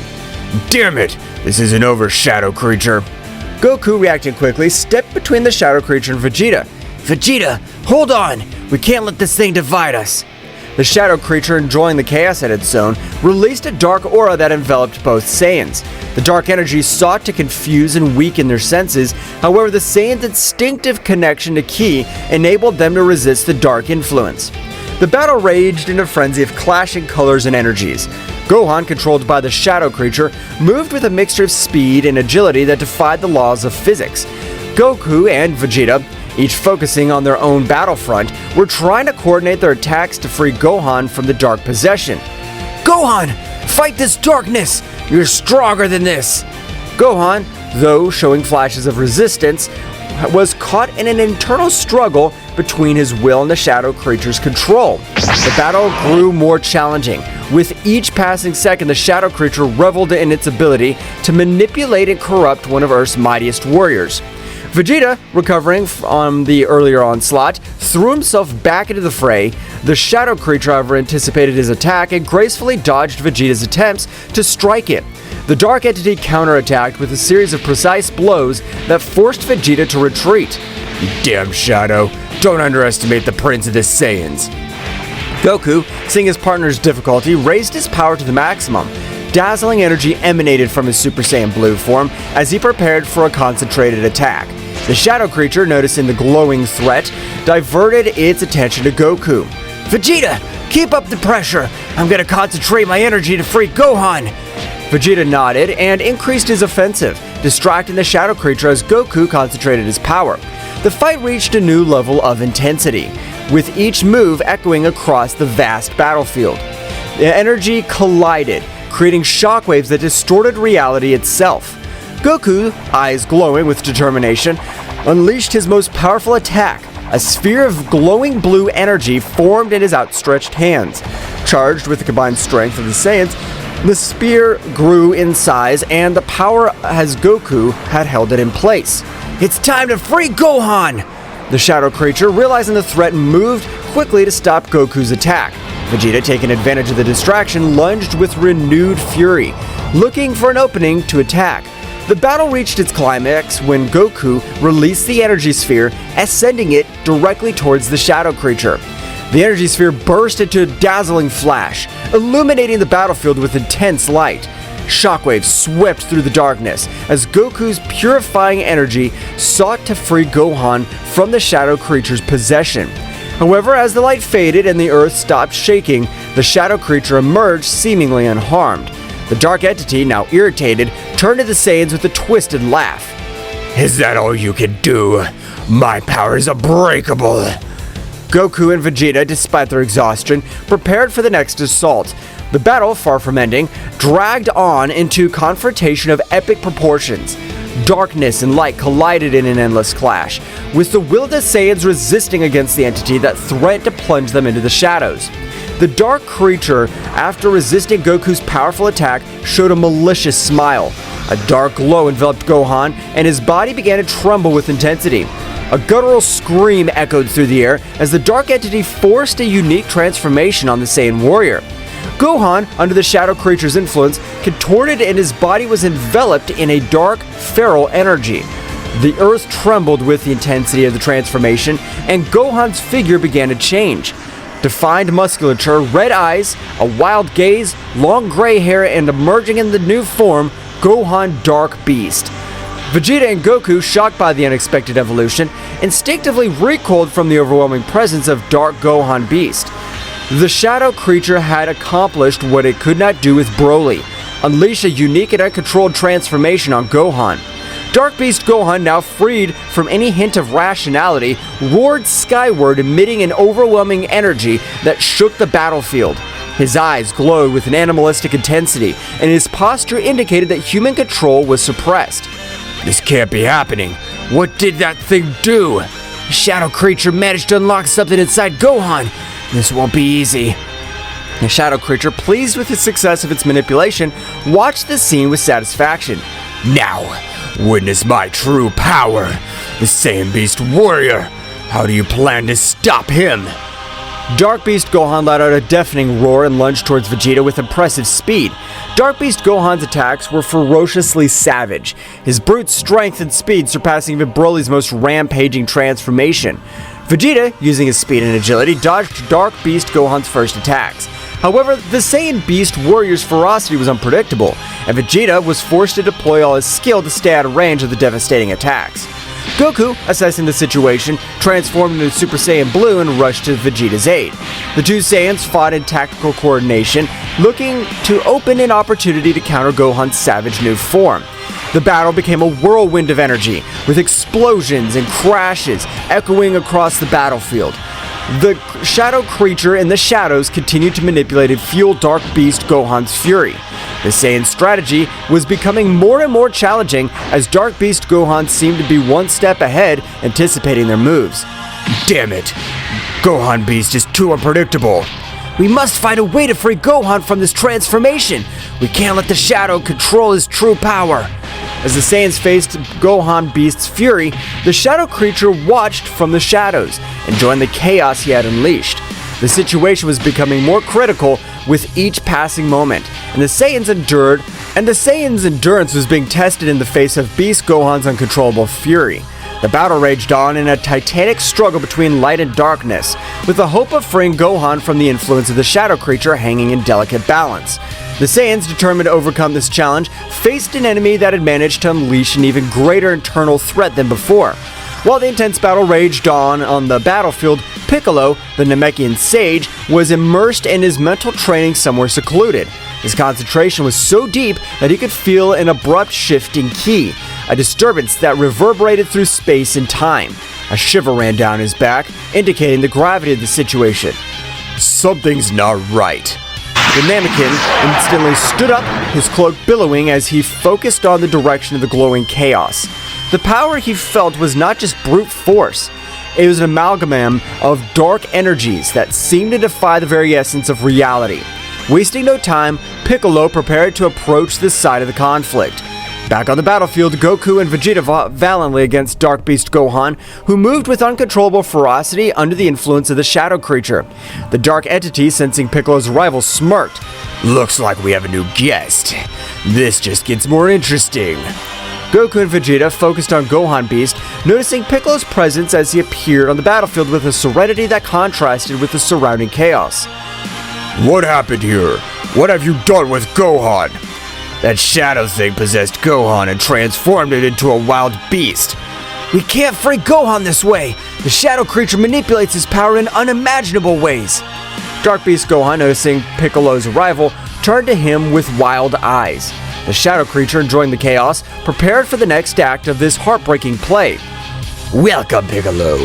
You're just in time to witness the inevitable downfall of these Saiyans. Don't underestimate the Saiyans or my determination. I'm here to free Gohan.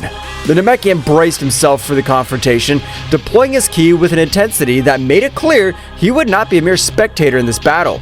Dark Beast Gohan, fueled by the shadowy influence, roared and lunged towards Piccolo with a speed that defied all logic. The battle became even more chaotic with Piccolo's entrance. His movements were precise and calculated, contrasting with the wild ferocity of Dark Beast Gohan.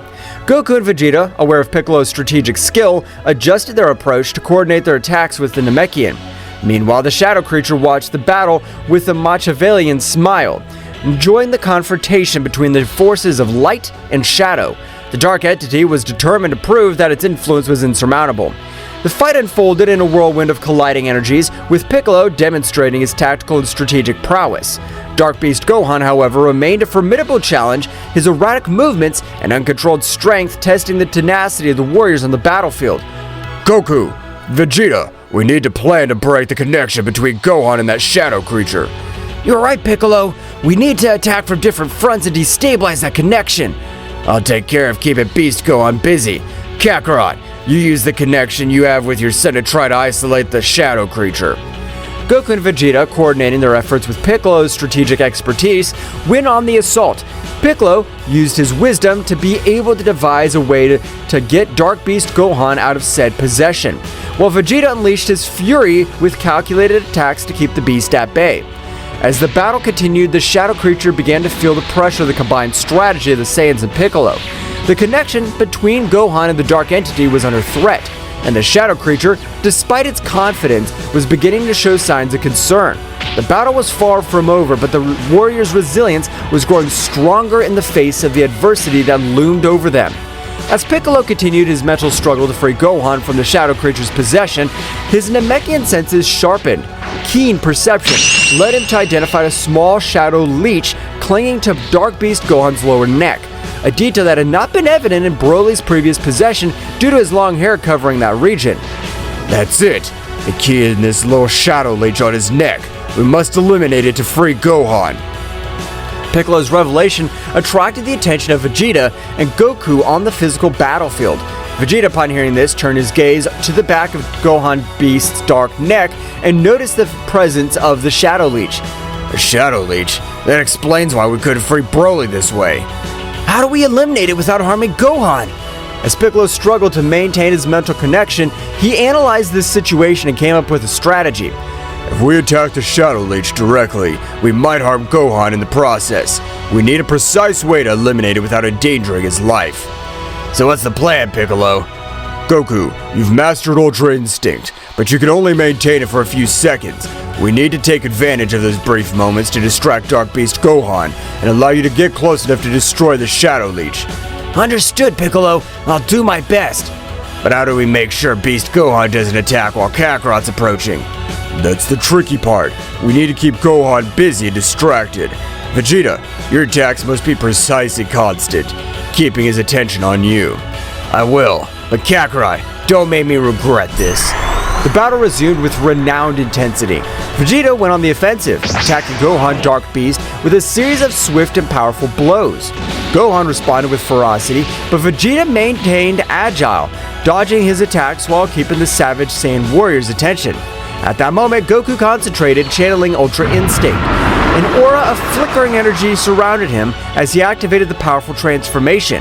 His speed increased exponentially, allowing him to easily dodge Dark Beast Gohan's attacks. Now, Goku, now's your chance. Goku in his Ultra Instinct state moved with superhuman speed towards Gohan's rear. The shadow creature, still focused on the fierce confrontation with Vegeta, did not notice Goku's approach. This is my chance to end this! With pinpoint accuracy, Goku reached out his hand and touched the small Shadow Leech on Gohan's neck. The leech, upon being touched by the Ultra Instinct energy, began to fade, emitting a dark screech before dissolving completely. Dark Beast Gohan, losing connection with the Shadow Leech, shook violently, as if releasing himself from a trance. Vegeta, noticing the change, cautiously stepped back as Goku returned to his normal state. What happened? Kakarot seems to have found a way to free you from that thing. It was risky, but it worked.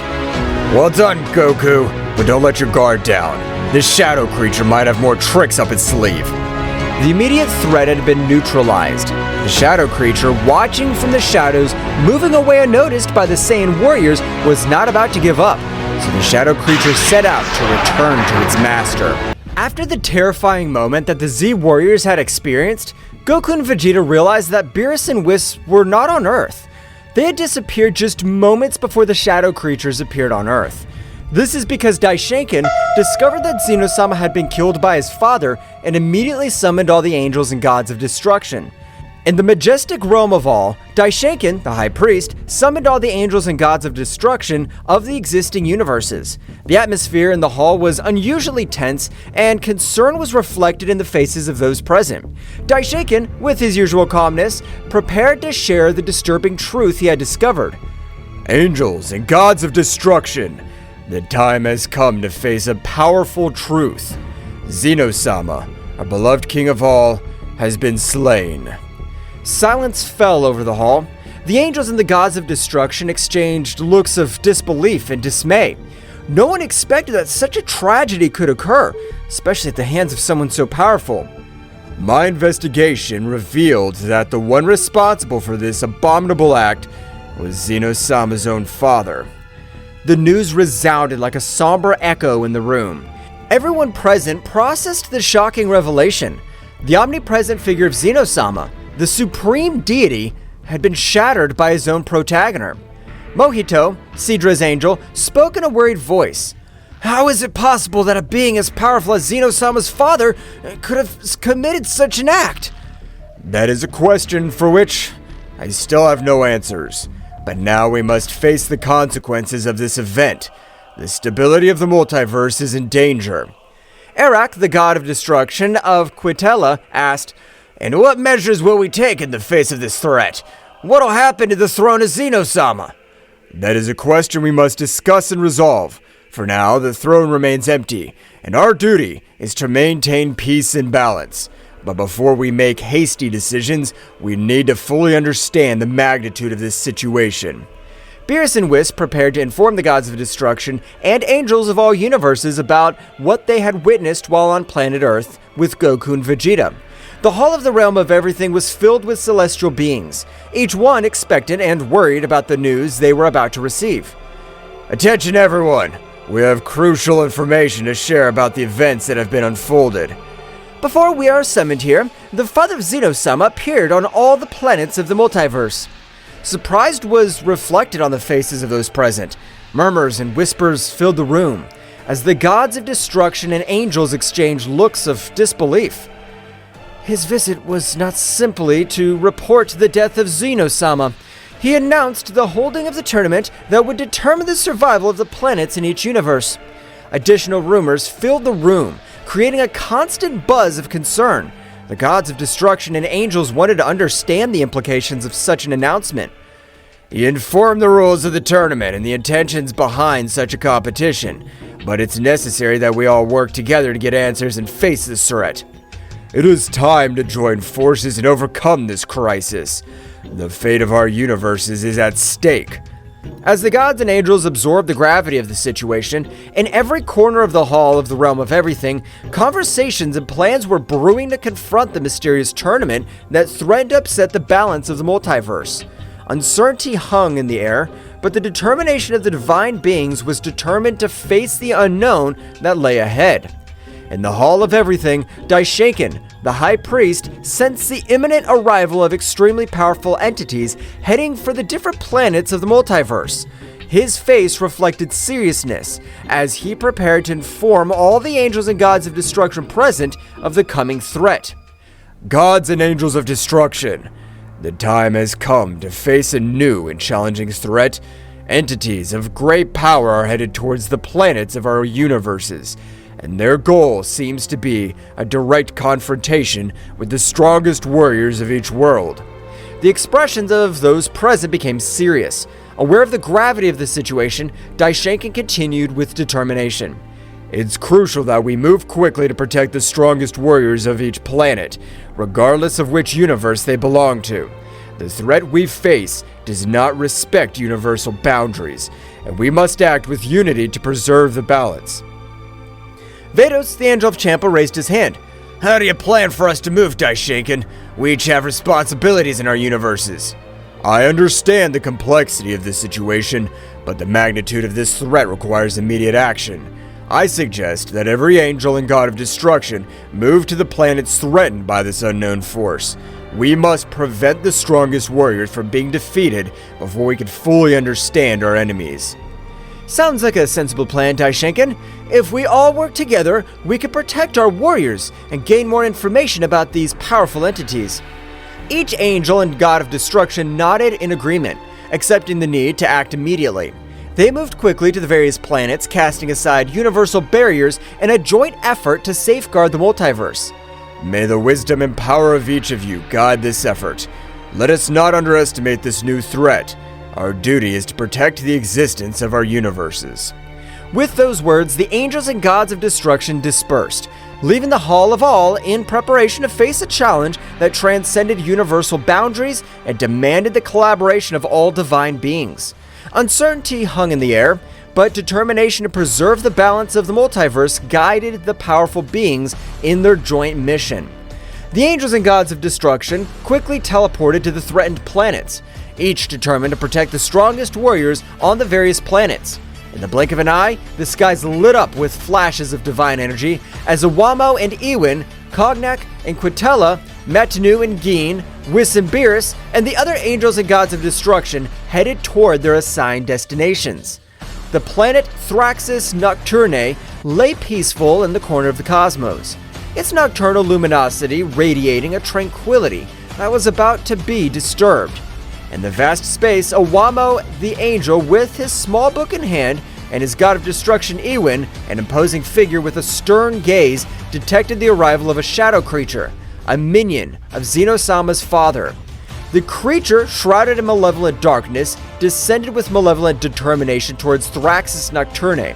Ewin, without hesitation, deployed his energy of destruction while Awano stood by, hoping to resolve the conflict without a bath of chaos. Creature, your darkness will not be tolerated in this realm. Stop your destructive plans. The shadow creature emanated a guttural growl. its presence emanating an unnatural energy that distorted the space around it. The space battle began with an explosion of opposing forces. Iwin launched destructive beams, while Iwamo used his speed to dodge the attacks and assess the situation. Iwin, this creature's stronger than we imagined. We must be cautious. I know, Iwamo, but we can't let him destroy Thraxis Nocturne.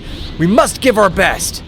The shadow creature, agile and evasive, responded to the attacks with dark energy waves that distorted space. The battle spread across the firmament, leaving traces of destructive energy in its wake. Iwin tried to anticipate the creature's movements. However, the shadow creature proved to be agile and adaptive, countering every strategy with an unmatched dark force. Our conventional methods don't work. Iwin, we need to combine our forces.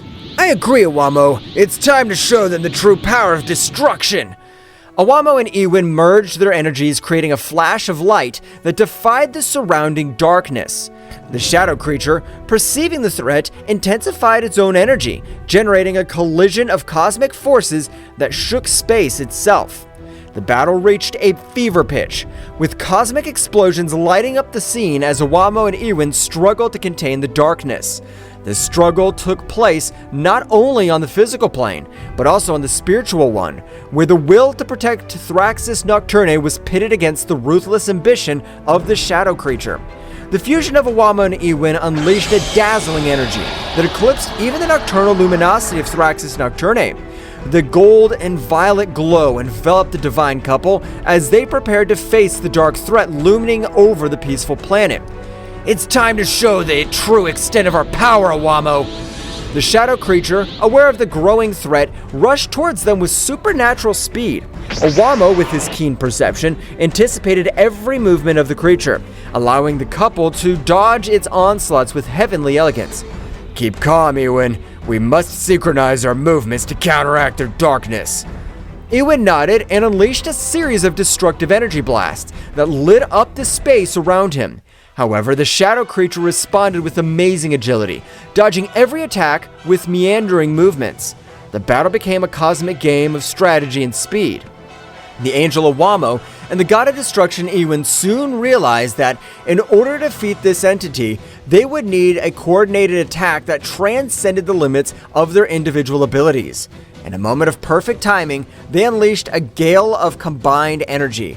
Iwamo channeled the energy of destruction while Iwin released violet flashes of destruction. Focus your energy, Iwamo. Let's get rid of this darkness once and for all. Iwamo nodded and joined the attack with determination. The fused energy of both angel and god turned into a spear of golden and violet light that pierced through space with an impressive speed. The shadow creature, caught in the torrent of power, let out a heart-rending howl as it was enveloped by the luminosity. The impact was abysmal, generating an expansive wave that shook the cosmos. The darkness that enveloped the creature began to dissipate, revealing its twisted and weakened form. Iwamo and Iwin, exhausted but triumphant, stood on guard ready for any eventuality. We have managed to contain their darkness, but we can't let our guard down. The shadow creature, now visibly weakened, recoiled before the imposing presence of Iwamo and Iwin. The light had prevailed over the darkness in the cosmic corner of Thraxis Nocturne. The divine couple remained firm in their duty to protect the planet that this creature wanted to destroy. However, the battle was not yet over, and the fates of the planets remained uncertain in the vastness of space. After the shocked combined attack of Iwamo and Iwin, the space around Thraxis Nocturne was vibrating with the residual energy of the cosmic battle. The shadow creature, apparently weakened, remained suspended in the cosmic void, enveloped in a dark glow that seemed to absorb the surrounding light. The divine couple watched cautiously, aware that the fate of Thraxis Nocturne was still hung in the cosmic balance. Iwin, something's not right. The darkness of that creature seems to be getting stronger instead of weaker. It seems that our attack has absorbed by her, but it shouldn't be possible. How can he transform our energy of destruction to his own power? The shadow creature, now surrounded by a more intense aura, began to change its shape. Its twisted figure became more defined. His eyes shone with a malevolent lucidity. The darkness emanating from her was becoming denser, distorting the space around her. You have underestimated my true potential, angel and god of destruction. Your energy has strengthened me beyond your comprehension. The divine couple prepared for what was to come next, aware that the threat they faced had evolved. The shadow creature, now empowered by the absorbed energy, charged towards them with renewed speed and ferocity. We need to be more cautious, Ewan. It seems that every blow we inflict makes her stronger. Understood, Owamo, but we can't allow this darkness to devour Thraxis Nocturne. The battle resumed with increased intensity. The shadow creature attacked with bursts of dark energy that cut through space, while Owamo and Ewan responded with flashes of golden and violet light. The cosmic dance of lights and shadows painted an epic picture in the vastness of the universe. Each blow and backlash echoed like thunder in space, distorting reality itself. Owamo, with his keen perception, tried to anticipate the movements of the dark creature, but the dark entity proved to be unpredictable. Ewan, with his energy of destruction, sought to weaken the creature, but his attacks seemed to be absorbed and turned into an additional source of power. Every time we hit her, her power increases. We can't go on like this. We must find a way to counteract his ability, to absorb our energy. Do you have any ideas, Owamo? Owamo pondered for a moment, his angelic mind working in search of a solution. Meanwhile, the shadow creature, aware of its opponent's confusion, took the opportunity to launch a surprise attack. A wave of dark energy enveloped Owamo and Ewan, distorting their perception and weakening their defenses. Ha ha ha ha ha ha! Your resistance is useless. I am the embodiment of darkness. His light cannot prevail before me. The situation was becoming more and more desperate for the divine couple as they struggled to resist the shadow creature's attacks. Owamo turned his attention to the small book he always carried with him. An idea began to form in his mind. Ewan, I think I have an idea, but we need to synchronize our attacks in a different way. Explain yourself, Owamo. Owamo explained his plan to Ewan, who nodded in understanding. Both God and Angel prepared to put their strategy into practice. The shadow creature, confident in its superiority, launched into the attack again, but this time Owamo and Ewan were ready to respond differently. Now, Ewan, combine your energy of destruction with mine in a more controlled way. Ewan nodded and channeled his energy to Owamo, who, in turn, merged it with his. Instead of launching a direct attack, they created a sphere of combined light and energy that floated between them. Do you think this tactic will change the outcome? We'll see. The energy sphere began to slowly expand, emanating a glowing light that contrasted the surrounding darkness. The shadow creature, curious but confident, watched the development with disdain.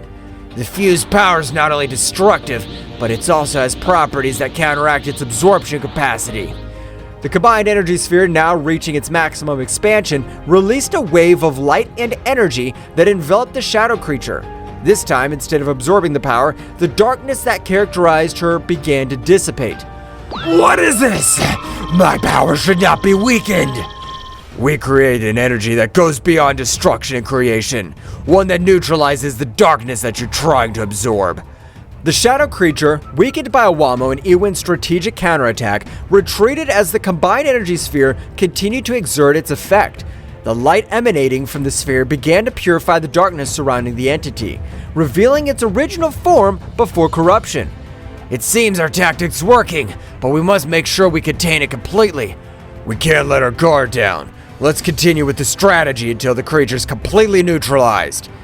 The space battle continued, but this time Owamo and Ewan had the upper hand. His sphere of combined energy continued to exert its purifying effect, dispelling the darkness that threatened Thraxis Nocturne. With each passing moment, the shadow creature grew weaker. The light of hope began to shine in the corner of the cosmos that was once on the verge of destruction.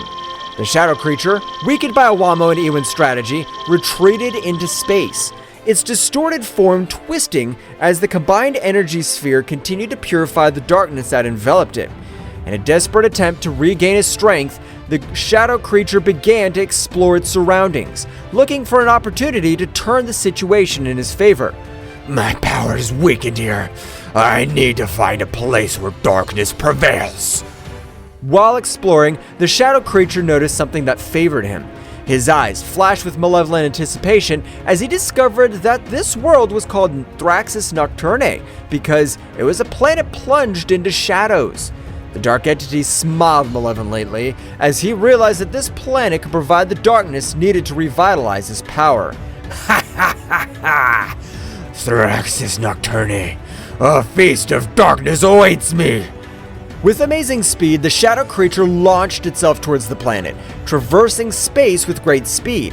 Owamo and Ewin, aware of his intentions, followed closely, determined to stop any attempt by the shadow creature to plunge into the darkness of the planet.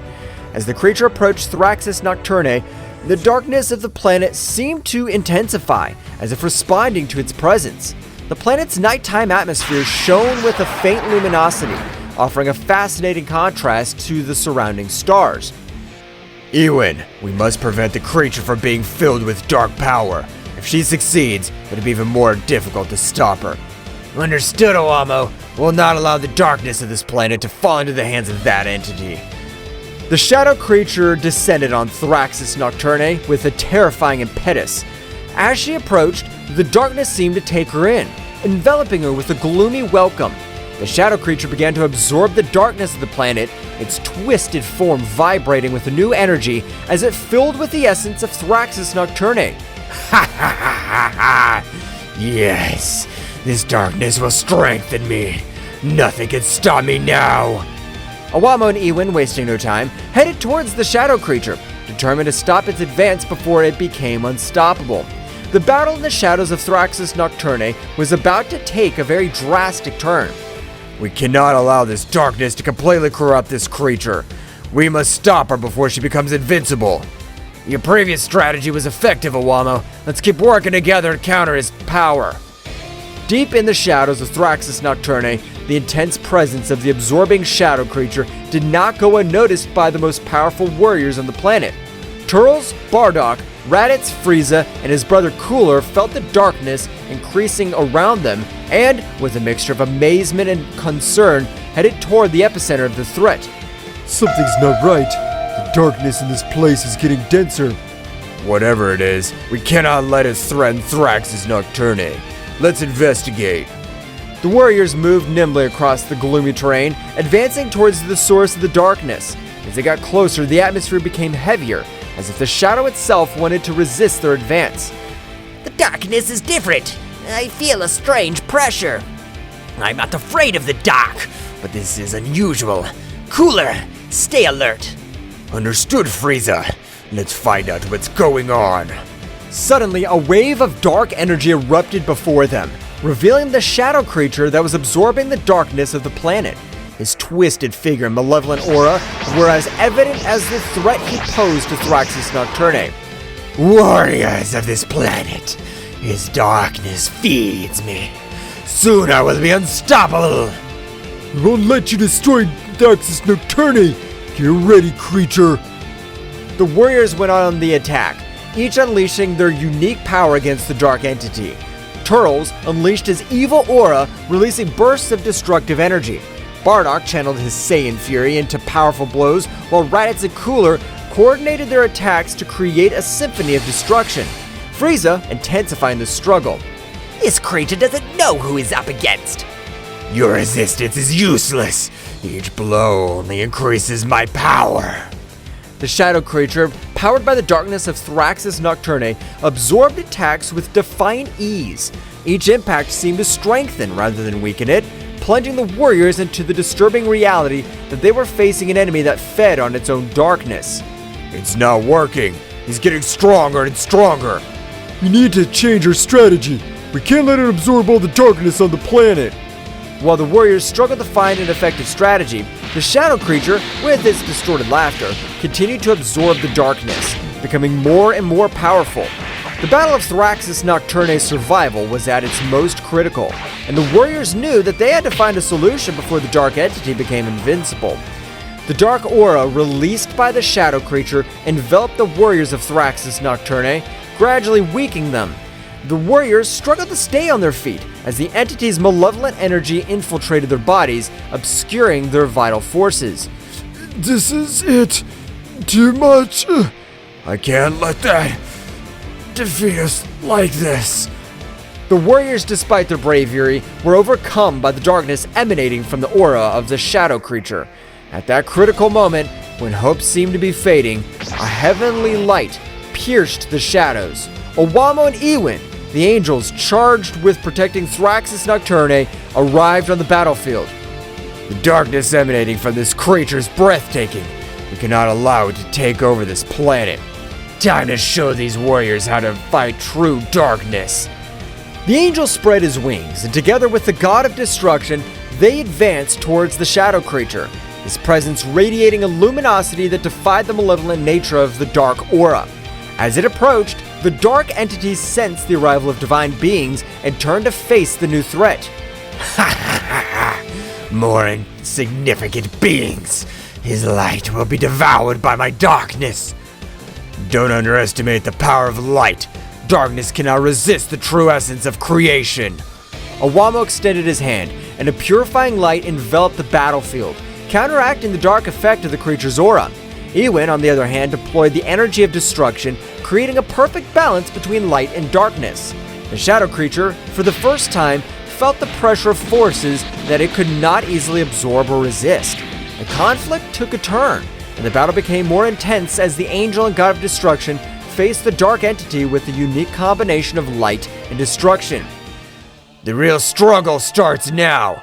We'll protect Thraxus Nocturne from the darkness you represent. The fight between the angels and the shadow creature reached impressive levels, with bursts of energy illuminating the dark planet of Thraxus Nocturne. Meanwhile, the warriors, freed from the debilitating effects of the dark aura, watched the fight, hoping that their planet would not be destroyed. In the dark skies of Thraxus Nocturne, the stage was transformed into a cosmic battlefield, where divine light and malevolent darkness collided in an epic confrontation. Owamo and Ewin, the guardians of this planet, displayed their celestial power with a grace and precision that defied description. The glow of the purifying light emanating from Ewin and Owamo spread across the space, illuminating the shadows that the shadow creature was trying to grasp. Ewin and Owamo's every move was a ballet of divine energy, as they gracefully dodged the dark attacks encountered with unstoppable force. Owamo's wings shone with a resplendent light, like stars in the night, as he invoked the very essence of creation to repel the dark forces rising up against him. By his side, Ewin radiated an imposing presence, with his penetrating gaze fixed on the creature as it defying the darkness itself. The shadow creature, on the other hand, was fighting with an impressive ferocity, trying to resist the overwhelming power of Ewin and Owamo. Their dark attacks were launched like ravenous shadows, seeking to consume the divine light that surrounded them. However, every attack was countered by the impenetrable force of Ewin and Owamo, who remained firm in their purpose to protect the planet. The clash between light and darkness created a symphony of cosmic energy, with flashes of light and bursts of energy illuminating the firmament. The light will always prevail over the darkness. Your power is formidable, but it cannot resist the purity of creation. You can't stop me. I'm the very embodiment of darkness. Darkness can be powerful, but the real strength lies in balance, and we represent that balance. Ewin and Owamo continued to deploy their energy with amazing precision, creating light barriers that repelled the attacks of the shadow creature. Every movement of Ewin and Owamo was imbued with a divine elegance and grace, while the creature struggled with a desperate ferocity. Our mission is to protect the harmony of the universe, and that includes protecting this planet from your darkness. You can't stop me. I'm inevitable. The shadow creature launched waves of dark energy, but Ewin and Owamo easily repelled them, maintaining an opposing presence in the midst of battle. Every blow of Ewin and Owamo resonated with the force of creation, while the creature struggled more and more desperately. The darkness can be a challenge, but our determination's unwavering. We'll not let you destroy this planet. Your power may be formidable, but it cannot equal the eternal light of the universe. The battle continued with Ewin and Owamo and the shadow creature facing off in an epic clash between light and dark. In the midst of the struggle, Father Zeno silently watched from his kingdom, perceived the magnitude of the conflict. With an imperceptible gesture, he decided to intervene, taking Ewin and Owamo to a mental plane where they could confront the shadow creature in a terrain beyond the physical. In a flash of dazzling light, Owamo and Ewin were transported to an ethereal realm, where the laws of the universe twisted and blurred. Where are we, Ewin? We have entered the realm of the mind, a place where reality is molded according to the will of the observer. Here the real battle be fought in the deepest corners of our being. While Owamo and Ewin were transported to a mental plane by Father Zeno, the shadow creature continued its fierce assault against the warriors of Thraxis Nocturne. Turles, Bardock, Raditz, Frieza, and Cooler, the most powerful warriors on the planet, rose up against the darkness that threatened to consume their home.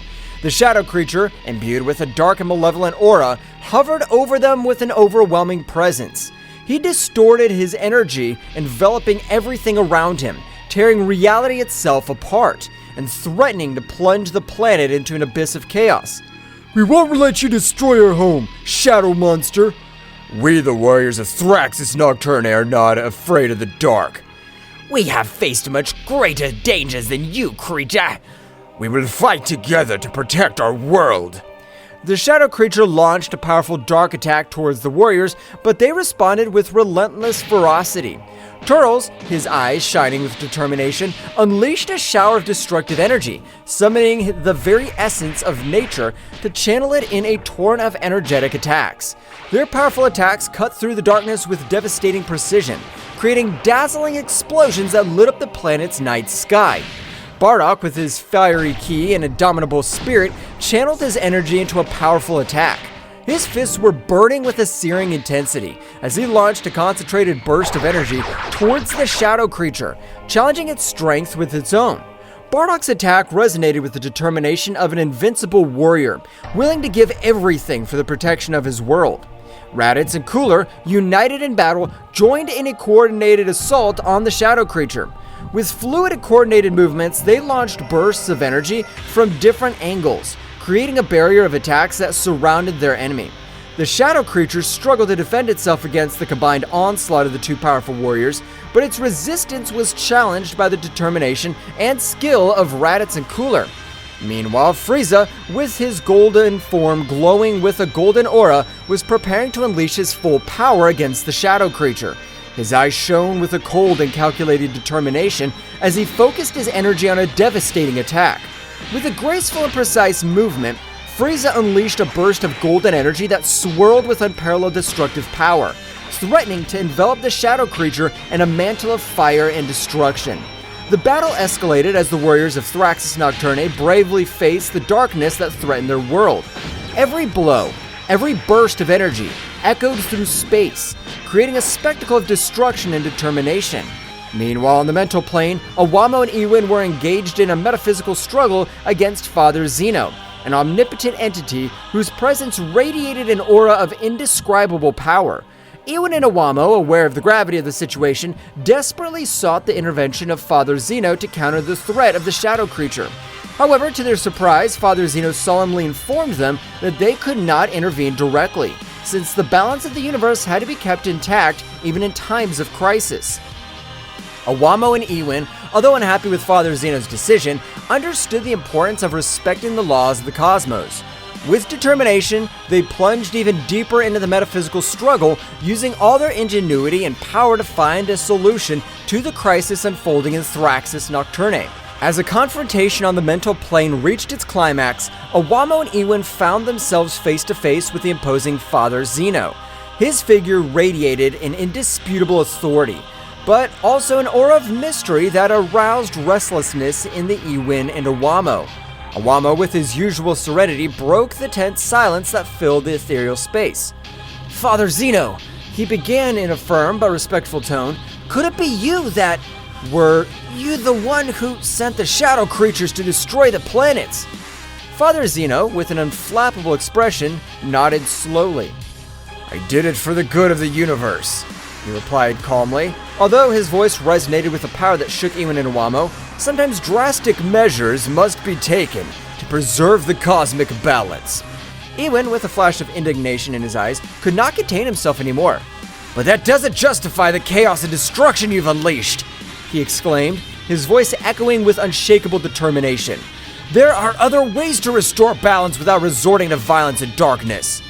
Father Zeno observed the god of destruction and his angel with a penetrating gaze, as if he were evaluating their words and their posture.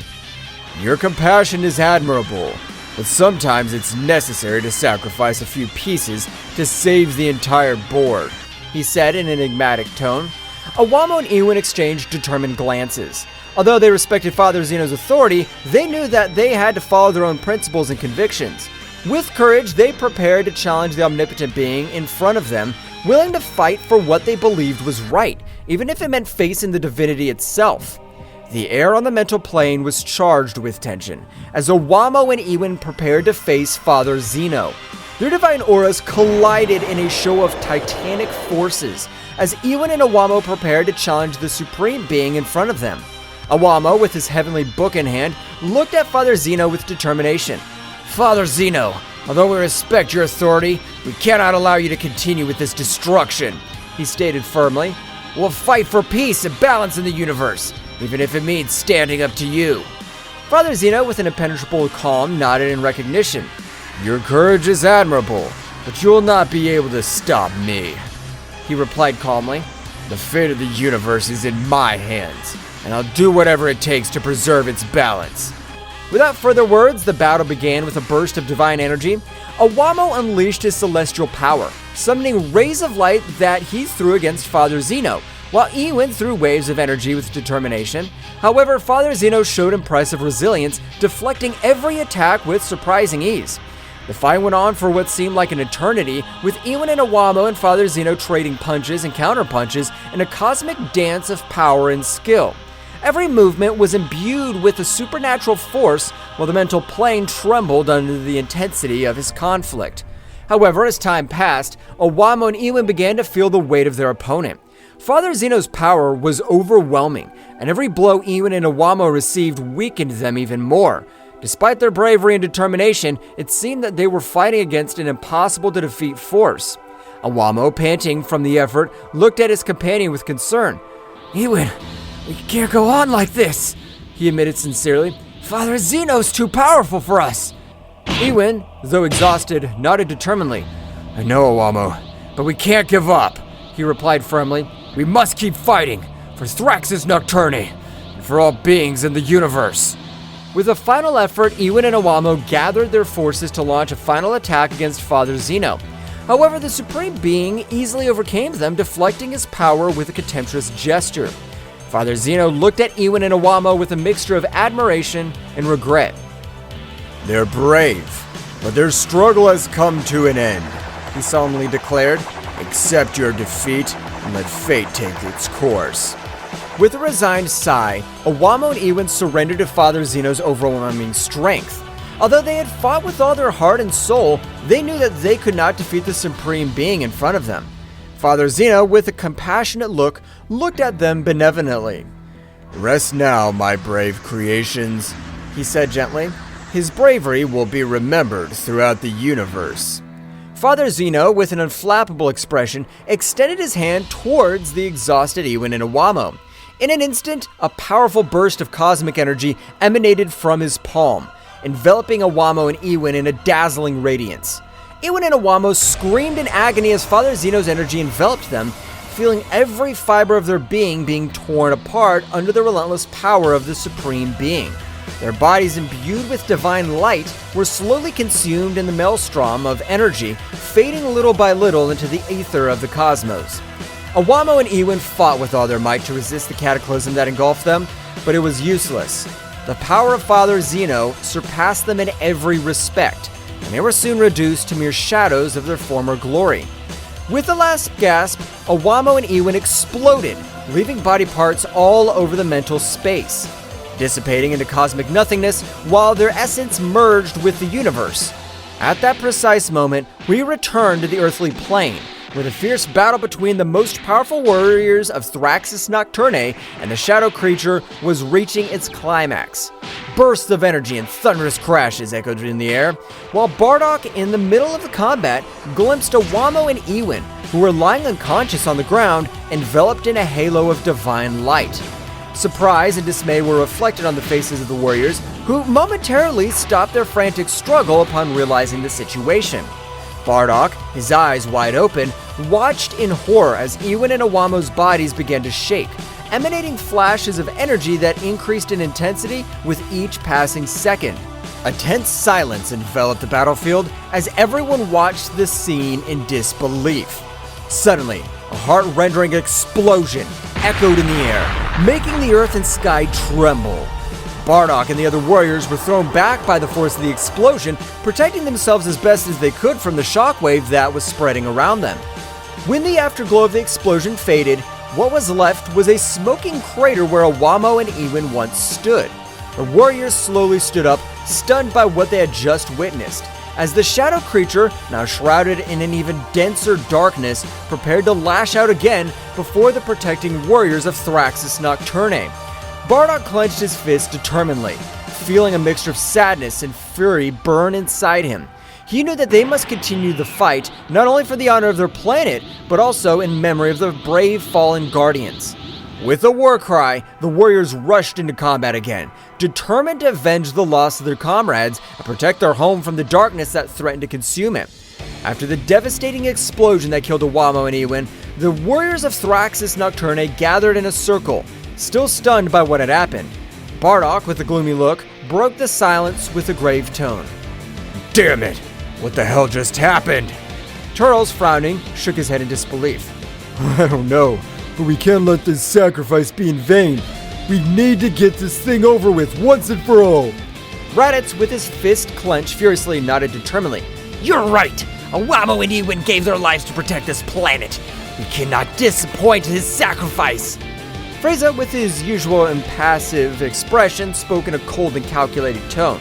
The death of Iwin and Awamo should not be in vain. We must unite and concentrate our efforts on defeating that shadow creature. Cooler, with a serious look, added determinedly, We are facing an unprecedented threat, but if we fight together, we can overcome it. Let's do it for the honor of Thraxus Nocturne, for the legacy of our brave comrades. Bardock nodded solemnly, his jaw tense with determination. So, are we in agreement? We'll fight together until the end and avenge our fallen. The warriors nodded in agreement, sharing a look of determination and unity. With their hearts filled with determination, they prepared to face once again the darkness that threatened their home. As the warriors prepared to face the shadow creature again, a fierce determination burned in their hearts. Turtles, feeling the energy of the battle, was the first to unleash his power. It's time to show them our true power! With a powerful scream, Turtles wrapped himself in an aura of energy. Her dark hair turned golden and her eyes shone with a dazzling intensity. The energy of the Super Saiyan emanated from his being, infusing strength and determination into his entire being.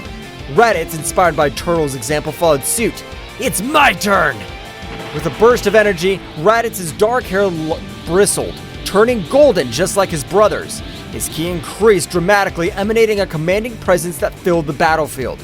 Seeing the transformation of his comrades, Bardock also joined the fray. I can't stay behind!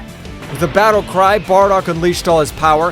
His fiery aura enveloped him in a higher golden glow. His energy increased to astronomical levels, propelling him towards a higher form of his race. Frieza, observing the transformation of the Saiyans, did not want to be left behind. The time has come to show my true strength. With a burst of energy, Frieza transformed into his golden form of maximum power similar to 100% full power. His body radiating a golden glow. His power multiplied several times, turning him into an unstoppable force that rivaled the sunlight itself. Cooler, feeling the energy surrounding him, decided to join the fight with all his might. It's time to unleash my true potential. With a flash of energy, Cooler transformed into his metallic form, his body glowing with a metallic luster. His stamina and power increased exponentially, making him an invincible force that would defy even the gods. With their transformations complete, the warriors of Thraxus Nocturne once again faced the shadow creature with renewed determination and a power that eclipsed any darkness.